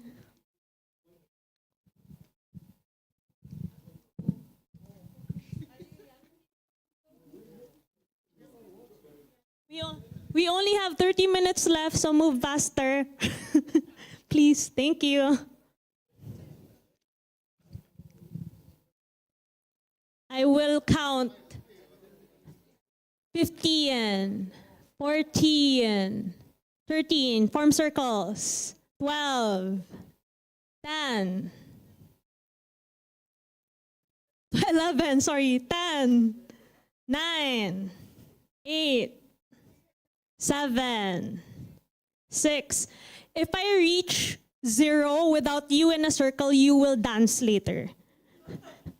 6, 5, 4, 3. Go in circle or I will make you dance. 2, 1. Okay, great. 0. Why do we have just 3 circles now? What is the circle? Land grabs? Okay. This is climate, youth. Okay. No one wants the climate. Okay, fine. We can live with that. We can live with that. Okay, because you are huge groups, just make sure that you have a timekeeper and you have someone leading the facilitation. Someone taking notes because we do not have big sheets of paper. So a sheet of paper will do for everyone's insights. Next slide. So we kind of went through this already, but you'd want to characterize it a bit more. What is the big problem that you want to solve? What is the change, specific change that you want to see? Let's give this single statement, limited to one statement, 3 minutes, just 3 minutes to discuss. 3 minutes to firm up. You've already started covering it a while ago.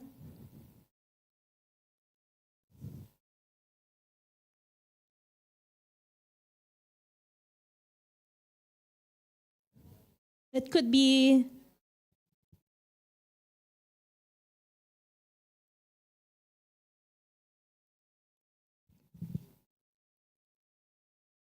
write it down as a statement.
Okay, 1 minute.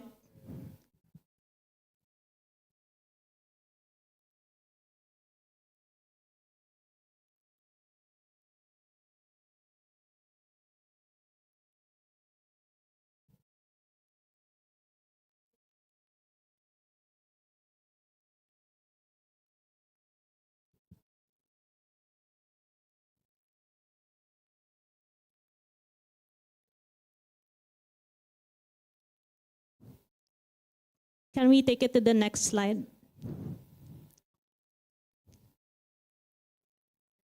So step 2 is simply a situational analysis for those who are ready.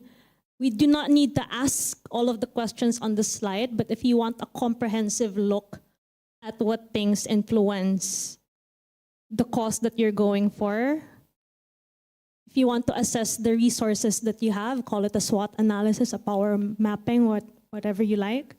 These are essentially the questions that you would like to be asking. I've underlined the ones that may be relevant to you. So for their power, who has the power to make decisions, because most are broad sector inquiries. Can we go to the next slide? Discuss the items that are underlined for step 2. Okay, so let's give this another 5 minutes.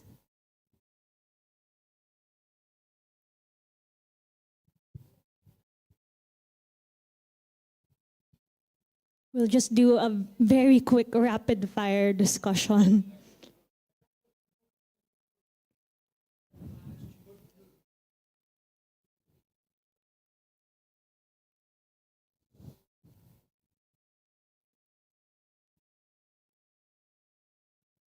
So for Masungi, other groups that may share our concern, other environment advocacy groups always share our concern. The Anti-Mining Alliance shared our concern. Other groups may have a different concern, but the same target audience. The mayors would have somehow a different kind of a concern versus ours. It's more on the cost side of things rather than just what the watershed deserves, but we are working towards the same things. Who else is affected by their decisions? Other community groups that are involved may not be environment, but pertaining to quality of life. Would be interested, poverty alleviation groups.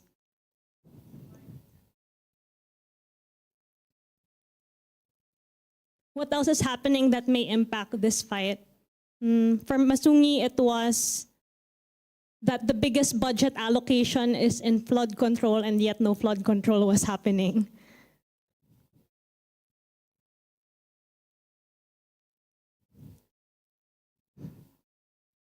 The regular flooding.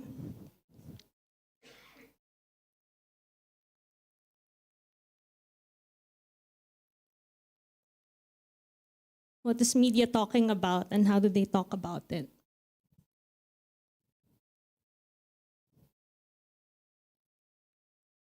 When media puts out information on this, there's only one question on the first slide, which is who are the relevant decision makers, if any. If it's a general advocacy campaign for mass audience, still worth knowing.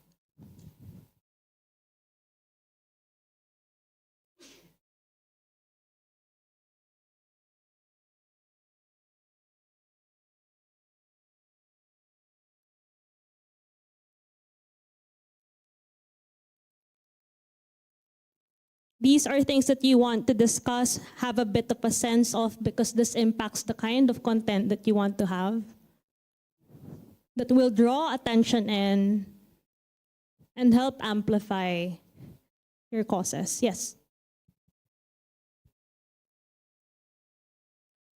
Sorry. You could just go around in a circle and discuss if there's anything to point out. So only the underlined ones need to be discussed. Let's just trim it down. Yeah, don't discuss everything. It's too many. Just discuss the underlined ones. Mm-hmm.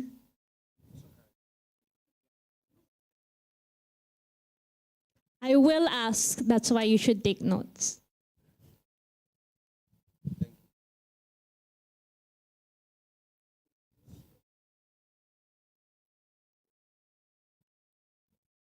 It can just be a statement.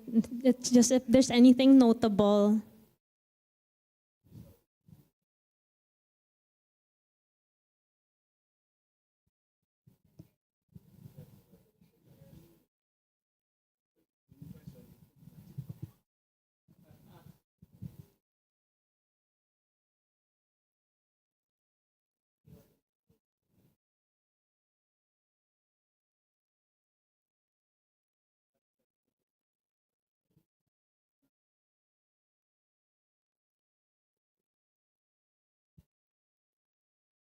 You need help with anything? Are you fine? Yeah. Just the underlined ones, okay. Don't try to answer everything. We will end at 5 p.m. if you try to answer everything.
Is everyone done? Who still needs more time? Okay. For those who are done, feel free to explore the other questions.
Okay, while we're waiting for the other groups, I just want to check in on the first two questions. Who would like to share?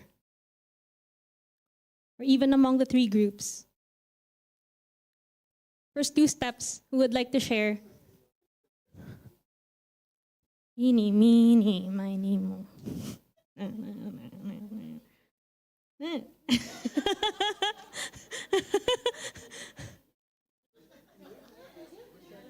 Ready? No, not yet.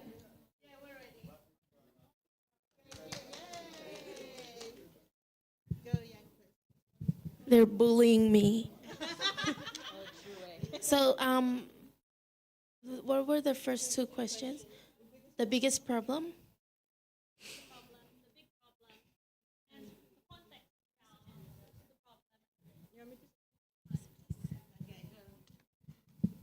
So our group was given the young people, and what we saw was the problem was how to sustain the engagement of young people and to keep them there. In environmental, the side view, from the environmental side, because in most communities, our young people are not engaged in environmental groups. But in Fiji, there's a few groups that have engaged young people throughout the capital city. In Suva, there's a few little groups that do it. That's our problem that we've sort of come up with. And one of our solutions is to advocate, educate it, probably introduce something in the environmental, like in a smaller scale, into like primary school maybe, like the cleanups. Yes, our solutions were that, to introduce it into like primary schools, like how you do beach cleanups, or like a litter program where you go out into the cities or in the communities and help advocate on how cleanliness is a beautification of certain areas. And that's one of our, and also with young people. So this is why you took law. Yes, we did all that. And what we also saw was the delaying of gratification, how the young people want to see results more quickly. And with that, it will more sort of captivate them and keep them there if they see results more quickly than everyone else's. Yeah. Nah. Okay, great. So we are only at step 2. So for this exercise, we have these questions because I'd like to show you guys in how many ways you can explain or elaborate or discuss or go deeper into a certain issue. No? There's so many things that you could talk about to get a better insight around what campaign messaging you can have, what expressed and unexpressed needs based on your target audience it is that you need to work towards, rather, or the issue, no, that you could work towards. So for today, we'll work on largely, I'll steer this towards social media content production, one, and two, the other exercise I'd like you to run would be, which is something that was ran yesterday, but in better detail, would be understanding your target audience better. So we've done that a little bit yesterday. You know about psychographics, you know about demographics. Next slide. There is a particular marketing tool that's used often by ad agencies. I took 5 classes of marketing. I have a minor in it, actually. And one of it is the bullseye target. So it's identifying your larger segment, your outer ring, your mid-segment, your subgroup, and then the inner ring is composed of a detailed persona of the audience that you want to capture. So if for Masungi, your broad target would be leisure groups who like fitness, your subgroup would be those who like hiking, right? And your inner ring persona would probably be someone who does hiking and environment, but on a stretch, you'd want to have a particular person described. Next. So broad, subgroup. Next. And a particular audience. So I find that this practice helps people tailor fit messaging and storytelling better towards an audience. So as you can see here, give the person a name. It could be someone already that you have in mind. Describe the person. And the question really is simple as whatever it is that you make later on, will that person be captivated by it? Or will he ignore it? So if you're talking about young people, will your daughter hop on it or not? If she doesn't, then you should probably have a different campaign, right? For land grabs, elders in the community who you need to teach, will they listen? Right? If they don't, then you need to probably take on a different campaign strategy. But defining your audience will help you find the right strategies and the right tactics that you need to take to relate to the audience that you've set. Okay? So the thing is, we're very short on time. At this level, we're already extending another 15 minutes. Is that fine? Yeah? No? You can grab your coffee. Okay? Okay. Okay, so let's take another, just 5 minutes. Another 5 minutes for determining your audience. Particularly this slide. Your bullseye target. Your particular person who you want to engage for the content you will make.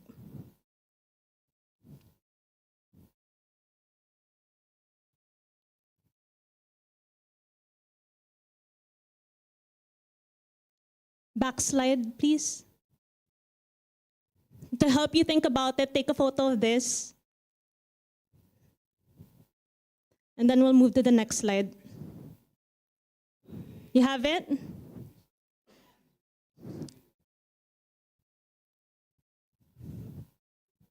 Your audience.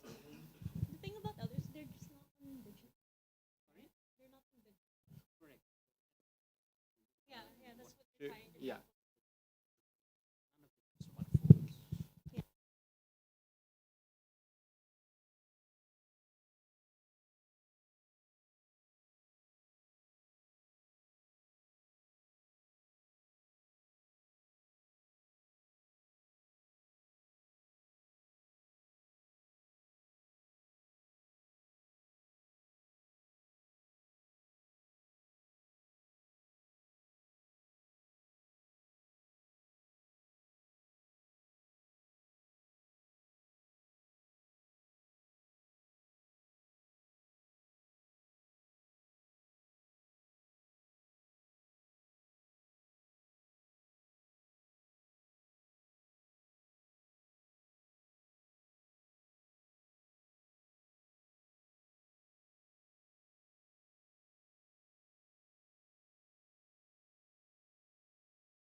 I'm doing very poorly at timekeeping. Someone else needs to help me with it.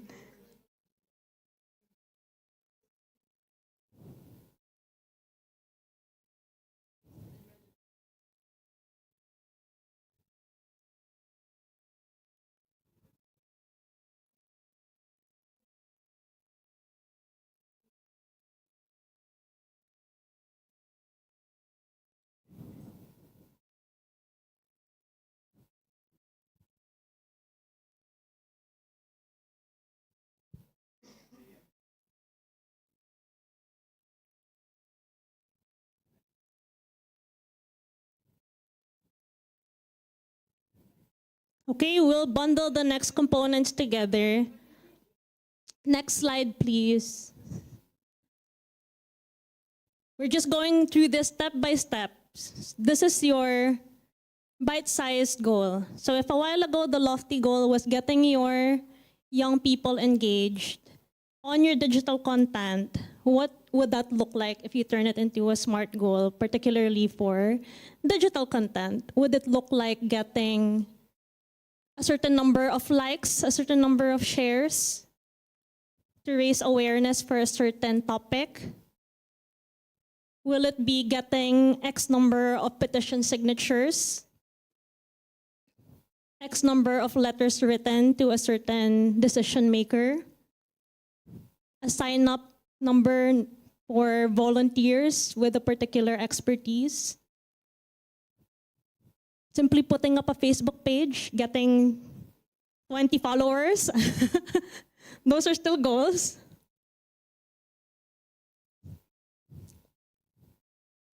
So zooming into digital, what does it look like?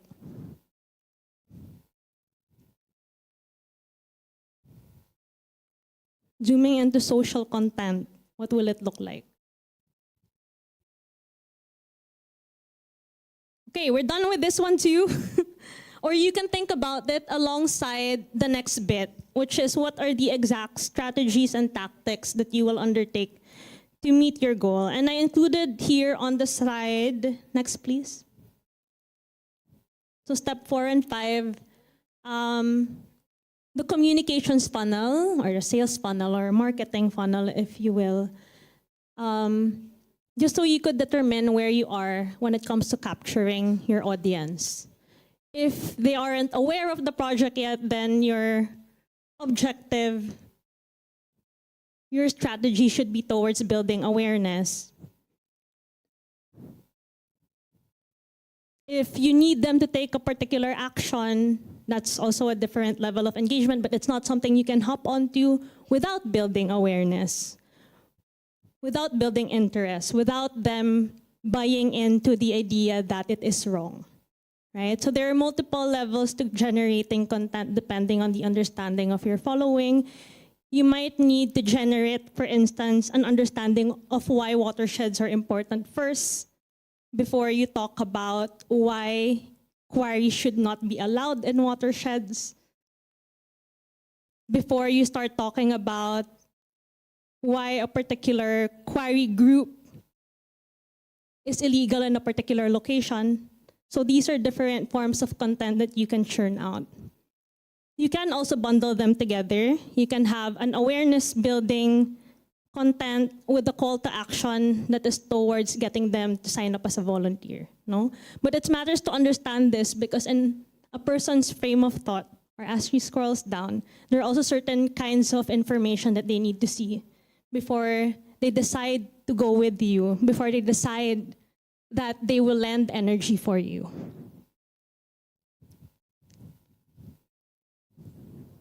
So your goal considered, let's just make this 1 instead of 2. What content strategy would you take? Is it building awareness, getting their buy-in for them to make a decision, to support you, getting them to take action?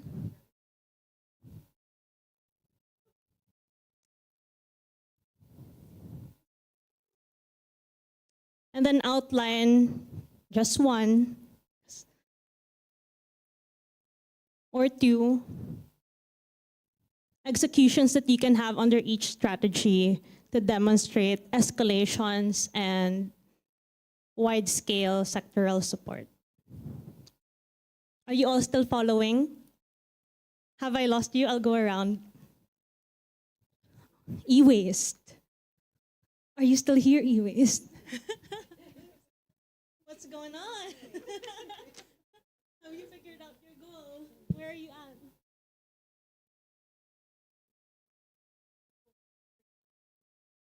Section 4, which is what your goal would be. Mhm.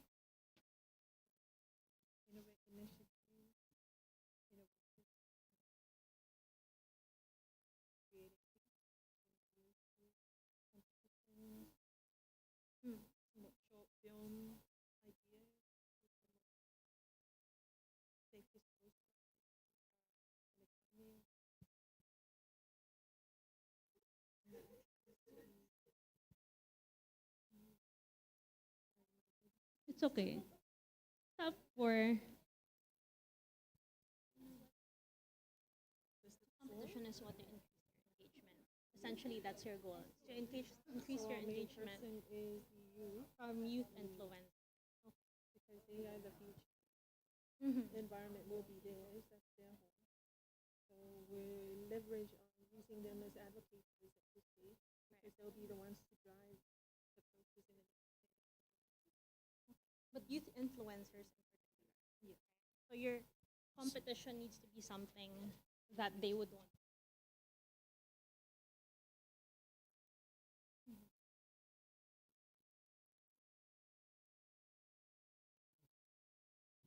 Here.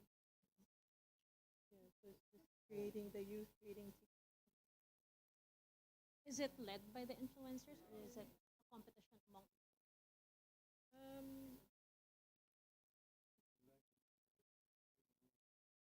yeah. So they'll be acting in it. They'll be acting.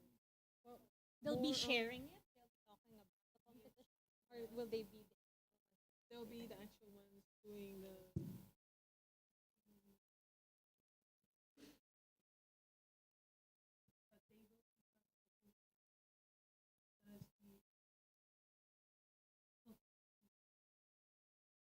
So I guess.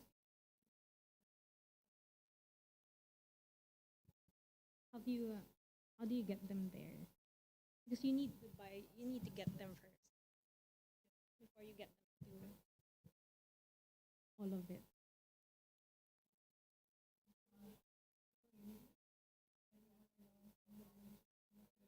Mhm.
Are we done?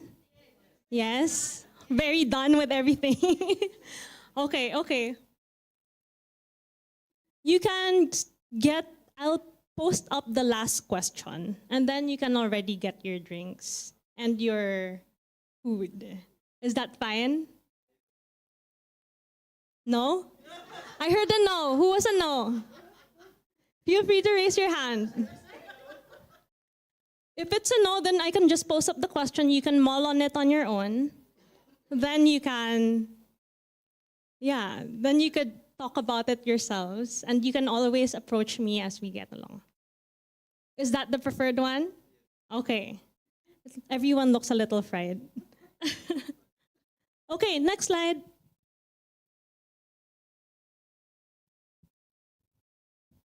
So step 6 is supposed to be your message generation for one particular action that you want to take, right? So if it's a competition, what will it look like? Where will it be posted? What's your hook? Who are your amplifiers? You could be posting it, but you could be looking at formal and informal influencers to share your word, to share the message, to get it across. Right? So if for you it's running a competition, then you'd want to develop the messaging on that a little bit more. Right? So who, which channel, which medium, what's your hook or what's your headline? What's the content that you will share to compel them to understand why it's worth participating in? Your call to action is clearly to participate in the competition. And then who needs to share it in particular? Because among influencers, formal authority, you could also have informal ones to get the message across. Right? So a few things to note, and I think this was substantially shared by the TikTok influencers. Essentially, you're a TikTok influencer, but for certain causes, right? It's important to keep things short and simple because simple ideas spread much faster. You need to try to be compelling. And your messaging needs to generate interest to read on further. And like what they said, it's true. You have 3 seconds to capture their attention as they scroll to the many information that's laid before them. So this is a general formula that we get our interns to follow when they generate content. Channel and medium, where do you post it? Is it going to be a photo? Is it going to be a video? Is it going to be a combination of things? Headline or hook, content, call to action, and who do you want to have it distributed by? So you post it, but who else will be supporting in? So I placed this one on. Is anyone familiar with what this is? This is your retention pyramid, right?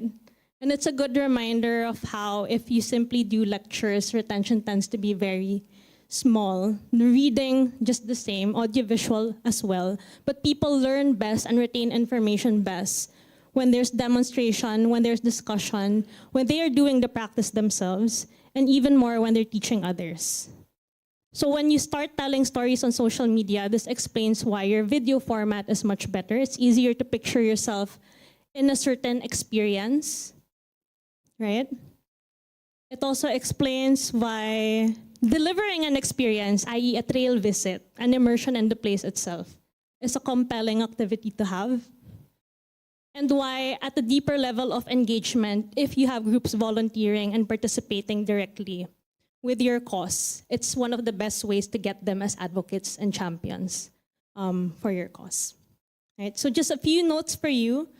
These are also interchangeable steps depending on whatever givens it is that you're working on. But these are generally the things that could help you run your campaigns. Next step.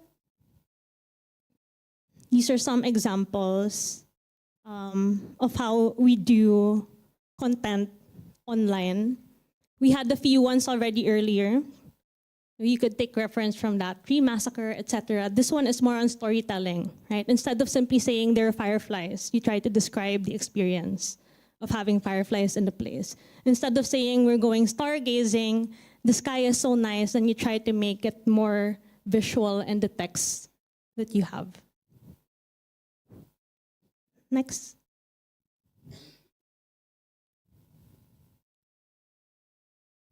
And then, of course, there's the follow through. Environment campaigns tend to be lengthy. The land grabbing campaigns take me 3 to 6 months. So it does require that you have fun with the work and that you have courage in doing it.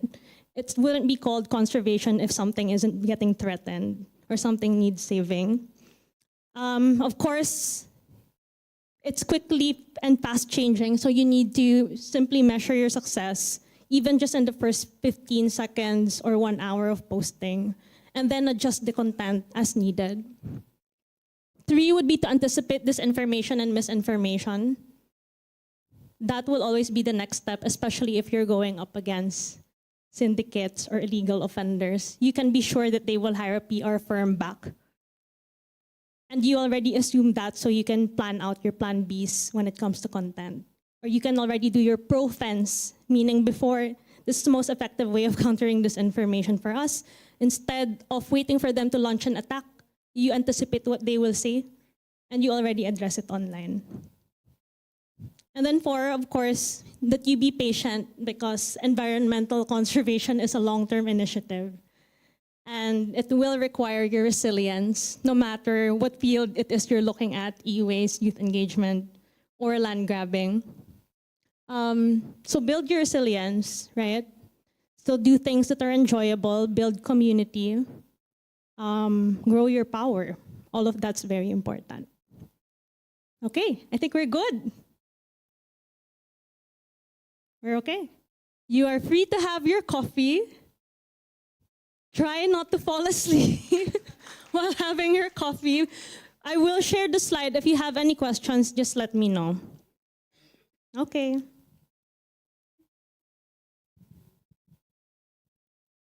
It looks like you're all already asleep.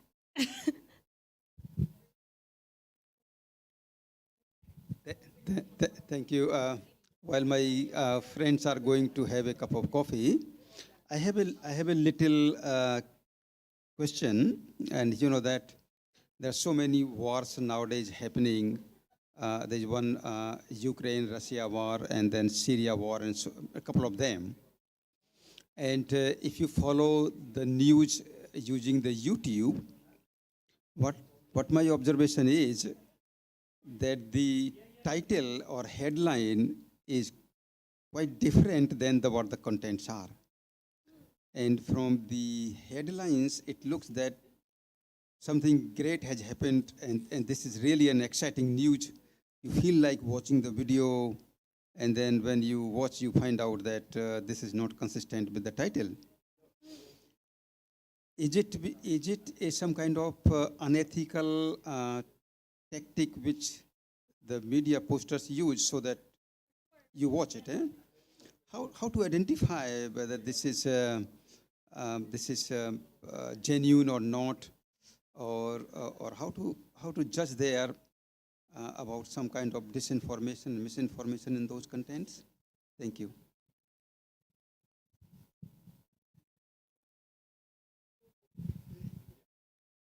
How do you identify this information? Normally, sure. Yesterday we said sure. In the video format, for instance,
Hello again. Yes. I found another one. Did you enjoy the workshops? Now we have two different activities that, because I'm a very good guy, I will combine them into one in order to finish 30 minutes earlier, sorry. Yeah, I'm exhausted like you do.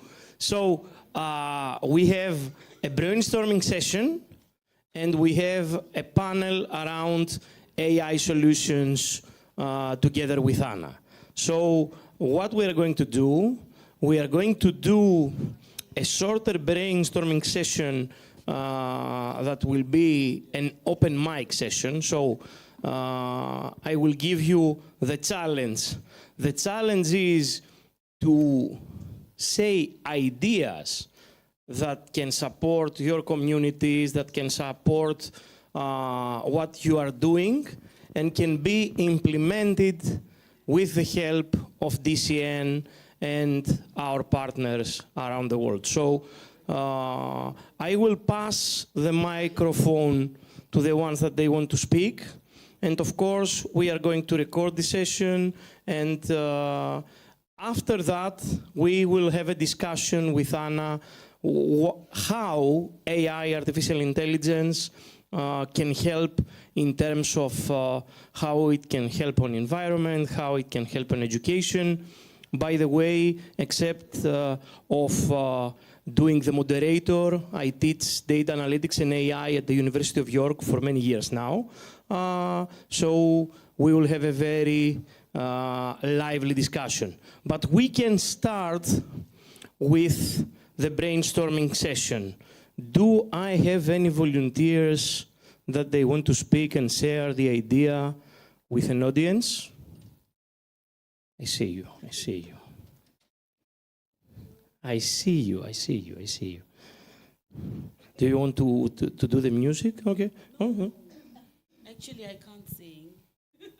I can either, but we can try. Okay, good afternoon, everybody. It's me again. Okay, I will be doing a lot of awareness. Okay. So, since it's asking me, asking all of us, what would you do with your community and how could DCN Global support? So I will be doing a lot of awareness, so I will definitely need support from DCN Global and World Learning. Can you describe a bit the concept of awareness? Because awareness, it's a very general thing. Don't be shy. Don't be shy. Mostly cyber safety awareness and child safety online. Great. Do we have any other that is really keen on cyber safety and in this type of... Okay, we have one more. Anyone? Two? Okay. Three?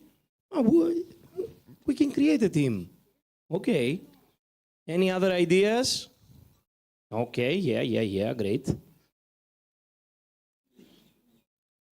Actually, as I have mentioned before, we have many initiatives in place, but we are trying to reach the South Pacific, and sometimes it becomes very hard for us to reach out to all the people. So I would like to take assistance from DCN Global to form a task force from the participants here from all over the South Pacific countries to lead initiatives such as improving digital literacy in the South Pacific. That includes AI literacy, cybersecurity, overall digital literacy.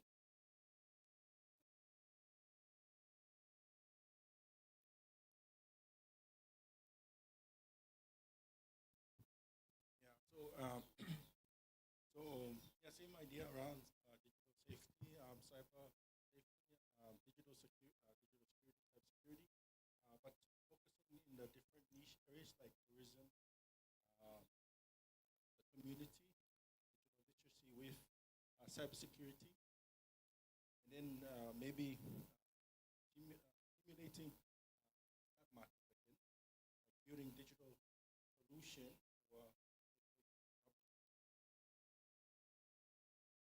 So one.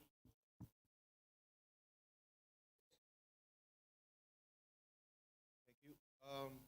My question to TCN partners is there availability or access to tools that we can be able to use and create these things that we want to create? From me and the Marshall Islands team, we have so many ideas, so many endeavors, yet we lack the tools necessary to roll out. To define tools like Editing software, audio, video, perhaps even AI tools as well that can be able to propel our work. Because due to bureaucracy of the laws that we create ourselves, we kind of limit ourselves to what we have access to. And sometimes funding is also a problem as well. Those come with rules as well. So okay. You coming through.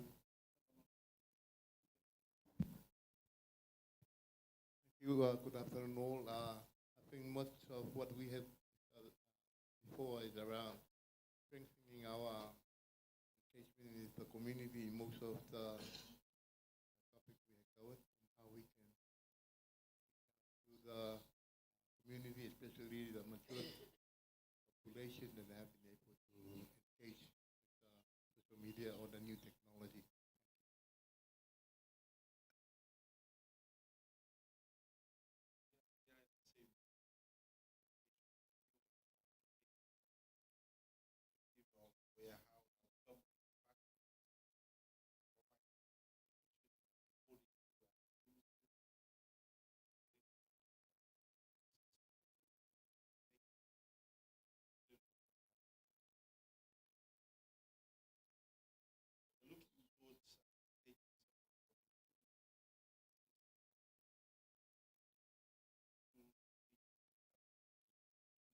Attending this conference.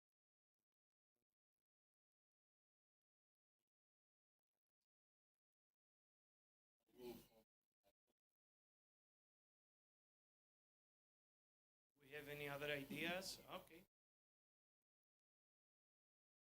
Thank you so much. And from Heising, the best if there's going to be like a one day unified digital voice where fundings can be provided to each of every nation, Pacific nations, and then we can come up with any initiative that align.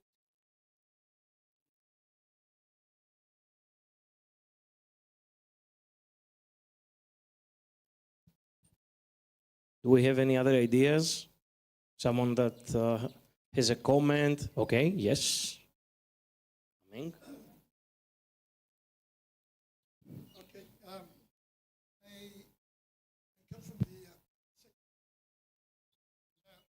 We have recently reduced and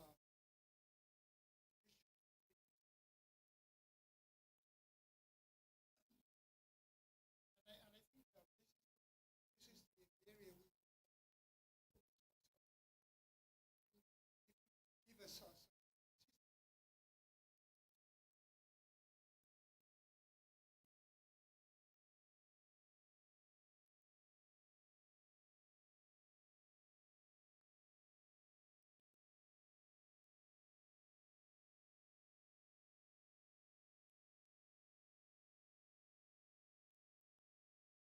Thank you. I think one of the challenges that we have back home is we have a lot of information. There's information overload, and also a lot of the information is available manually. So I think one of the challenges is the lack of data analytical, not just tools, but also the knowledge to utilize the data to tell stories of the challenges that we're already facing, especially with health, with education. One of the recent things that we're seeing is very helpful is the use of dashboards.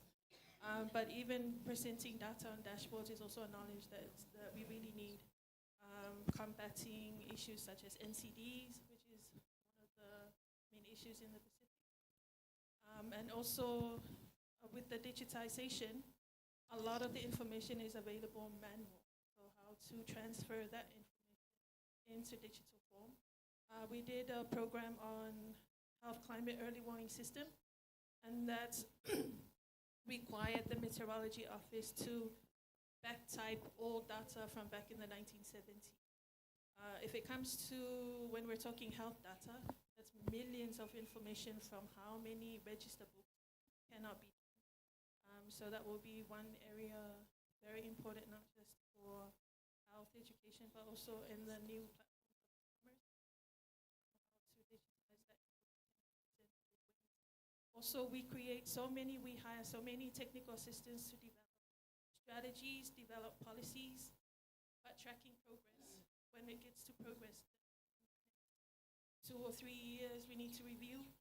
We can't even monitor where are we with progress. So tools to help with the monitoring and evaluation side of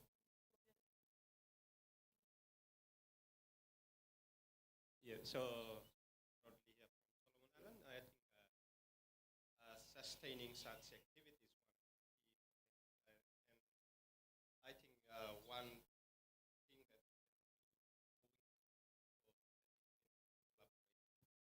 for some of the Pacific regional network group that we have in the Pacific, like because when we talk about this area, it works in every sector in the government. So, like for some digital education tools, if DCN can collaborate.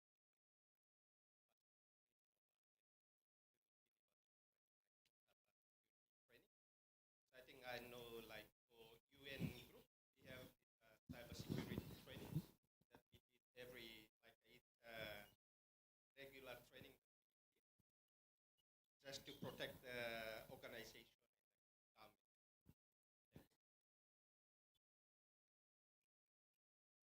Thank you. I think for Vanuatu, for my personal opinion, I think we share the same common issues with colleagues, partners from the region. But I think if we want to be inclusive, we have to include CSOs as well and users who are using technology every day. Because when we talk about technology, it affects not just technical people in the room, but also users as well on the admin. So I think it's best to include CSO members and also people who use technology every day.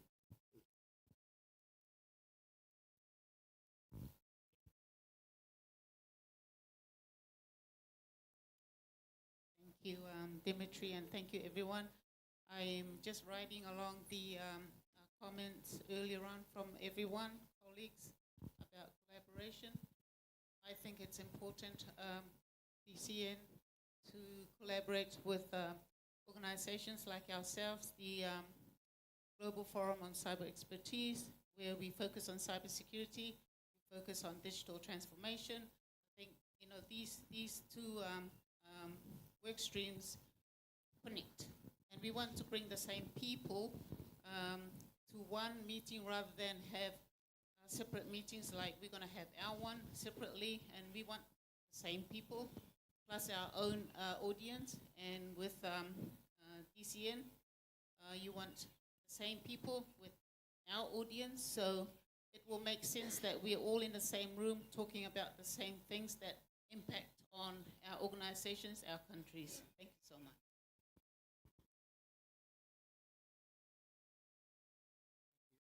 No, I was just gonna say that I know that the ECN sometimes organizes, information sessions or workshops or stuff like that online, and I know that sometimes they offer to, I think mostly DCN members, or it's first priority is given to DCN members. And I was just gonna say that maybe sometimes people in their own communities may see that a particular group in the society may need that particular training or upskilling, and they can maybe ask DCN to facilitate that training for that wider group in society because they need it.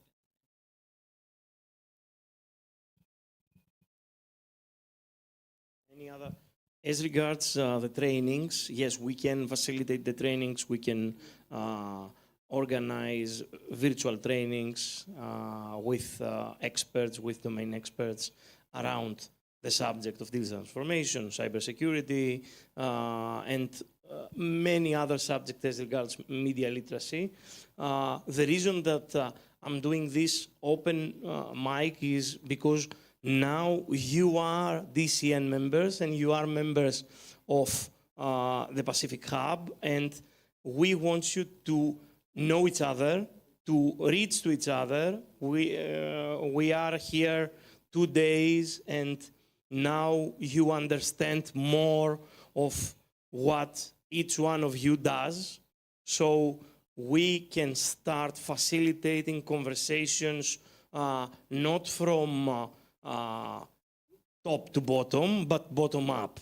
Always DCN was from bottom up, and I'm not speaking about locations, but the concept of the community, okay?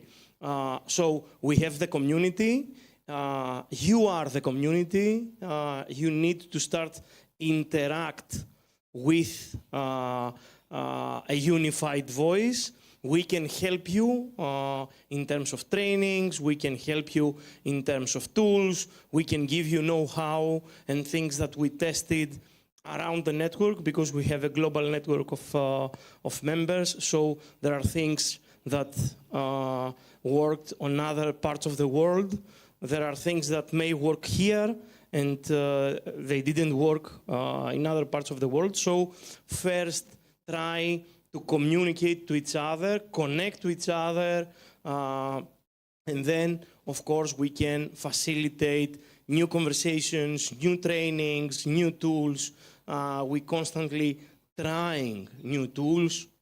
We try new tools, decentralized tools. We already have a metaverse. We have a lot of trainings.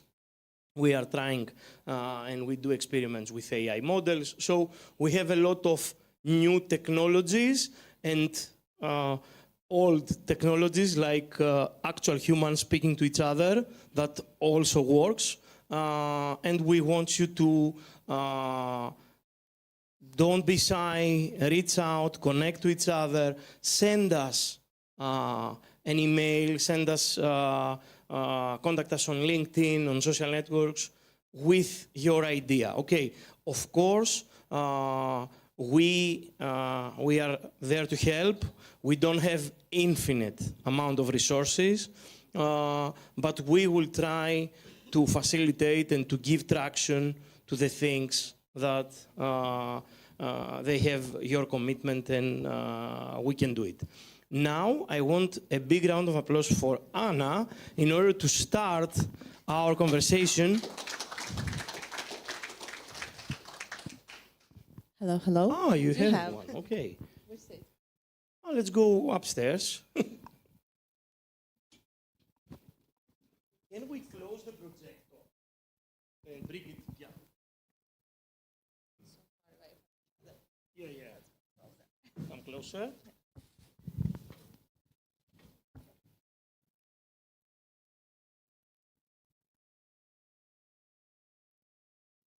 We can close it? Oh, okay. I can pull the plug. Super. So, for the last part, we are going to do a conversation. It will be a casual one around AI and all the tools that we discussed. We discussed a lot these 2 days about climate crisis, sustainability, how we can use technology for sustainability, and a lot about literacy and all the tools for education and how we can help people around education. So, Anna, introduce yourself first, and then I will ask some questions and we can proceed from that. Hi, everyone. My name is Anna. We met yesterday. But I'm a digital lawyer, and I'm also a co-founder and director of Ukrainian organization Institute of Innovative Governance. We're working with AI, cybersecurity, and technologies and technological innovations in Ukraine. It's in a short. Super. So, we are going to touch two subjects. One is sustainability and in the environment, and the other is around education. We now witnessing after the invasion in Ukraine a huge environmental it's an understatement, a huge environmental crisis. It's a disaster there. But how do you think technology and specifically artificial intelligence technologies can help? Because we saw that AI helped in order to defend a country, but also how it can help to revive all these disasters, or try to understand what we can do. Yeah, wars have always been brutal to the environment, but Russian war in Ukraine have taken this to a new level. The destruction that Russia makes in Ukraine is tremendous. And this is so sadly because all these missiles that they send and destroys environment. Also, they are destroying forests. They contaminating waters, underground waters. Ukraine has produced lots of productions, and we have lots of harvest, and we produced it to many countries. Now, because of the war, we cannot do it because all these territories are contaminated, and they have lots of mine. So Ukraine, unfortunately, now is the largest country with mine, is the largest contaminated country in the world. And what shall we do with it? So technologies definitely will help us, and helping right now because we are using lots of new technologies and AI-based technologies, helping not just to fight with Russia, but also helping environment. And one of the solutions have to, for instance, demine all the territories, because for humans to demine is really dangerous because we have so many mines. So we have like drones and robots. Those drones, they are penetrating in the soil, like the specific robots penetrating, and with the radars, they are looking for mines. So this will help, of course, post-war, during post-war reconstruction, because I'm sure we will win, we should win this war. This will help us to demine the territory, but it will take a long time.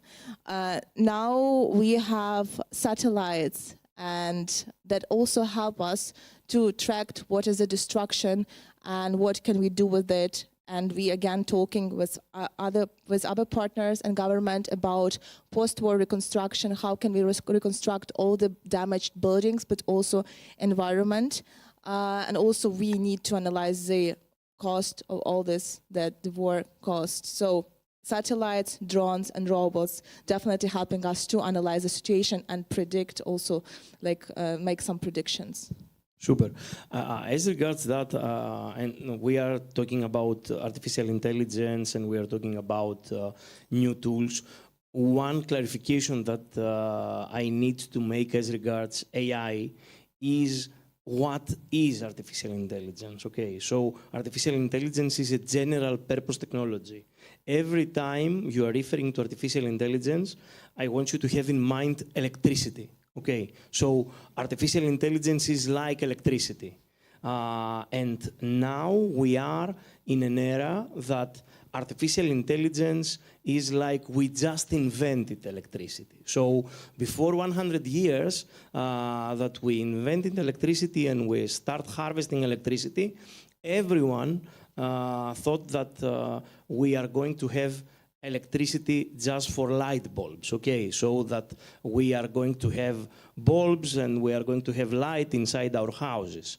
But electricity gave us all that, gave us new tools, gave us the internet, gave us new types of communications, and an easy way to describe electricity as regards the education is that people, humans, we hate friction, okay? Every time we have some kind of friction, we want to go away and do something else. So imagine, as regards electricity, that many years ago we need to wash our clothes and we had a lot of friction in order to wash our clothes, and we invented washing machines. And we need to refrigerate and preserve our foods, and it was really hard to get ice from one spot to another and keep it there, and we put electricity and we remove the friction, and now we have refrigerators and everything is better. We try to communicate in difficult times like wars and other times of peace, and we had friction because communication with manual ways, it was hard, so we invented new ways of communication with electricity. The same thing will happen with artificial intelligence. So everything in terms of a cognitive task, something that needs to think about it and to calculate it and to try hard to solve a task that is a cognitive task, we will add AI in order to remove friction. Okay, so if you have in mind the analogy between electricity and artificial intelligence, with this in mind, we can understand how many things will change in the next 5 years. So artificial intelligence is not just chatbots or is not just funny images that you generate. This is just the tip of the iceberg. This is so in the beginning.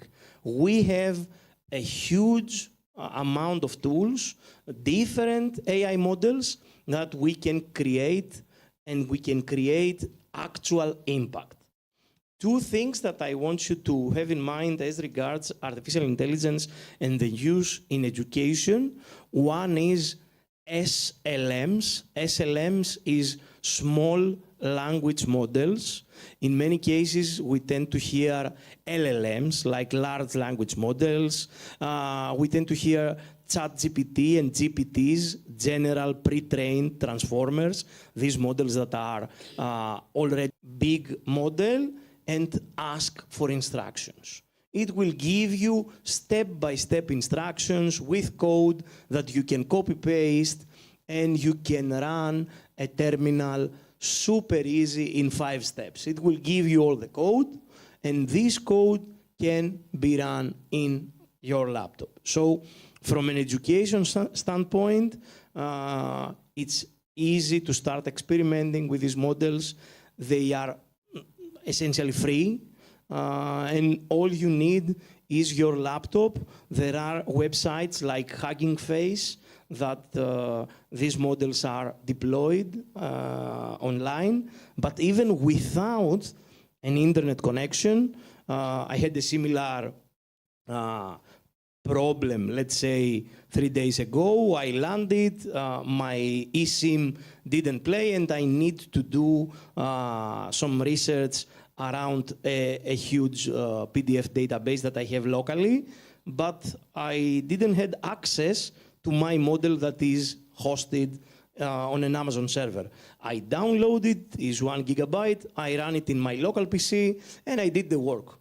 And is all locally without any usage of online resources or whatever. And plus, I will continue to work in a plane because I did that. So the concept and the technical skills that you need to have and the technical barrier is getting smaller and smaller and smaller by the day, because you can exploit these tools in order to give you really small directions. And the same is in the environmental perspective, that you want to use similar tools like image recognition or LLMs that can give you ideas around that.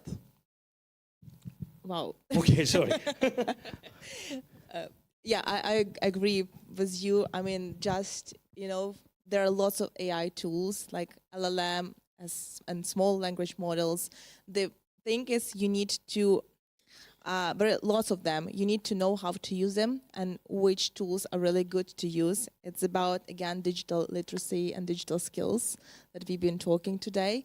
But AI, because people are afraid of AI, we shouldn't be afraid of AI. Because when we say like, AI take our jobs, AI will not take our jobs. People who know how to use AI properly will take our jobs. So we need to learn how to use AI tools as our assistant, because there are so many things in our life that take our time and it can be delegated. And we're like many years ago, we hired people to delegate, but we can now hire AI and delegate some tasks to it. And I agree with those small language models, because we also use it a lot. We use some chatbots that are helping with AI, detecting AI-generated disinformation in Ukraine. We have lots of journalists and organizations that are using specific like tools that help with all the AI-generated disinformation and disinformation in general, and it helps a lot, simplifies our life. So if you know how to use tools, it's easy to learn. Now there's a lot of videos, and you can just ask ChatGPT, as you said, and you can learn it.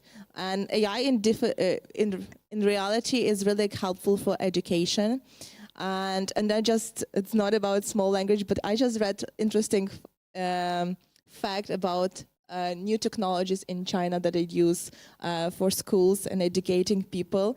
They use these head hoops with brain monitoring sensors with AI that analyze how concentrated is a kid.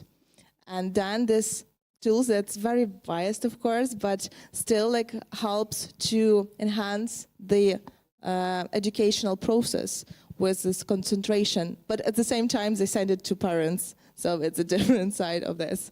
I have ADHD, so if they manage to measure my concentration, they will be really bad. So one question around the concept of cybersecurity and how we can start learning, how we can start teaching,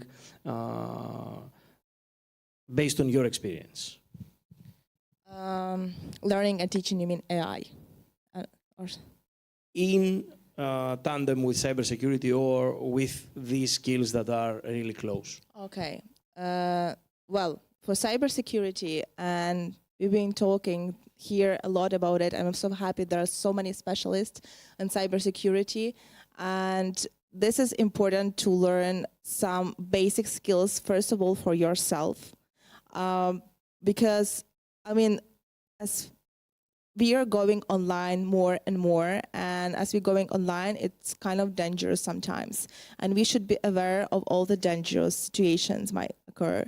And some skills that are like cyber hygiene that you should learn is like how to protect yourself, your personal information, your personal data, your financial information from the criminals and from frauds. Yesterday, we had a nice discussion about how to react and how to analyze like phishing emails, how to detect what is like the fraud email, how it's a phishing email that can like lead you to you can lose your money if you click on a link, for instance.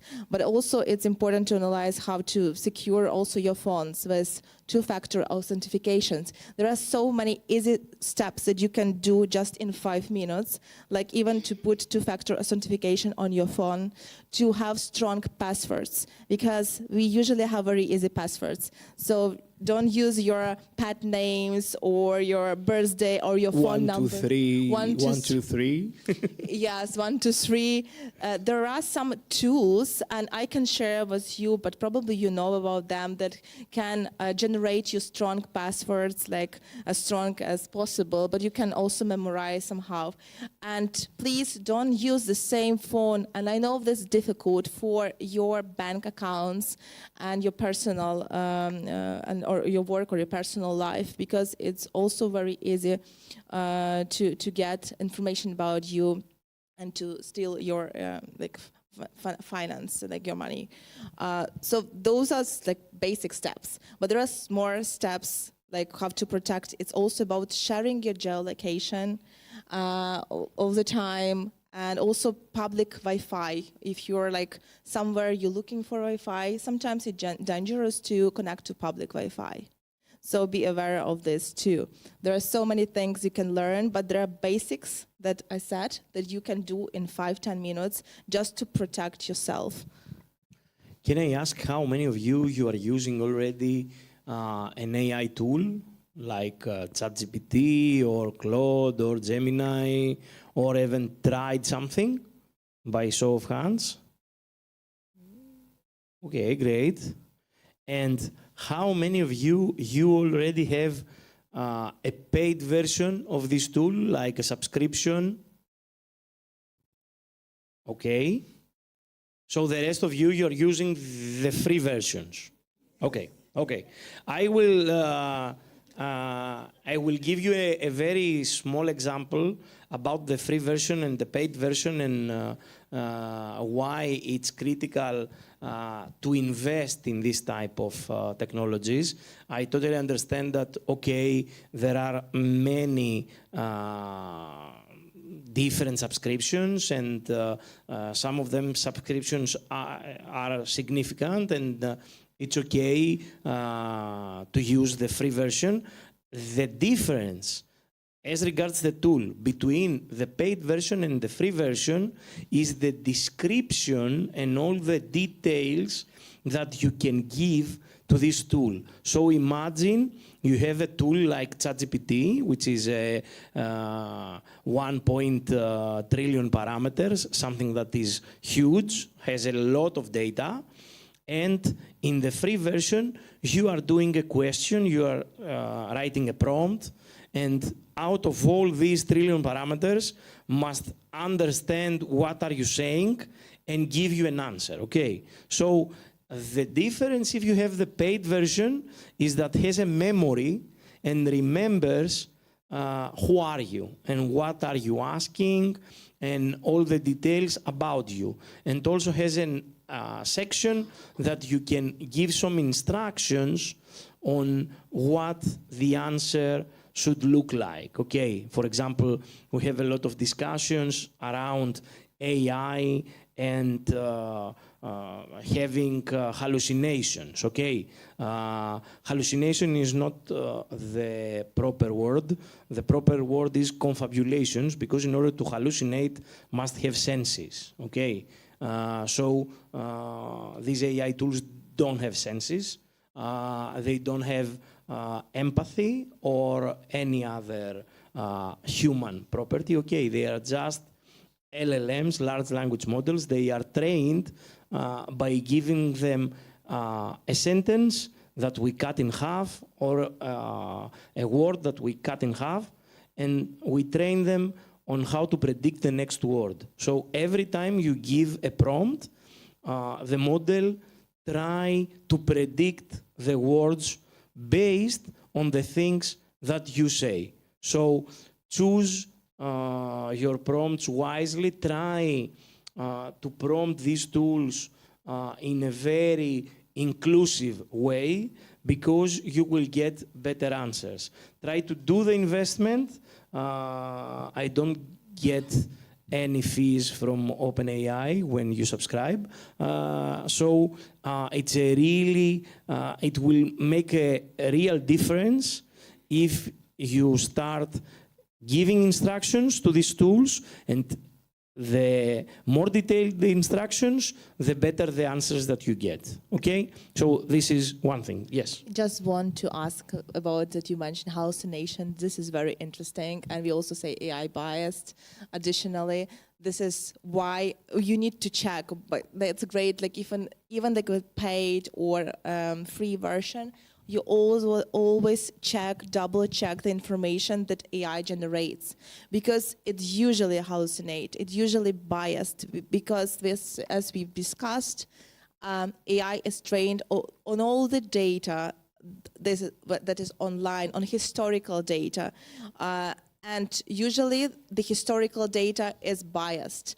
On the previous conference we've been talking about AI bias in finance and why some people, like if they get mortgage, if we want to get a mortgage from a bank and the mortgage is this request analyzed by AI, that they get rejection because AI been trained that some specific people with specific education or like background should get the mortgage and other not, because historically it was trained. Or racial bias.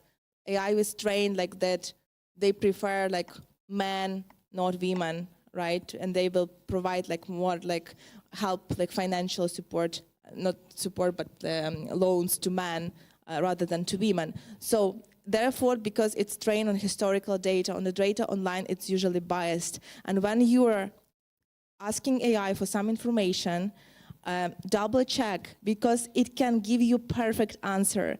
I've been searching once for I'm a lawyer, and I've been searching once perfect cases for GDPR, like a general data protection law, and cases connected to it. We've been doing some moot courts, and AI provided me with a perfect cases, like something that I wanted him, to provide. But I double checked, and all these cases been faked.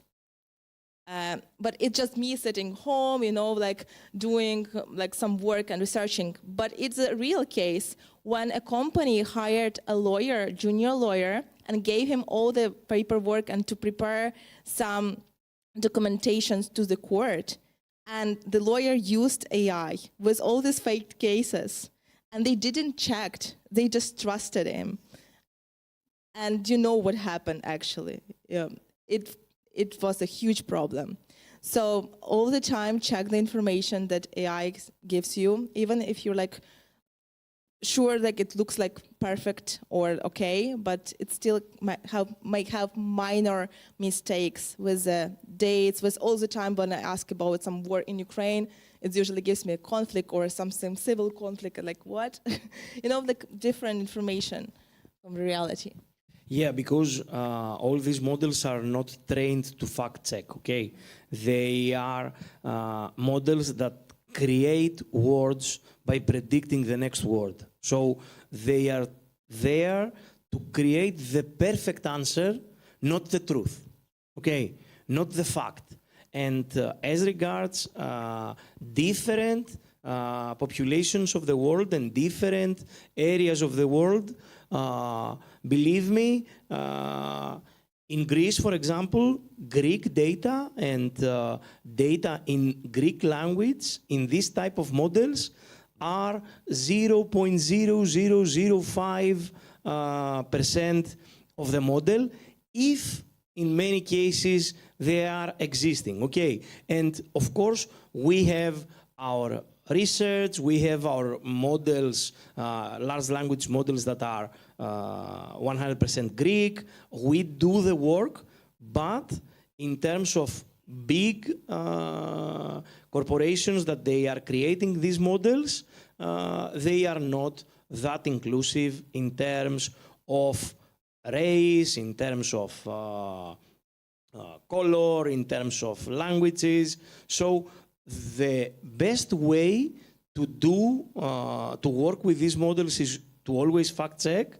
And the good news around these LLMs is that now all the big LLMs, even the LLMs that are free and they are open source, they support fact-checking each other. So imagine you have an ChatGPT and you have a ChatGPT that fact-checks your ChatGPT. So this is a bit scary, but it's working and gives you less friction, as we said earlier. So these type of tools are evolving really, really fast. And because we are speaking about the future on this type of AIs is the agentic AI. These models will have agency. And what is agency? They will do also tasks. They will not just generate stuff. So imagine from large language models, LLMs, we are going to large action models. So they can, you will describe a task that has 1, 2, 3, 4 jobs, go online, find all the sources around this subject, give me a list, and based on the list, create a quiz for students that are in the elementary school in my local language, and this quiz must be also in a web page that I can run locally in their laptops, or that I can design something in a drawing board. And it will do all these tasks like small actions, one by one, by having little agents. One agent that will do the research, one agent that will do the fact-checking, one agent that will do the calculations, and one that will do the drawings, and it will give you the end result. So we are not that far away from this type of agents. There are agents like that, and the really good news is that they are agents like that, that they are open source, okay? So open source gives you all the freedom to recreate them, and of course do something else that it will sound a bit technical, but in all these models we can create RAGs. RAGs, not RAGs. RAGs is retrieval augmentation systems, is like guardrails and extra information in our local context. Okay, it can be a model that we can download in English, and we will translate the model, and we will put a RAG on top that is our local legislation, our local laws, our Pacific context, okay, from online or offline. And also all these tools, not just the LLMs, but also tools for image recognition, for, I heard previously that you have a lot of files, for example, and you need to digitize them. Right now we have tools that are open source. For example, from Google there is a model that is a machine vision model that you can scan documents. These tools are open source out there, and you can download them and use them in order to scan documents. So the solutions are there, but we need to create the different, let's say, hubs for know-how, okay? You will not be all AI experts or knowledge experts or teachers or whatever. We need different types of professions in order to create a hub that can create a solution. That reminds me of probably, are you scared of this? Be honest, a bit, because you're scared about an agent that has another agent that has another agent that does the work? it's complicated, you know, but I think my professor once said, like, even when we have AIs that will do work for us in the future, we will still have work to clean robots, you know. Then we will be, you know, serving those AI machines. But that's a joke. Indeed, there are lots of tools ahead, and this is what it's happening. We have, when this, like, OpenAI started in 2022 late, and now just 2 or 3 years, or almost 3 years, the distinction between what was in the very beginning and now is huge. We are going so fast with technological progress, and we will see more sophisticated and sophisticated technologies. And even if these deep fakes, when we had in 2022, it was easier to recognize a deep fake video than what we have now. It's not too easy to recognize, because I mean, they are very, you know, that's a company, once we had a conference about like deepfake videos, and there are also companies that working not just to create deepfake programs for creation deepfake videos, but companies for detect those deepfake videos.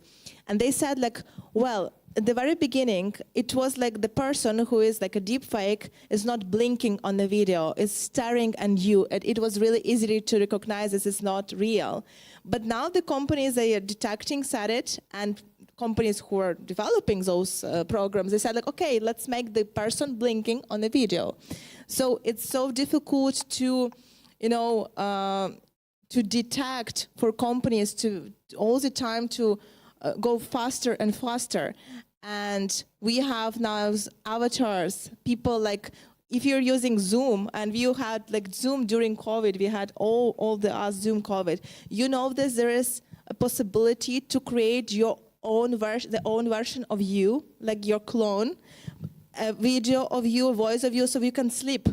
And someone else, like you, will be talking instead of you on Zoom call. Or just if you need to be present on the Zoom call, you could just drink coffee, you know, but it's not you drinking coffee, of course, it's your clone. This is what is the future. Like, we can delegate our identity, our work to the machine, to AI. But the thing is, what are we gonna do with our free time then? We need to, again, to learn and to be, again, like to spend those time and purpose on learning all these new things and technologies. Because, as I said, like people who knows how to use them will be much way ahead, unfortunately, but not unfortunately, yeah. Yeah, one thing that I say to my students is that in the beginning we saw that the LLMs can write poems, that can do really nice images, okay? And AI is not here to do paintings and poetry, okay? It's here to do the dishes and the laundry in order for us to do paintings and poetry. It will give us back the time that we need in order to have and gain this cognitive power that now we do because the technology is not there. So the technology is exponential. Of course, we see very different speeds. I will give you an example. In order for television to get to 1 million users, to 100 million users, it is for television took 50 years, 50, okay. For ChatGPT, it took 3 months.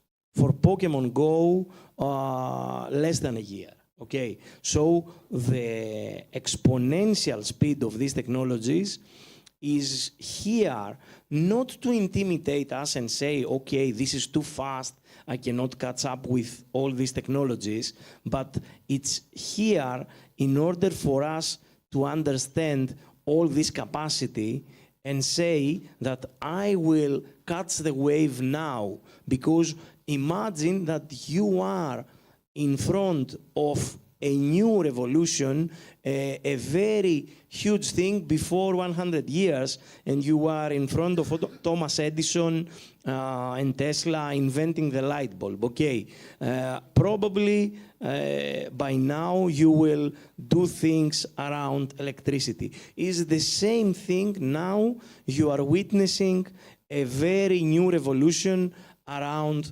cognitive intelligence and around intelligence. And because we are using our brains to do different stuff, it's time to use them and go from AI, from artificial intelligence, to IA, to intelligence augmentation, to have a helper, to have a spare brain to start working together and multiply yourselves by avatars, by having small SLMs that can be math teachers and geography teachers, to building LLMs with your history, with the history of your community. The tools are out there, they are open source, and they are looking for new innovative solutions.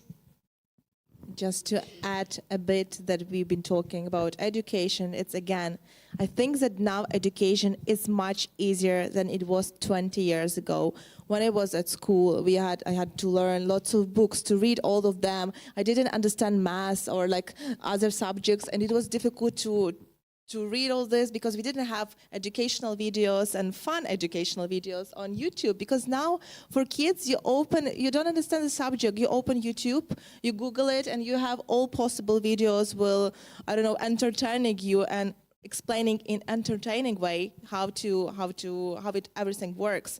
Or gamification. Now we're using AI. It's so also easy to learn because again, you need to understand your audience. For young generation who are consuming information through social media, and they need this information really catchy, to entertaining, to catch their attention. But there are so many tools. Like you can learn through it. You can use different AI tools for your work, for your profession, and to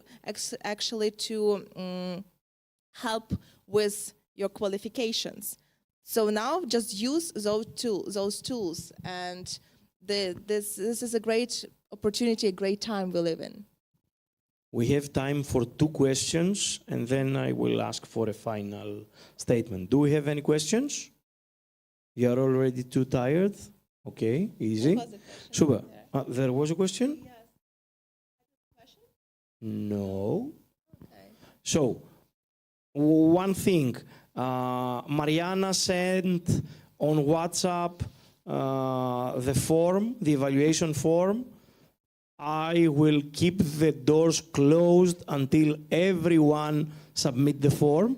Okay, so please submit the form. It's very, very important for us. And before we go, if you need to give just one advice to our audience as regards artificial intelligence, what advice you will give?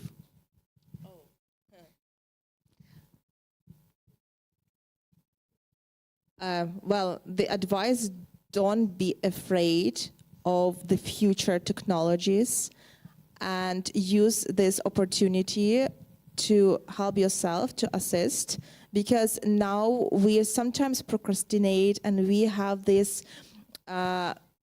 anxiety, I must say, because so many things going on online and so many technologies, so it's easier for us sometimes to hide from all of these things and don't use it. But don't do it, because those tools will help you if you know how to use them. So don't be afraid and just start learning day by day and use those technologies in your daily life, and you will see how easier it will be. Super. One last thing is that as regards the advice, we don't have one future, okay? We have multiple futures, and we create our future by the choices that we do now. So select wisely and do now, today, the choices in order to go to a preferable future. Thank you very much. And that's it. Thank you. Thank you.